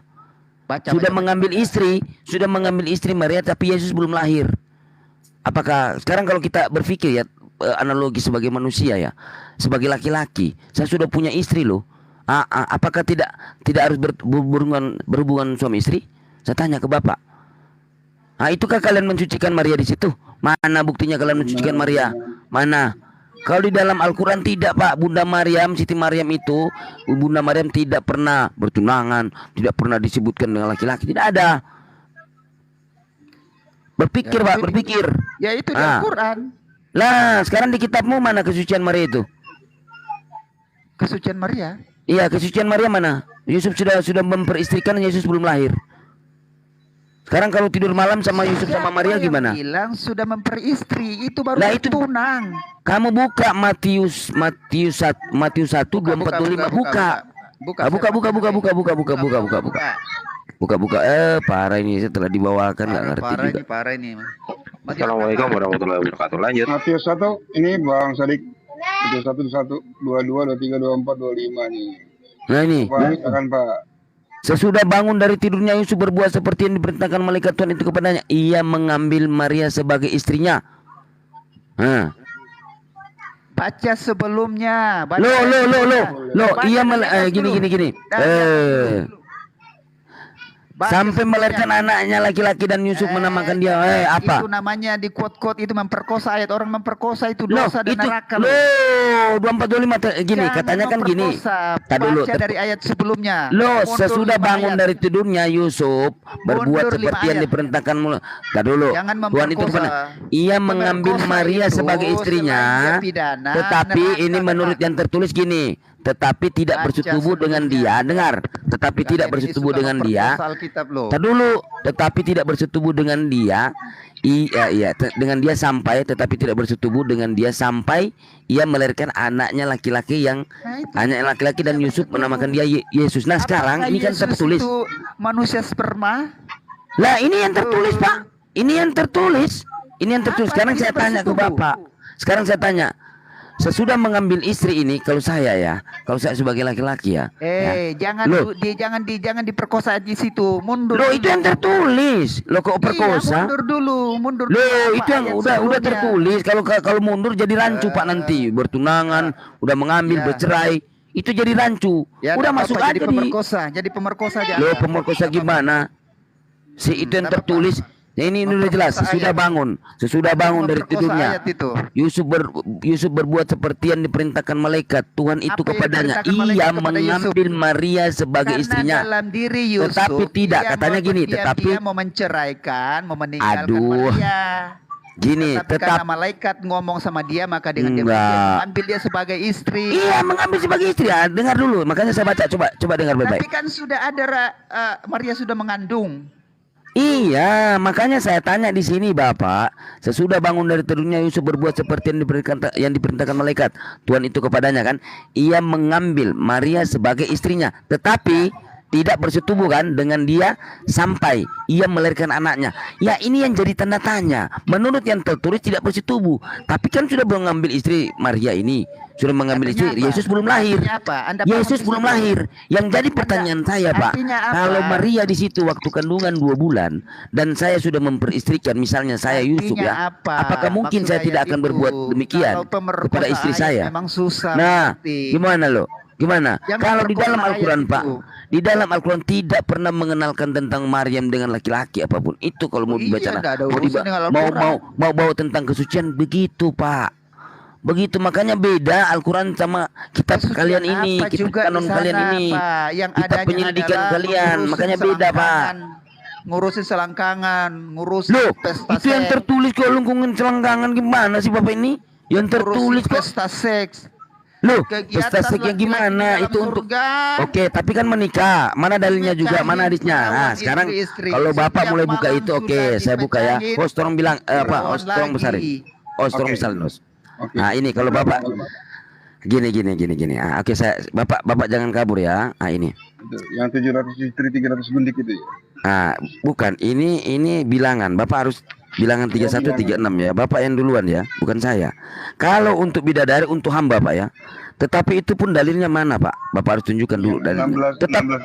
Tetapi kalau ini Pak, ini udah jelas bilangan 31 36. Bapak lihat ya di sini. Nah, ini jangan kabur ya. Ini 16.000 gadis perawan. Nah, ini sebenarnya 32.000 loh.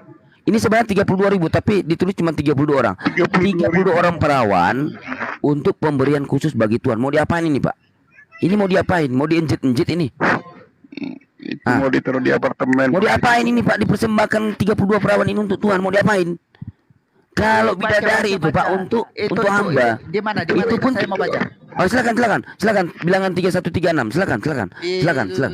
Iya. Bilangan 3 3136. Lalu buka di bis ya, di sini. Di sini bis. Ini bis. Bahasa Indonesia sehari-hari. Iya, buka aja ini. 16.000 gadis perawan loh. 16.000 gadis perawan dari mana juga ini 16.000 gadis perawan nih?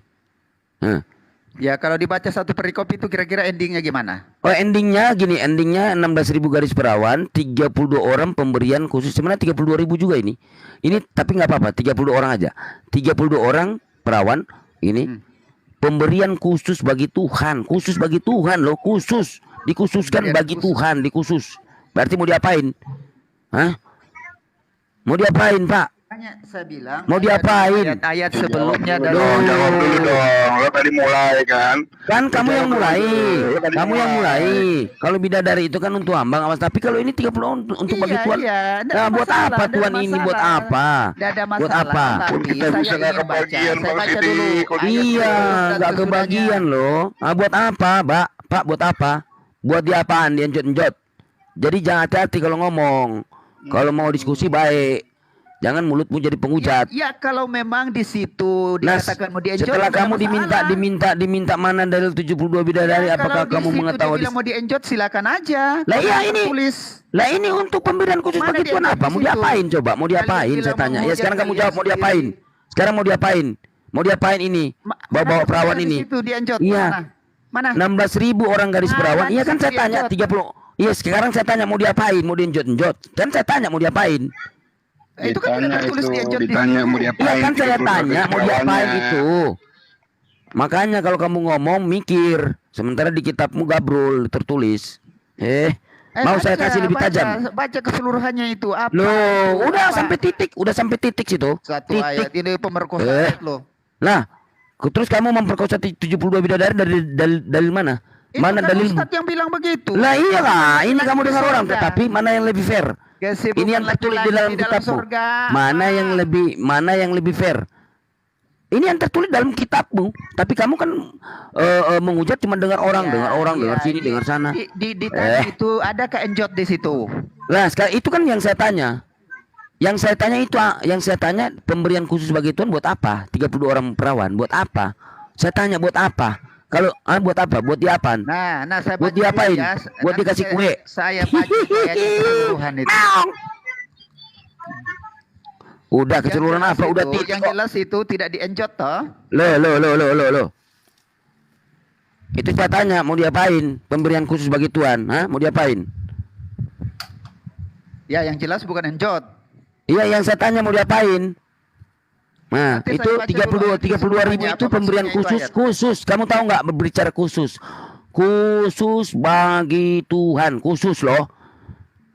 30 orang perawan khusus. Buat apa? Buat apa, Pak? Jadi kalau mau ngomong hati-hati, Pak. Diskusi baik kamu mau. Kalian kalau kalian yang mau hujat begitu dibalikin kebakaran jenggot. Nggak ada kebakaran jenggot. Emang kami menghujat. Itu yang tertulis. Nah, seperti ini yang tertulis. Seperti ini. Kalau kalian bilang tergantung di tiang salib, mana ayatnya tergantung di tiang salib? Itu Galatia 3:13 itu apa? Coba baca dulu. Tiang salib mana tiang salib? Enggak, ini dulu supaya ini. Ini kalau ketemu nanti kamu mau ngapain? Push up ya, push up pengkor tangannya. Iya. Mana di situ tiang Gini salib? aja Bang Sidik. Ayo coba bukakan di Kejadian ayat 21 Bang Sidik. Kejadian 21. Ayat 1 2. Push up ya, buka pengkor. Itu tuh Tuhan ngapain Sarah itu? Kok sampai hamil itu? Oh, itu ditengok. Banyak Pak kalau kita mau percaya. Iya. Sarah itu kok sampai hamil itu? Iya, Tuhan memperhatikan Sarah. Kok Tuhan ngapain? Nah, sekarang Galatia, oke Pak. Galatia 13 itu tertulis apa? Galatia 3:13. Itu apa tertulis? Coba munculin. Udah kan Bapak bisa baca itu? Enggak muncul. Galatia 3:13 mana dimunculin? Bang Sidik belum muncul. Ini. Nah, Kristus telah menebus kita dari kutuk hukum Torah, ya. Nah, ini. Ini surat-surat Paulus ini. Ini surat Paulus. Tahu nggak surat Paulus? Di mana legalitas Yesus mengatakan itu rasul? Gak ada. Di mana sang pencipta mengatakan Paulus itu rasul? Bapak juga. Lanjut ini dulu. Kristus telah menebus kita dari kutuk hukum Taurat dengan jalan menjadi kutub karena kita. Nah, sebab ada tertulis terkutuklah orang yang digantung pada kayu salib. Nah, siapa yang digantung? Di siapa yang digantung? Mana tiang salibnya? Menghujat lo Anda itu. Tiang salib ini di situ tertulis. Ini. Itu kayu salib. Iya, terus kayu salib itu apa? Tiangnya terbuat dari apa, Pak? Tiangnya. Ini kayu salib kayak gimana ini? Gini. Supaya Anda paham bahasa Indonesia. Saya buka ya kayu salib gini. Saya buka di Google kayu salib. Anda paham gini. Saya buka kayu salib ini. Ada tiangnya. Ini. Itu namanya tiang salib. Ini kayu salib ini. Ini kayu salib nih ini. Nah, ini udah diklik nih kayu salib. Nah, muncul di sini gini. Bukan tiang salib. Nah, terus iya ini kayu begini kan. Nah, begini kan salib. Lah emang kita menghujat apa di situ yang tertulis? Kalian itu menghujat apa di situ yang tertulis, Bapak? Salib. Yang adanya kayu salib. Lah iya kayu salib. Iya ini kayu salib. Kalau tiang salibnya diganti sama ukuran baju, baru dihujat Pak sama Pak. Itu yang terbuat dari kayu. Apa Pak. Ini? Iya, menghujat di mana orang lagi diskusi baik-baik, menghujat. Itu bahasa Indonesia. Setelah dipaparkan kitabmu, kamu kabur-kaburan, bingung. Gimana caranya kamu memahami bahasa Arab, bahasa Indonesia tidak paham? Sekarang coba tak bacakan ini ya. Kejadian 21. Tuhan memperhatikan Sarah seperti yang difirmankannya, dan Tuhan melakukan kepada Sarah seperti yang dijanjikannya. 21 pasal 2-nya, maka mengandunglah Sarah, lalu ia melahirkan seorang anak laki-laki.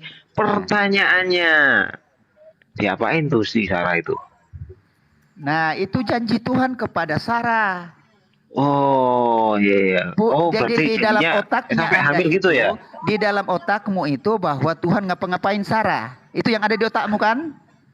Loh, saya pertanyaan sama Anda. Ya, makanya saya jawab, itu janji Tuhan karena tidak kunjung punya anak.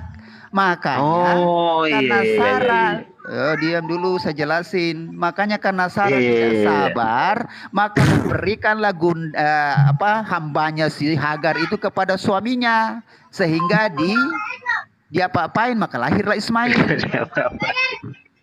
Gitu. Ya, lanjut lagi. Jangan perkosa ayat Bible ya kalau Anda tadi udah dibilangin juga Nah sekarang kalau ini kamu ini bilang apa juga ini? Ini di Amsal 7 ini. Amsal 7:16. Telah kubentangkan permadani di atas tempat tidurku, kain lenan beraneka warna-warni, warna di Mesir. Pembaringanku telah kutaburi dengan mur, gaharu dan kayu manis. Ini kamu baca ya. Nah Dan itu kayu manis. kitab Amsal itu apa itu? Kamu baca. Marilah kita memuaskan birahi hingga pagi hari. Tarta dulu, marilah kita memuaskan birahi hingga pagi hari dan bersama-sama menikmati asmara. Karena suamiku tidak di rumah, ia sedang dalam perjalanan jauh. Makanya ayat ini jangan kamu bacakan sama istrimu, bahaya loh. Itu kitab Amsal itu kitab apa? Itu yang kamu buka di kitabmu itu, kitab apa? Buka aja di kitabmu yang tertulis kok. Itu yang tertulis yang kamu pegang. Yang kamu pegang itu baca aja. Udah itu yang kamu pegang kan gitu. Nggak usah kabur-kaburan kamu, makanya jangan menghujat. Ada yang kabur. Nah gitu. Amsal itu Marilah apa? kita memuaskan birahi pagi hari dan bersama-sama menikmati asmara karena suamiku tidak di rumah. Ia sedang dalam perjalanan jauh. Nah, jadi kalau istrimu baca ini bahaya, istrimu selingkuh. Jadi jangan kamu bacakan ini, mendingan kitabmu disembunyikan. Loh, iya kan? Itu apa? Udah yang ada di dalam kitabmu, udah. Kabur kamu. Mau lagi? Makanya jangan menghujat, hati-hati dirimu, jangan menghujat. Gitu loh. Kalian yang menghujat, mana tiang salib? Atau lebih parah nih saya kasih. Mau? Halo, mana tiang salib? Makanya kalau saya kasih lebih parah kamu. Tiang salib mana? Tiang itu cuma terbuat dari besi, ada juga dari kayu. Mana tiang salib? Nggak pernah lihat menghujat emang Yesus disalib kok. Nah sekarang siapa yang disalib? Saya tanya siapa yang disalib? Tiang salib mana? Saya tanya siapa yang disalib coba? 3 Galatia 3:13 itu. Yang saya tahu kayu salib. Tiang salib. Menghujat kau itu. Siapa yang itu kan dikatakan disalib? Nah itu kan dipoles lagi kan? Lah kan disalib itu diapain? Disalib ini di mana? Mana tiang salib? Tiang salib mana? Emang tiang kau pikir apa? Besi. Tiang itu kau pikir apa? Coba. Iya, pemahamanmu tiang itu apa? Saya tuntut kalian, mana tiang salib? Apakah dia besi? Nah sekarang saya tanya, Yesus disalib atau tidak? Digantung disalib atau tidak? Jangan dipoles. Poinnya kan di situ. Mana? Udah nggak kondusif ini orang. Diskusi macam apa ini? Nggak ada bebobot. Itu banyak orang yang nonton malu, tiang salib mana? Mana tiang salib? Aduh, udah. Apa kamu mau diskusi macam ini? Gak ada ilmunya ini orang. Hati-hati kalau ngomong. Kalau saya yang begitu, Indonesia bisa demo loh itu. Se-Indonesia bisa demo loh. Udah, diam dulu. Ya, jangan lagi diulang tiang salib. Adanya kayu salib ya. Tak ajarin supaya kalian itu. Tak ajarin. Udah. Terlalu kau. Sementara disalib mana? Yesus menyatakan dia dilahirkan untuk menebus dosa. Ada mana? Tuntutan saya tiang salib mana? Kabur udah turunin aja ini nggak bebobot orang ini. Salib mana? Itu kayu. Kamu baca di situ kayu salib. Turun aja. Kalau tiang salib itu tiang salib ada tiangnya salib. Paham bahasa Indonesia? Nah, ini kamu buka tiang salib nih, ini. Kamu klik. Kalian ngomong. Kamu klik ini. Kamu tahu bahasa Indonesia nggak? Tiang salib. Ini udah dari tiang ya, tiang salib. Tetap muncul ini. Apa? Lah ini. Emang selain Google ini salahin. Tiang salib munculnya mana? Ini tiang. Iya, tiang salib. Itu salib. Ini salahkan Google. Ini salahkan Google. Kamu nuntut Google. Ini tiang salib munculnya apa? Lah iya ini loh. Itu salib. Loh. Salib. Lo udah munculnya ini salahkan Google, bukan kami, Pak. Pak, bukan kami. Salahkan Google. Googlingnya ini. Tiang salib tertulis ini. Google tidak salah. Iya, kamu yang gabrul enggak? Kamu yang gaptek. Kau tahu nggak gaptek? Parah. Lah tidak klik tiang salib ya selain Google dong. Ya itu di tiang salib ya, ini kan tiang salib ini. Nah ini. Ayo coba semua penontonnya di bawah screenshot. Oh, gak ada ilmu turunin aja. Ini ya, silakan dilihat ya. Salib tiang gantungan. Tiang di sini ada tulisan tiang gantungan. Kalau masih di Udah jelas ini. Hai Sidik. Ya Sidik ya. ampun, Os kerja ya Os, penghujat ini penghujat nggak mau berhenti dia ngomong, nggak mau Terguncang berhenti. kan? Nah, Coba. karena gini, Lihat. karena kamu kan paling takut kalau saya bawakan di kisah Komalmu para sendiri rasul. kau terguncang, udah Loh, kelewatan jangan fitnah, saya nggak pernah buka Hah? room, saya udah nggak pernah Gara-gara buka kamu room. tidak bisa buktikan bahwa Nggak, kamu ada ruh kan. Allah diciptakan kan? Kamu kan Dari tadi situ mah, kau lari-lari Quran jadinya surat kan? Al-Sajdah ayat 9 udah berapa Kenapa? kali saya paparkan kepada Jumat kamu. aja nggak sanggup ngadapin saya buka sama soal itu, apa? apalagi kamu, Apa gitu Roh? loh. Oke, saya buka ya Quran kan? Al-Sajdah ayat 9 ya. Iya, tunjukkan Ah. ayatnya ya. Oke, Ruh oke, Allah oke. diciptakan. Dengar semua ya, ruh Oke. Allah diciptakan. Dia mau tunjukkan ayatnya. Oh Allah diciptakan apa kau? Ntar. Nanti kamu jawab ya. Kamu jawab Ruh setelah saya Allah jawab. Iya. diciptakan. Iya bentar dulu. Nanti kamu jawab ya. Tunjukkan aja, nggak usah banyak kali plak. Ayo. Iya nanti setelah sini baru kamu jawab ya pertanyaan mau saya lari ya. lagi dia. Kemarin gitu Iya. juga di sebelah kan. Turunkan Ya haleluya, ampun. turunkan karena malu dia. Lo turunkan apa sama kamu nggak ada berilmu kamu yang turun tapi kalau kamu yang si A lebih kabur. jujur bro, kalau si A langsung bilang oh nggak akan ada bang, ruh Allah diciptakan di Al-Quran. Nah itulah si A jujur. Beda dengan kau modal ngotot gitu loh. Cuma bisanya apa? Koar-koar, nggak ada ilmu. Ntar kamu jawab ya. Ya kan? Iya nanti Udah saya jawab. tunjukkan mana ayatnya. Ntar Mana kamu ayatnya? janji dulu. Ya kan, Setelah saya Mana jawab kamu ayatnya? jawab. Iya sabar kamu Nah. diam. Kalau nggak diturunin kau. Diam ya. Nanti saya jawab. Gini. Tapi kamu jawab di kisah para rasul 14, 12 sampai 13 ya. Zeus itu Ayo, Paulus gimana dewa Zeus, ayatnya? Hermes dewa. Kita saksikan ya. Tadi dia bilang akan tunjukkan Barnabas ayat, dewa kan? Hermes. Paulus Ya kan? dewa Zeus ya. Kita Maka tunggu ya. datanglah Kita Imam hitung dulu. sampai 20 ya. Iya, Bisa nggak iya, dia iya. tunjukkan ayatnya? Ya Dia nanti janji. Satu. kamu jawab ya, kamu jawab. Dua. Jadi ya, nah, ntar sebelum kamu Tiga. kesini, ntar dulu. Jadi saya minta kamu jawab. Aduh, Lima. ini nih, roh ciptaannya, roh ciptaan. Kemudian dia menyempurnakan dan meniupkan ke dalamnya roh ciptaan. Ini ciptaan. Ciptaan. 9. Dor. 10. Sekarang kamu jawab di kisah para rasul. Sudah saya sudah jawab ya. Ini. 12. Roh itu ciptaan Allah. Ini ciptaannya. Yang menjadikan bagi kamu pendengar dan hati. Udah jelas ya. Roh ciptaan Allah di dalam Quran surat As-Sajdah. Nah, sekarang kamu jawab kisah para rasul. Ah, udah kabur kan kamu? Kabur. Kisah iya kabur dia kabur. Sudah jawab. 19. Nah, ini lo sudah dijawab. Ngasih data lu jangan Maka berisik. datanglah imam dewa Zeus yang kulitnya terletak di luar kota, membawa lembu-lembu jantan dan karangan bunga ke pintu gerbang kota untuk mempersembahkan korban bersama-sama dengan orang banyak kepada rasul-rasul. Jadi oten-oten di bawah ini, kalian ini diprank. Kenapa? Kalian ini oten-oten ini ajaran pagan dewa-dewa. Maka datanglah imam dewa Zeus. Imam dewa Zeus. Mana dia? Kabur kan? Kabur. Diturunin aja. Berisik, Kabur. mau dengerin soalnya Bang Sidik. Ah iya memang begitu dia. Kabur kan? Kabur dia. Itu Zeus itu yang ada di itu ya kan? Iya. Ini kan. Pakai petir ya. Yang suka Iya dia mau pakai tahu kan roh ciptaan Allah itu tadi deh, di dalam Quran surat As-Sajdah ayat 9. Sudah berapa kali itu dijelaskan. Nah ini Barnabas mereka sebut Zeus dan Paulus mereka sebut dewa Hermes ini. Dewa Zeus, dewa Hermes. Buka ya oten-oten. Nah maka datanglah imam dewa Zeus yang kuilnya terletak. Ini ajaran apa ini? Ini ajaran pagan. Nah dor kan kamu? Dor. Gurumu aja Ini lagi kiamat di Kejadian 4. Penghujat kobar kabur apa saya, apalagi cuman kamu ini muridnya itu yang paling akhir pula kau. Orang ngasih data dia Di Kejadian 4 ayat 1 ayat 2 di situ menjelaskan bahwa Adam dan Hawa itu mempunyai 2 anak yang namanya Kain sama satunya siapa lupa aku namanya. Terus di ayat 8-nya dibunuh.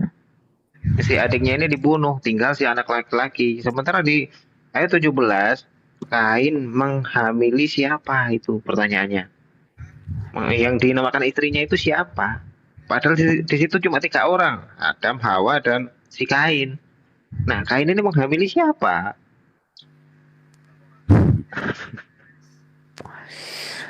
Dia mau jadi gini tadi pertanyaannya gini ya, Ivan Pila semua yang di bawah. Gini, itu kan roh ciptaan Allah ya. Nah, seperti yang tertulis juga di dalam Quran surat As-Sajdah nomor 9. Nah, sementara di dalam kekristenan itu di Yohanes 4:24 Allah itu roh. Tetapi yang di Kejadian 6 ayat 3 berfirmanlah Tuhan, roh Allah tidak akan tinggal selama-lamanya di dalam diri manusia. Berarti di dalam diri Yesus itu ada roh Allah. Nah, berarti di dalam Kejadian 6 ayat 3 pula di dalam diri manusia juga ada roh Allah. Berarti ini kalau Allah itu roh di dalam Yohanes 4:24 berarti Allah itu banyak, roh Allah itu banyak di dalam diri manusia, miliaran loh. Nah, kalau masuk di KBBI, kalau masuk di KBBI itu makhluk ciptaan Tuhan itu termasuk roh Allah. Termasuk roh. Berarti ini penyembah roh ini penyembah makhluk. Ah, jelas.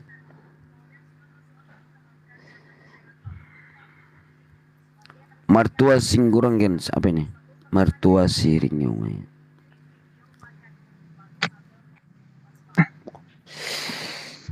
Kita buka mic. Nah, kabur dia kan. Bahasan kalian itu semua salah itu. Asal ngarang itu. Oh, ngarang. Oke, silakan Pak. Ayatnya satu persatu. Yohanes 4:24 coba Bapak buka. Jadi Yohanes 4:24 Allah itu roh. Itu Yohanes Ya, 4:24 Yohanes 4:24 Allah itu roh. Allah Betul? itu roh, ya. Ya. Ya, Allah Kejadian itu roh. 6 ayat 3 berfirmanlah Tuhan, roh Allah tidak akan tinggal selama-lamanya di dalam diri manusia. Sekarang saya tanya, di dalam diri Yesus itu kan ada roh Allah. Nah, di dalam Kejadian 6 ayat 3 berfirmanlah Tuhan, roh Allah tidak akan tinggal selama-lamanya di dalam diri manusia. Berarti di dalam manusia juga ada roh Allah. Berarti kalian menyembah roh-roh, miliaran Tuhan kalian itu. Ayo, coba jawab. Silakan. Memang ya roh Allah itu makanya Allah itu mengatakan kalau di dalam Al-Qur'an dikatakan kami. Memang Allah itu jamak. Saya nggak berbicara itu, yang saya tanyakan dengar dulu. Yohanes 4 Jangan ngomong. Yohanes nyerocos. Jangan nyerocos kamu. Kok nggak nyambung sih? Nggak nyambung. Nggak nyambung. Ilo Yohanes 4:24 jangan kejang-kejang Pak. Bertahan kuat Kita Pak. harus berangkat dari Kejadian. Iya, kenapa Kejadian? Iya, Kejadian 1 nomor 2. Roh Allah melayang-layang di atas air. Ciptakan manusia itu segambar dan serupa dengan kita. Iya, emang maksudnya itu adalah gambar Allah. Dengar, woi. Saya berbicara roh. Jangan nanti saya masuk di situ kamu mental. Sekarang saya berbicara roh. Saya berbicara roh. Roh Allah melayang-layang. Itu adalah gambar Allah, tahu kamu? Iya. Tar. Mau diskusi apa mau kegonggong bro? Iya, jangan kejang-kejang. Iya, saya kalau manusia itu bisa mencipta, itu adalah yang saya bahas. Jangan masuk di situ dulu. Saya yang bahas tentang roh. Roh Allah itu. Dengar. Kamu baca di Kejadian 1:12. Roh Allah melayang-layang di atas air. Tar dulu. Saya bahas tentang roh dulu. Saya bahas tentang roh. Jangan dari apa? Harus dari tengah. Kamu jangan ngerocos. Dengar dulu saya ngomong. Gini, kamu kan naik tadi katanya berbicara roh. Kenapa? Nyungsep dengan roh tadi. Kamu nyungsep dengan roh. Jangan ngerocos. Kamu nyungsep. Roh Allah melayang-layang di atas air. Bahasa Ibrani, Weruah Elohim. American Standard Bible itu Spirit of God. Spirit of God itu roh milik. Bukan Tuhan itu sendiri, tetapi kalian menuliskan di Yohanes 4:24 Allah itu roh. Nah, sekarang kamu jawab. Orang udah dikatakan di sana tadi nggak bersetubuh, dibilang bersetubuh. Nah, terus gimana? Lari lagi, udah mental ya, udah mental. Benar ya. Udah mental kan di roh. Beginilah kalian, mental di roh, lari lagi. Lari di mana lagi? Matius 2. Kamu buka. Kalian itu semua comberan, tahu nggak? Nah, coba kamu buka di Matius 1:24-25. Ayo, silakan kamu buka tentang Yusuf dan Maria. Silakan kamu buka. Buka dong. Loh, silakan buka. Itu di kitab. Enak banget. Minta dibukain, minta dibacain, disuapinin, terus cebokin lagi lo yang bener aja lah. Buka dong. Lari kan di roh. Mentalkan kamu di roh. Saya lihat bacanya nggak benar. Lah, lo kok gak bacain? Saya baca ya. Saya baca ya. Matius. Orang yang dibilang nggak benar. Dengar. Kelahiran Yesus Kristus adalah sebagai berikut. Pada waktu Maria ibunya bertunangan dengan Yusuf, ternyata ia mengandung dari Roh Kudus. Iya. Sebelum hidup sebagai suami istri, hidup sebagai suami istri, tapi sudah dikandung dari Roh Kudus. Baca dong, Matius 1:24. Teman saya itu bilang, ayo baca. Baca Matius 1:24-25. Kenapa kamu takut baca? Seorang yang tulus hati dan tidak mau Terus kenapa kamu? Mengapa? Mencemarkan nama istrinya di muka Mengapa? umum. Kenapa kamu Dia takut baca? bermaksud menceraikannya dengan diam-diam. Baca Jadi karena 2425. Maria Baca. itu sudah mengandung, karena dia tidak setubuhi, dia mau ceraikan. Dia mau ceraikan. Nah, terus baca Jadi supaya kamu 2425. jangan ribut dulu kamu. Kok kejang-kejang sih itu yang tertulis gimana sih? Saya bukan kejang-kejang. Paman, jangan emosi, Paman. Santai. Iya, paman bertahan kuat, Paman. Nah, saya bukan emosi, agak keras dikit. Mau keras apa itu yang tertulis? Dihapus aja, dihapus aja di teks. Nah, dengar udah kan? Ya, Karena sudah. Yusuf suaminya seorang yang tulus hati dan tidak mau mencemarkan nama istrinya di muka umum, dia bermaksud menceraikannya dengan diam-diam.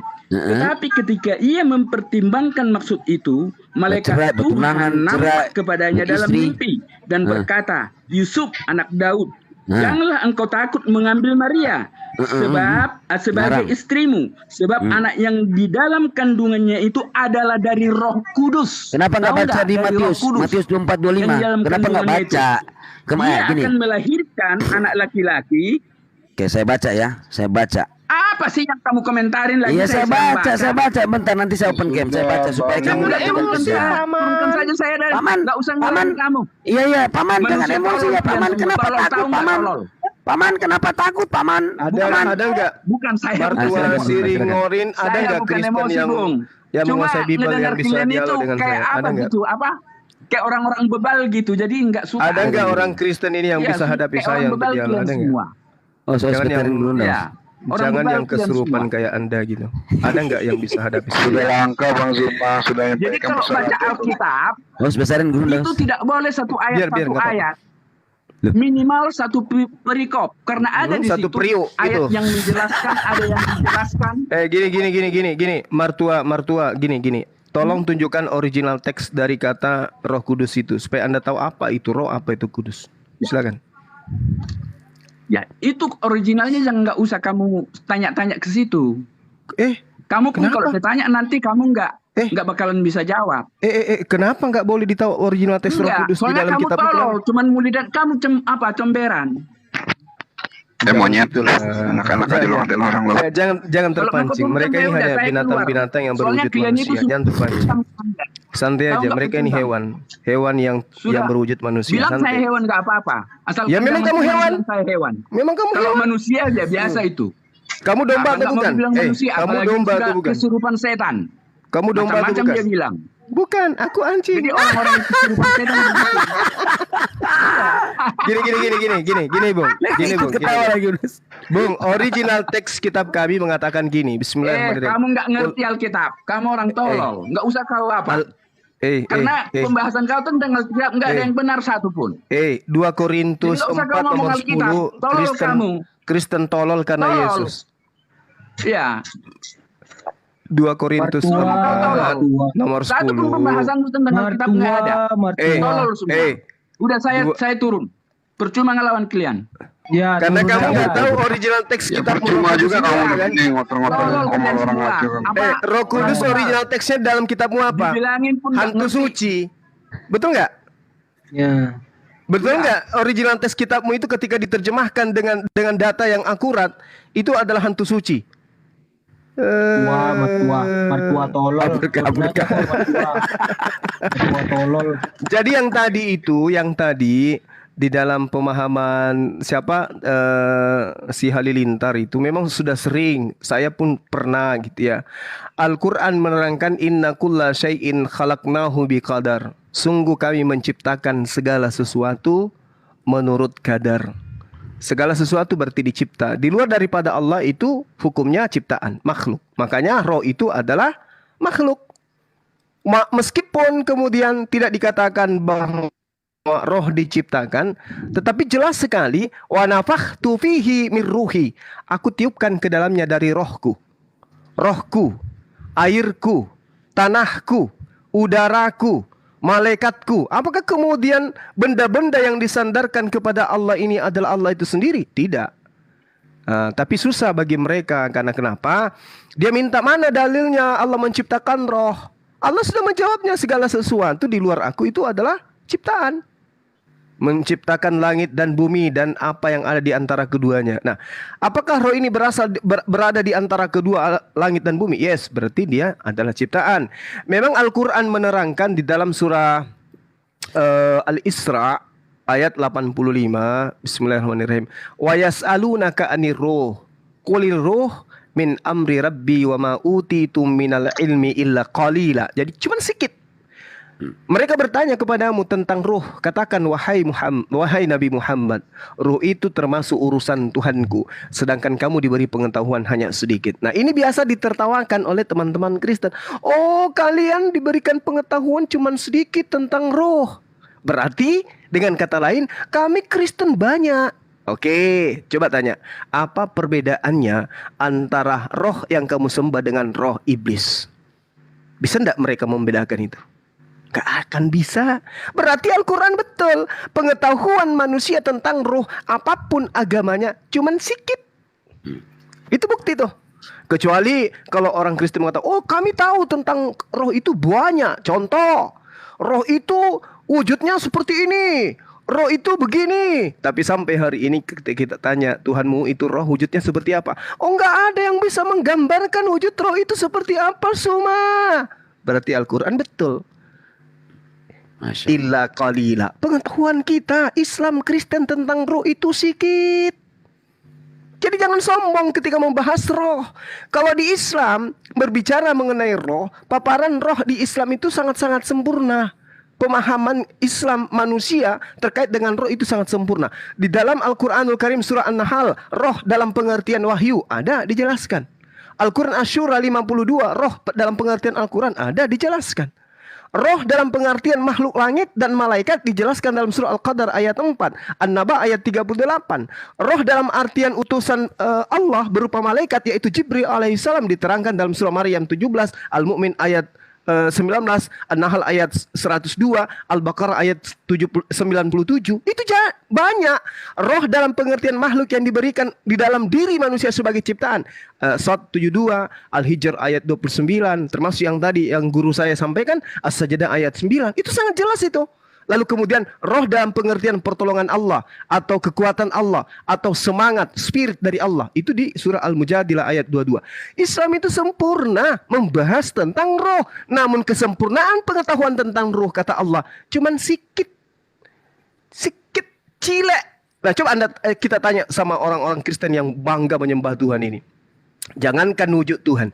Kita tanya aja, apa original teks tentang kata Roh Kudus di dalam nama Roh Kudus di dalam original teks? Apa yang dikatakan? Ngapain kau tanya-tanya itu? Untuk apa kau tanya itu? Nanti aku jawab, kamu juga akan semakin bodoh. Artinya apa? Al-Quran benar. Kristen tak mampu apa-apa membahas tentang roh. Kristen tak bisa, tidak punya kemampuan kecuali mempelintir-pelintir Bibelnya sendiri, yang adalah pneuma theos, diterjemahkan theos itu adalah roh, padahal roh Tuhan. Itu terjemahnya roh Tuhan. Kalau dikatakan ruah Elohim, artinya ruah, artinya roh, artinya angin, artinya udara. Udara Tuhan melayang-layang. Apa masalahnya kalau di situ? Oh, ternyata udara itu adalah Tuhan. Angin Tuhan melayang-layang. Oh, ternyata angin ketika melayang-layang itu adalah Tuhan. Ini adalah ilmu yang mereka gunakan untuk menjerat orang untuk menyembah kepada Tuhan yang berupa roh-roh. Sementara kalau kita melihat dalam Roma 5, Wahyu 5 nomor 6, ternyata roh itu bertanduk 7, bermata 7, larinya ke paganisme. Bukti bahwasanya pengetahuan manusia tentang roh itu sangatlah sedikit. Itu yang pertama. Terakhir dari saya, Al-Quran mengatakan kami tiupkan roh. Kami tiupkan roh ke dalamnya, tsumma sawwahu wa nafakha fihi min ruhi wa ja'ala lakumus sam'a wal absar wal af'ida qalilan ma tashkurun. Segala sesuatu yang ditiupkan itu sudah pasti ciptaan. Benar enggak? Betul. Betul. Saya tiupkan roh. Saya lemparkan pasir. Saya siramkan air. Saya penuhi dia dengan harta. Apa yang kemudian disifati oleh makhluk sudah pasti makhluk. Aku tiupkan roh. Kenapa roh itu bisa ditiupkan? Karena roh itu bukan Tuhan, tapi alat Tuhan untuk menghidupkan sesuatu yang mati. Itulah roh, kekuatan, spirit. Tapi kalau ada yang mengatakan Tuhan itu adalah roh, itu adalah hujatan terhadap Tuhan. Kenapa? Karena di dalam Zakaria 12 nomor 1, ternyata roh itu adalah ciptaan. Kalau Al-Quran tidak mampu menunjukkan secara detail, roh kami ciptakan, Al-Quran justru memberikan sinyal yang akurat bahwa pengetahuan manusia tentang roh itu hanya sedikit. Apapun agamanya. Apapun agamanya. Nah, sedangkan di dalam kitabnya mereka jelas sekali, Zakaria 12 nomor 1, roh yang ada pada diri manusia itu diciptakan. Berarti roh itu adalah ciptaan. Kalau Al-Quran Anda tidak temukan jawabannya, cukup kitab yang Anda ambil dari agama lain yang menjawab bahwa roh itu adalah ciptaan. Zakaria 12 nomor 1. Allah menciptakan setiap roh yang ada pada diri manusia. Subhanallah. Jelas bukan? Jelas. Roh itu adalah cipta. Kalau misalnya si Haleluya itu ngotot, tidak ada dikatakan bahwa roh itu diciptakan. Oke, kita balik tanya kepada dia. Tunjukkan dalilnya di dalam Bible, perjanjian lama, perjanjian baru, perjanjian terakhir, perjanjian Hudaibiyah, perjanjian Pegadaian. Kalau ada Tuhan menciptakan air, tertulis di mana? Seketika pada saat langit dan bumi kosong, samudra raya menutupi, apalagi dikatakan sana, dan roh Allah melayang-layang di atas permukaan air. Nah, pertanyaannya, air kok tiba-tiba ada di situ? Kapan diciptakan? Mana dalilnya? Berarti air tidak diceritakan dia diciptakan, berarti air itu adalah Tuhan bagi Kristen, karena tidak ada dalilnya air itu diciptakan. Selesai kita di situ. Oke, sahabat-sahabat sekalian, karena di sini sudah hampir pukul 4 sore, saya seperti biasa hari Sabat selalu ke gunung untuk mencari serigala yang buas, mana tahu ada di sana. Oke ya sahabat-sahabat, terima kasih banyak atas kesempatan ilmunya. Mohon maaf kalau ada kata-kata yang berlebihan terhadap saudara-saudara saya, Bang As-Siddiq, dan satu lagi, siapa lagi yang satu teman kita itu? Rashid. Dua orang ini tolong diberi ruang kalau dia ada di komal-komal agar dinaikkan. Kenapa? Salah satu metode yang saya gunakan ada pada mereka, melumpuhkan dan membangkitkan emosi, kejengkelan, stres yang tinggi, itu ada pada dua orang ini. Mereka memiliki kemampuan itu. Banyak di Islam kita ini mampu berdialog, banyak di Islam ini mampu berdebat, tetapi tidak semua di antara kita itu memahami retorika di dalam berdebat. Dua orang ini guru-guru saya, mereka nyaris menguasai ilmu itu. Demikian sementara, terima kasih banyak untuk semuanya. Subhanakallahumma bihamdi asyhadu alla ilaha illa anta astaghfiruka wa atubu ilaik. Salam tauhid, salam satu Tuhan. Jayalah Islamku, jayalah Indonesiaku. Assalamualaikum warahmatullahi wabarakatuh. Terima kasih.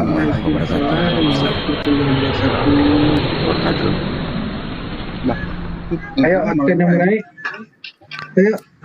Ayo Upten yang mulai. Di itu dong, dikasih di stiker. Taruh di stiker, naik.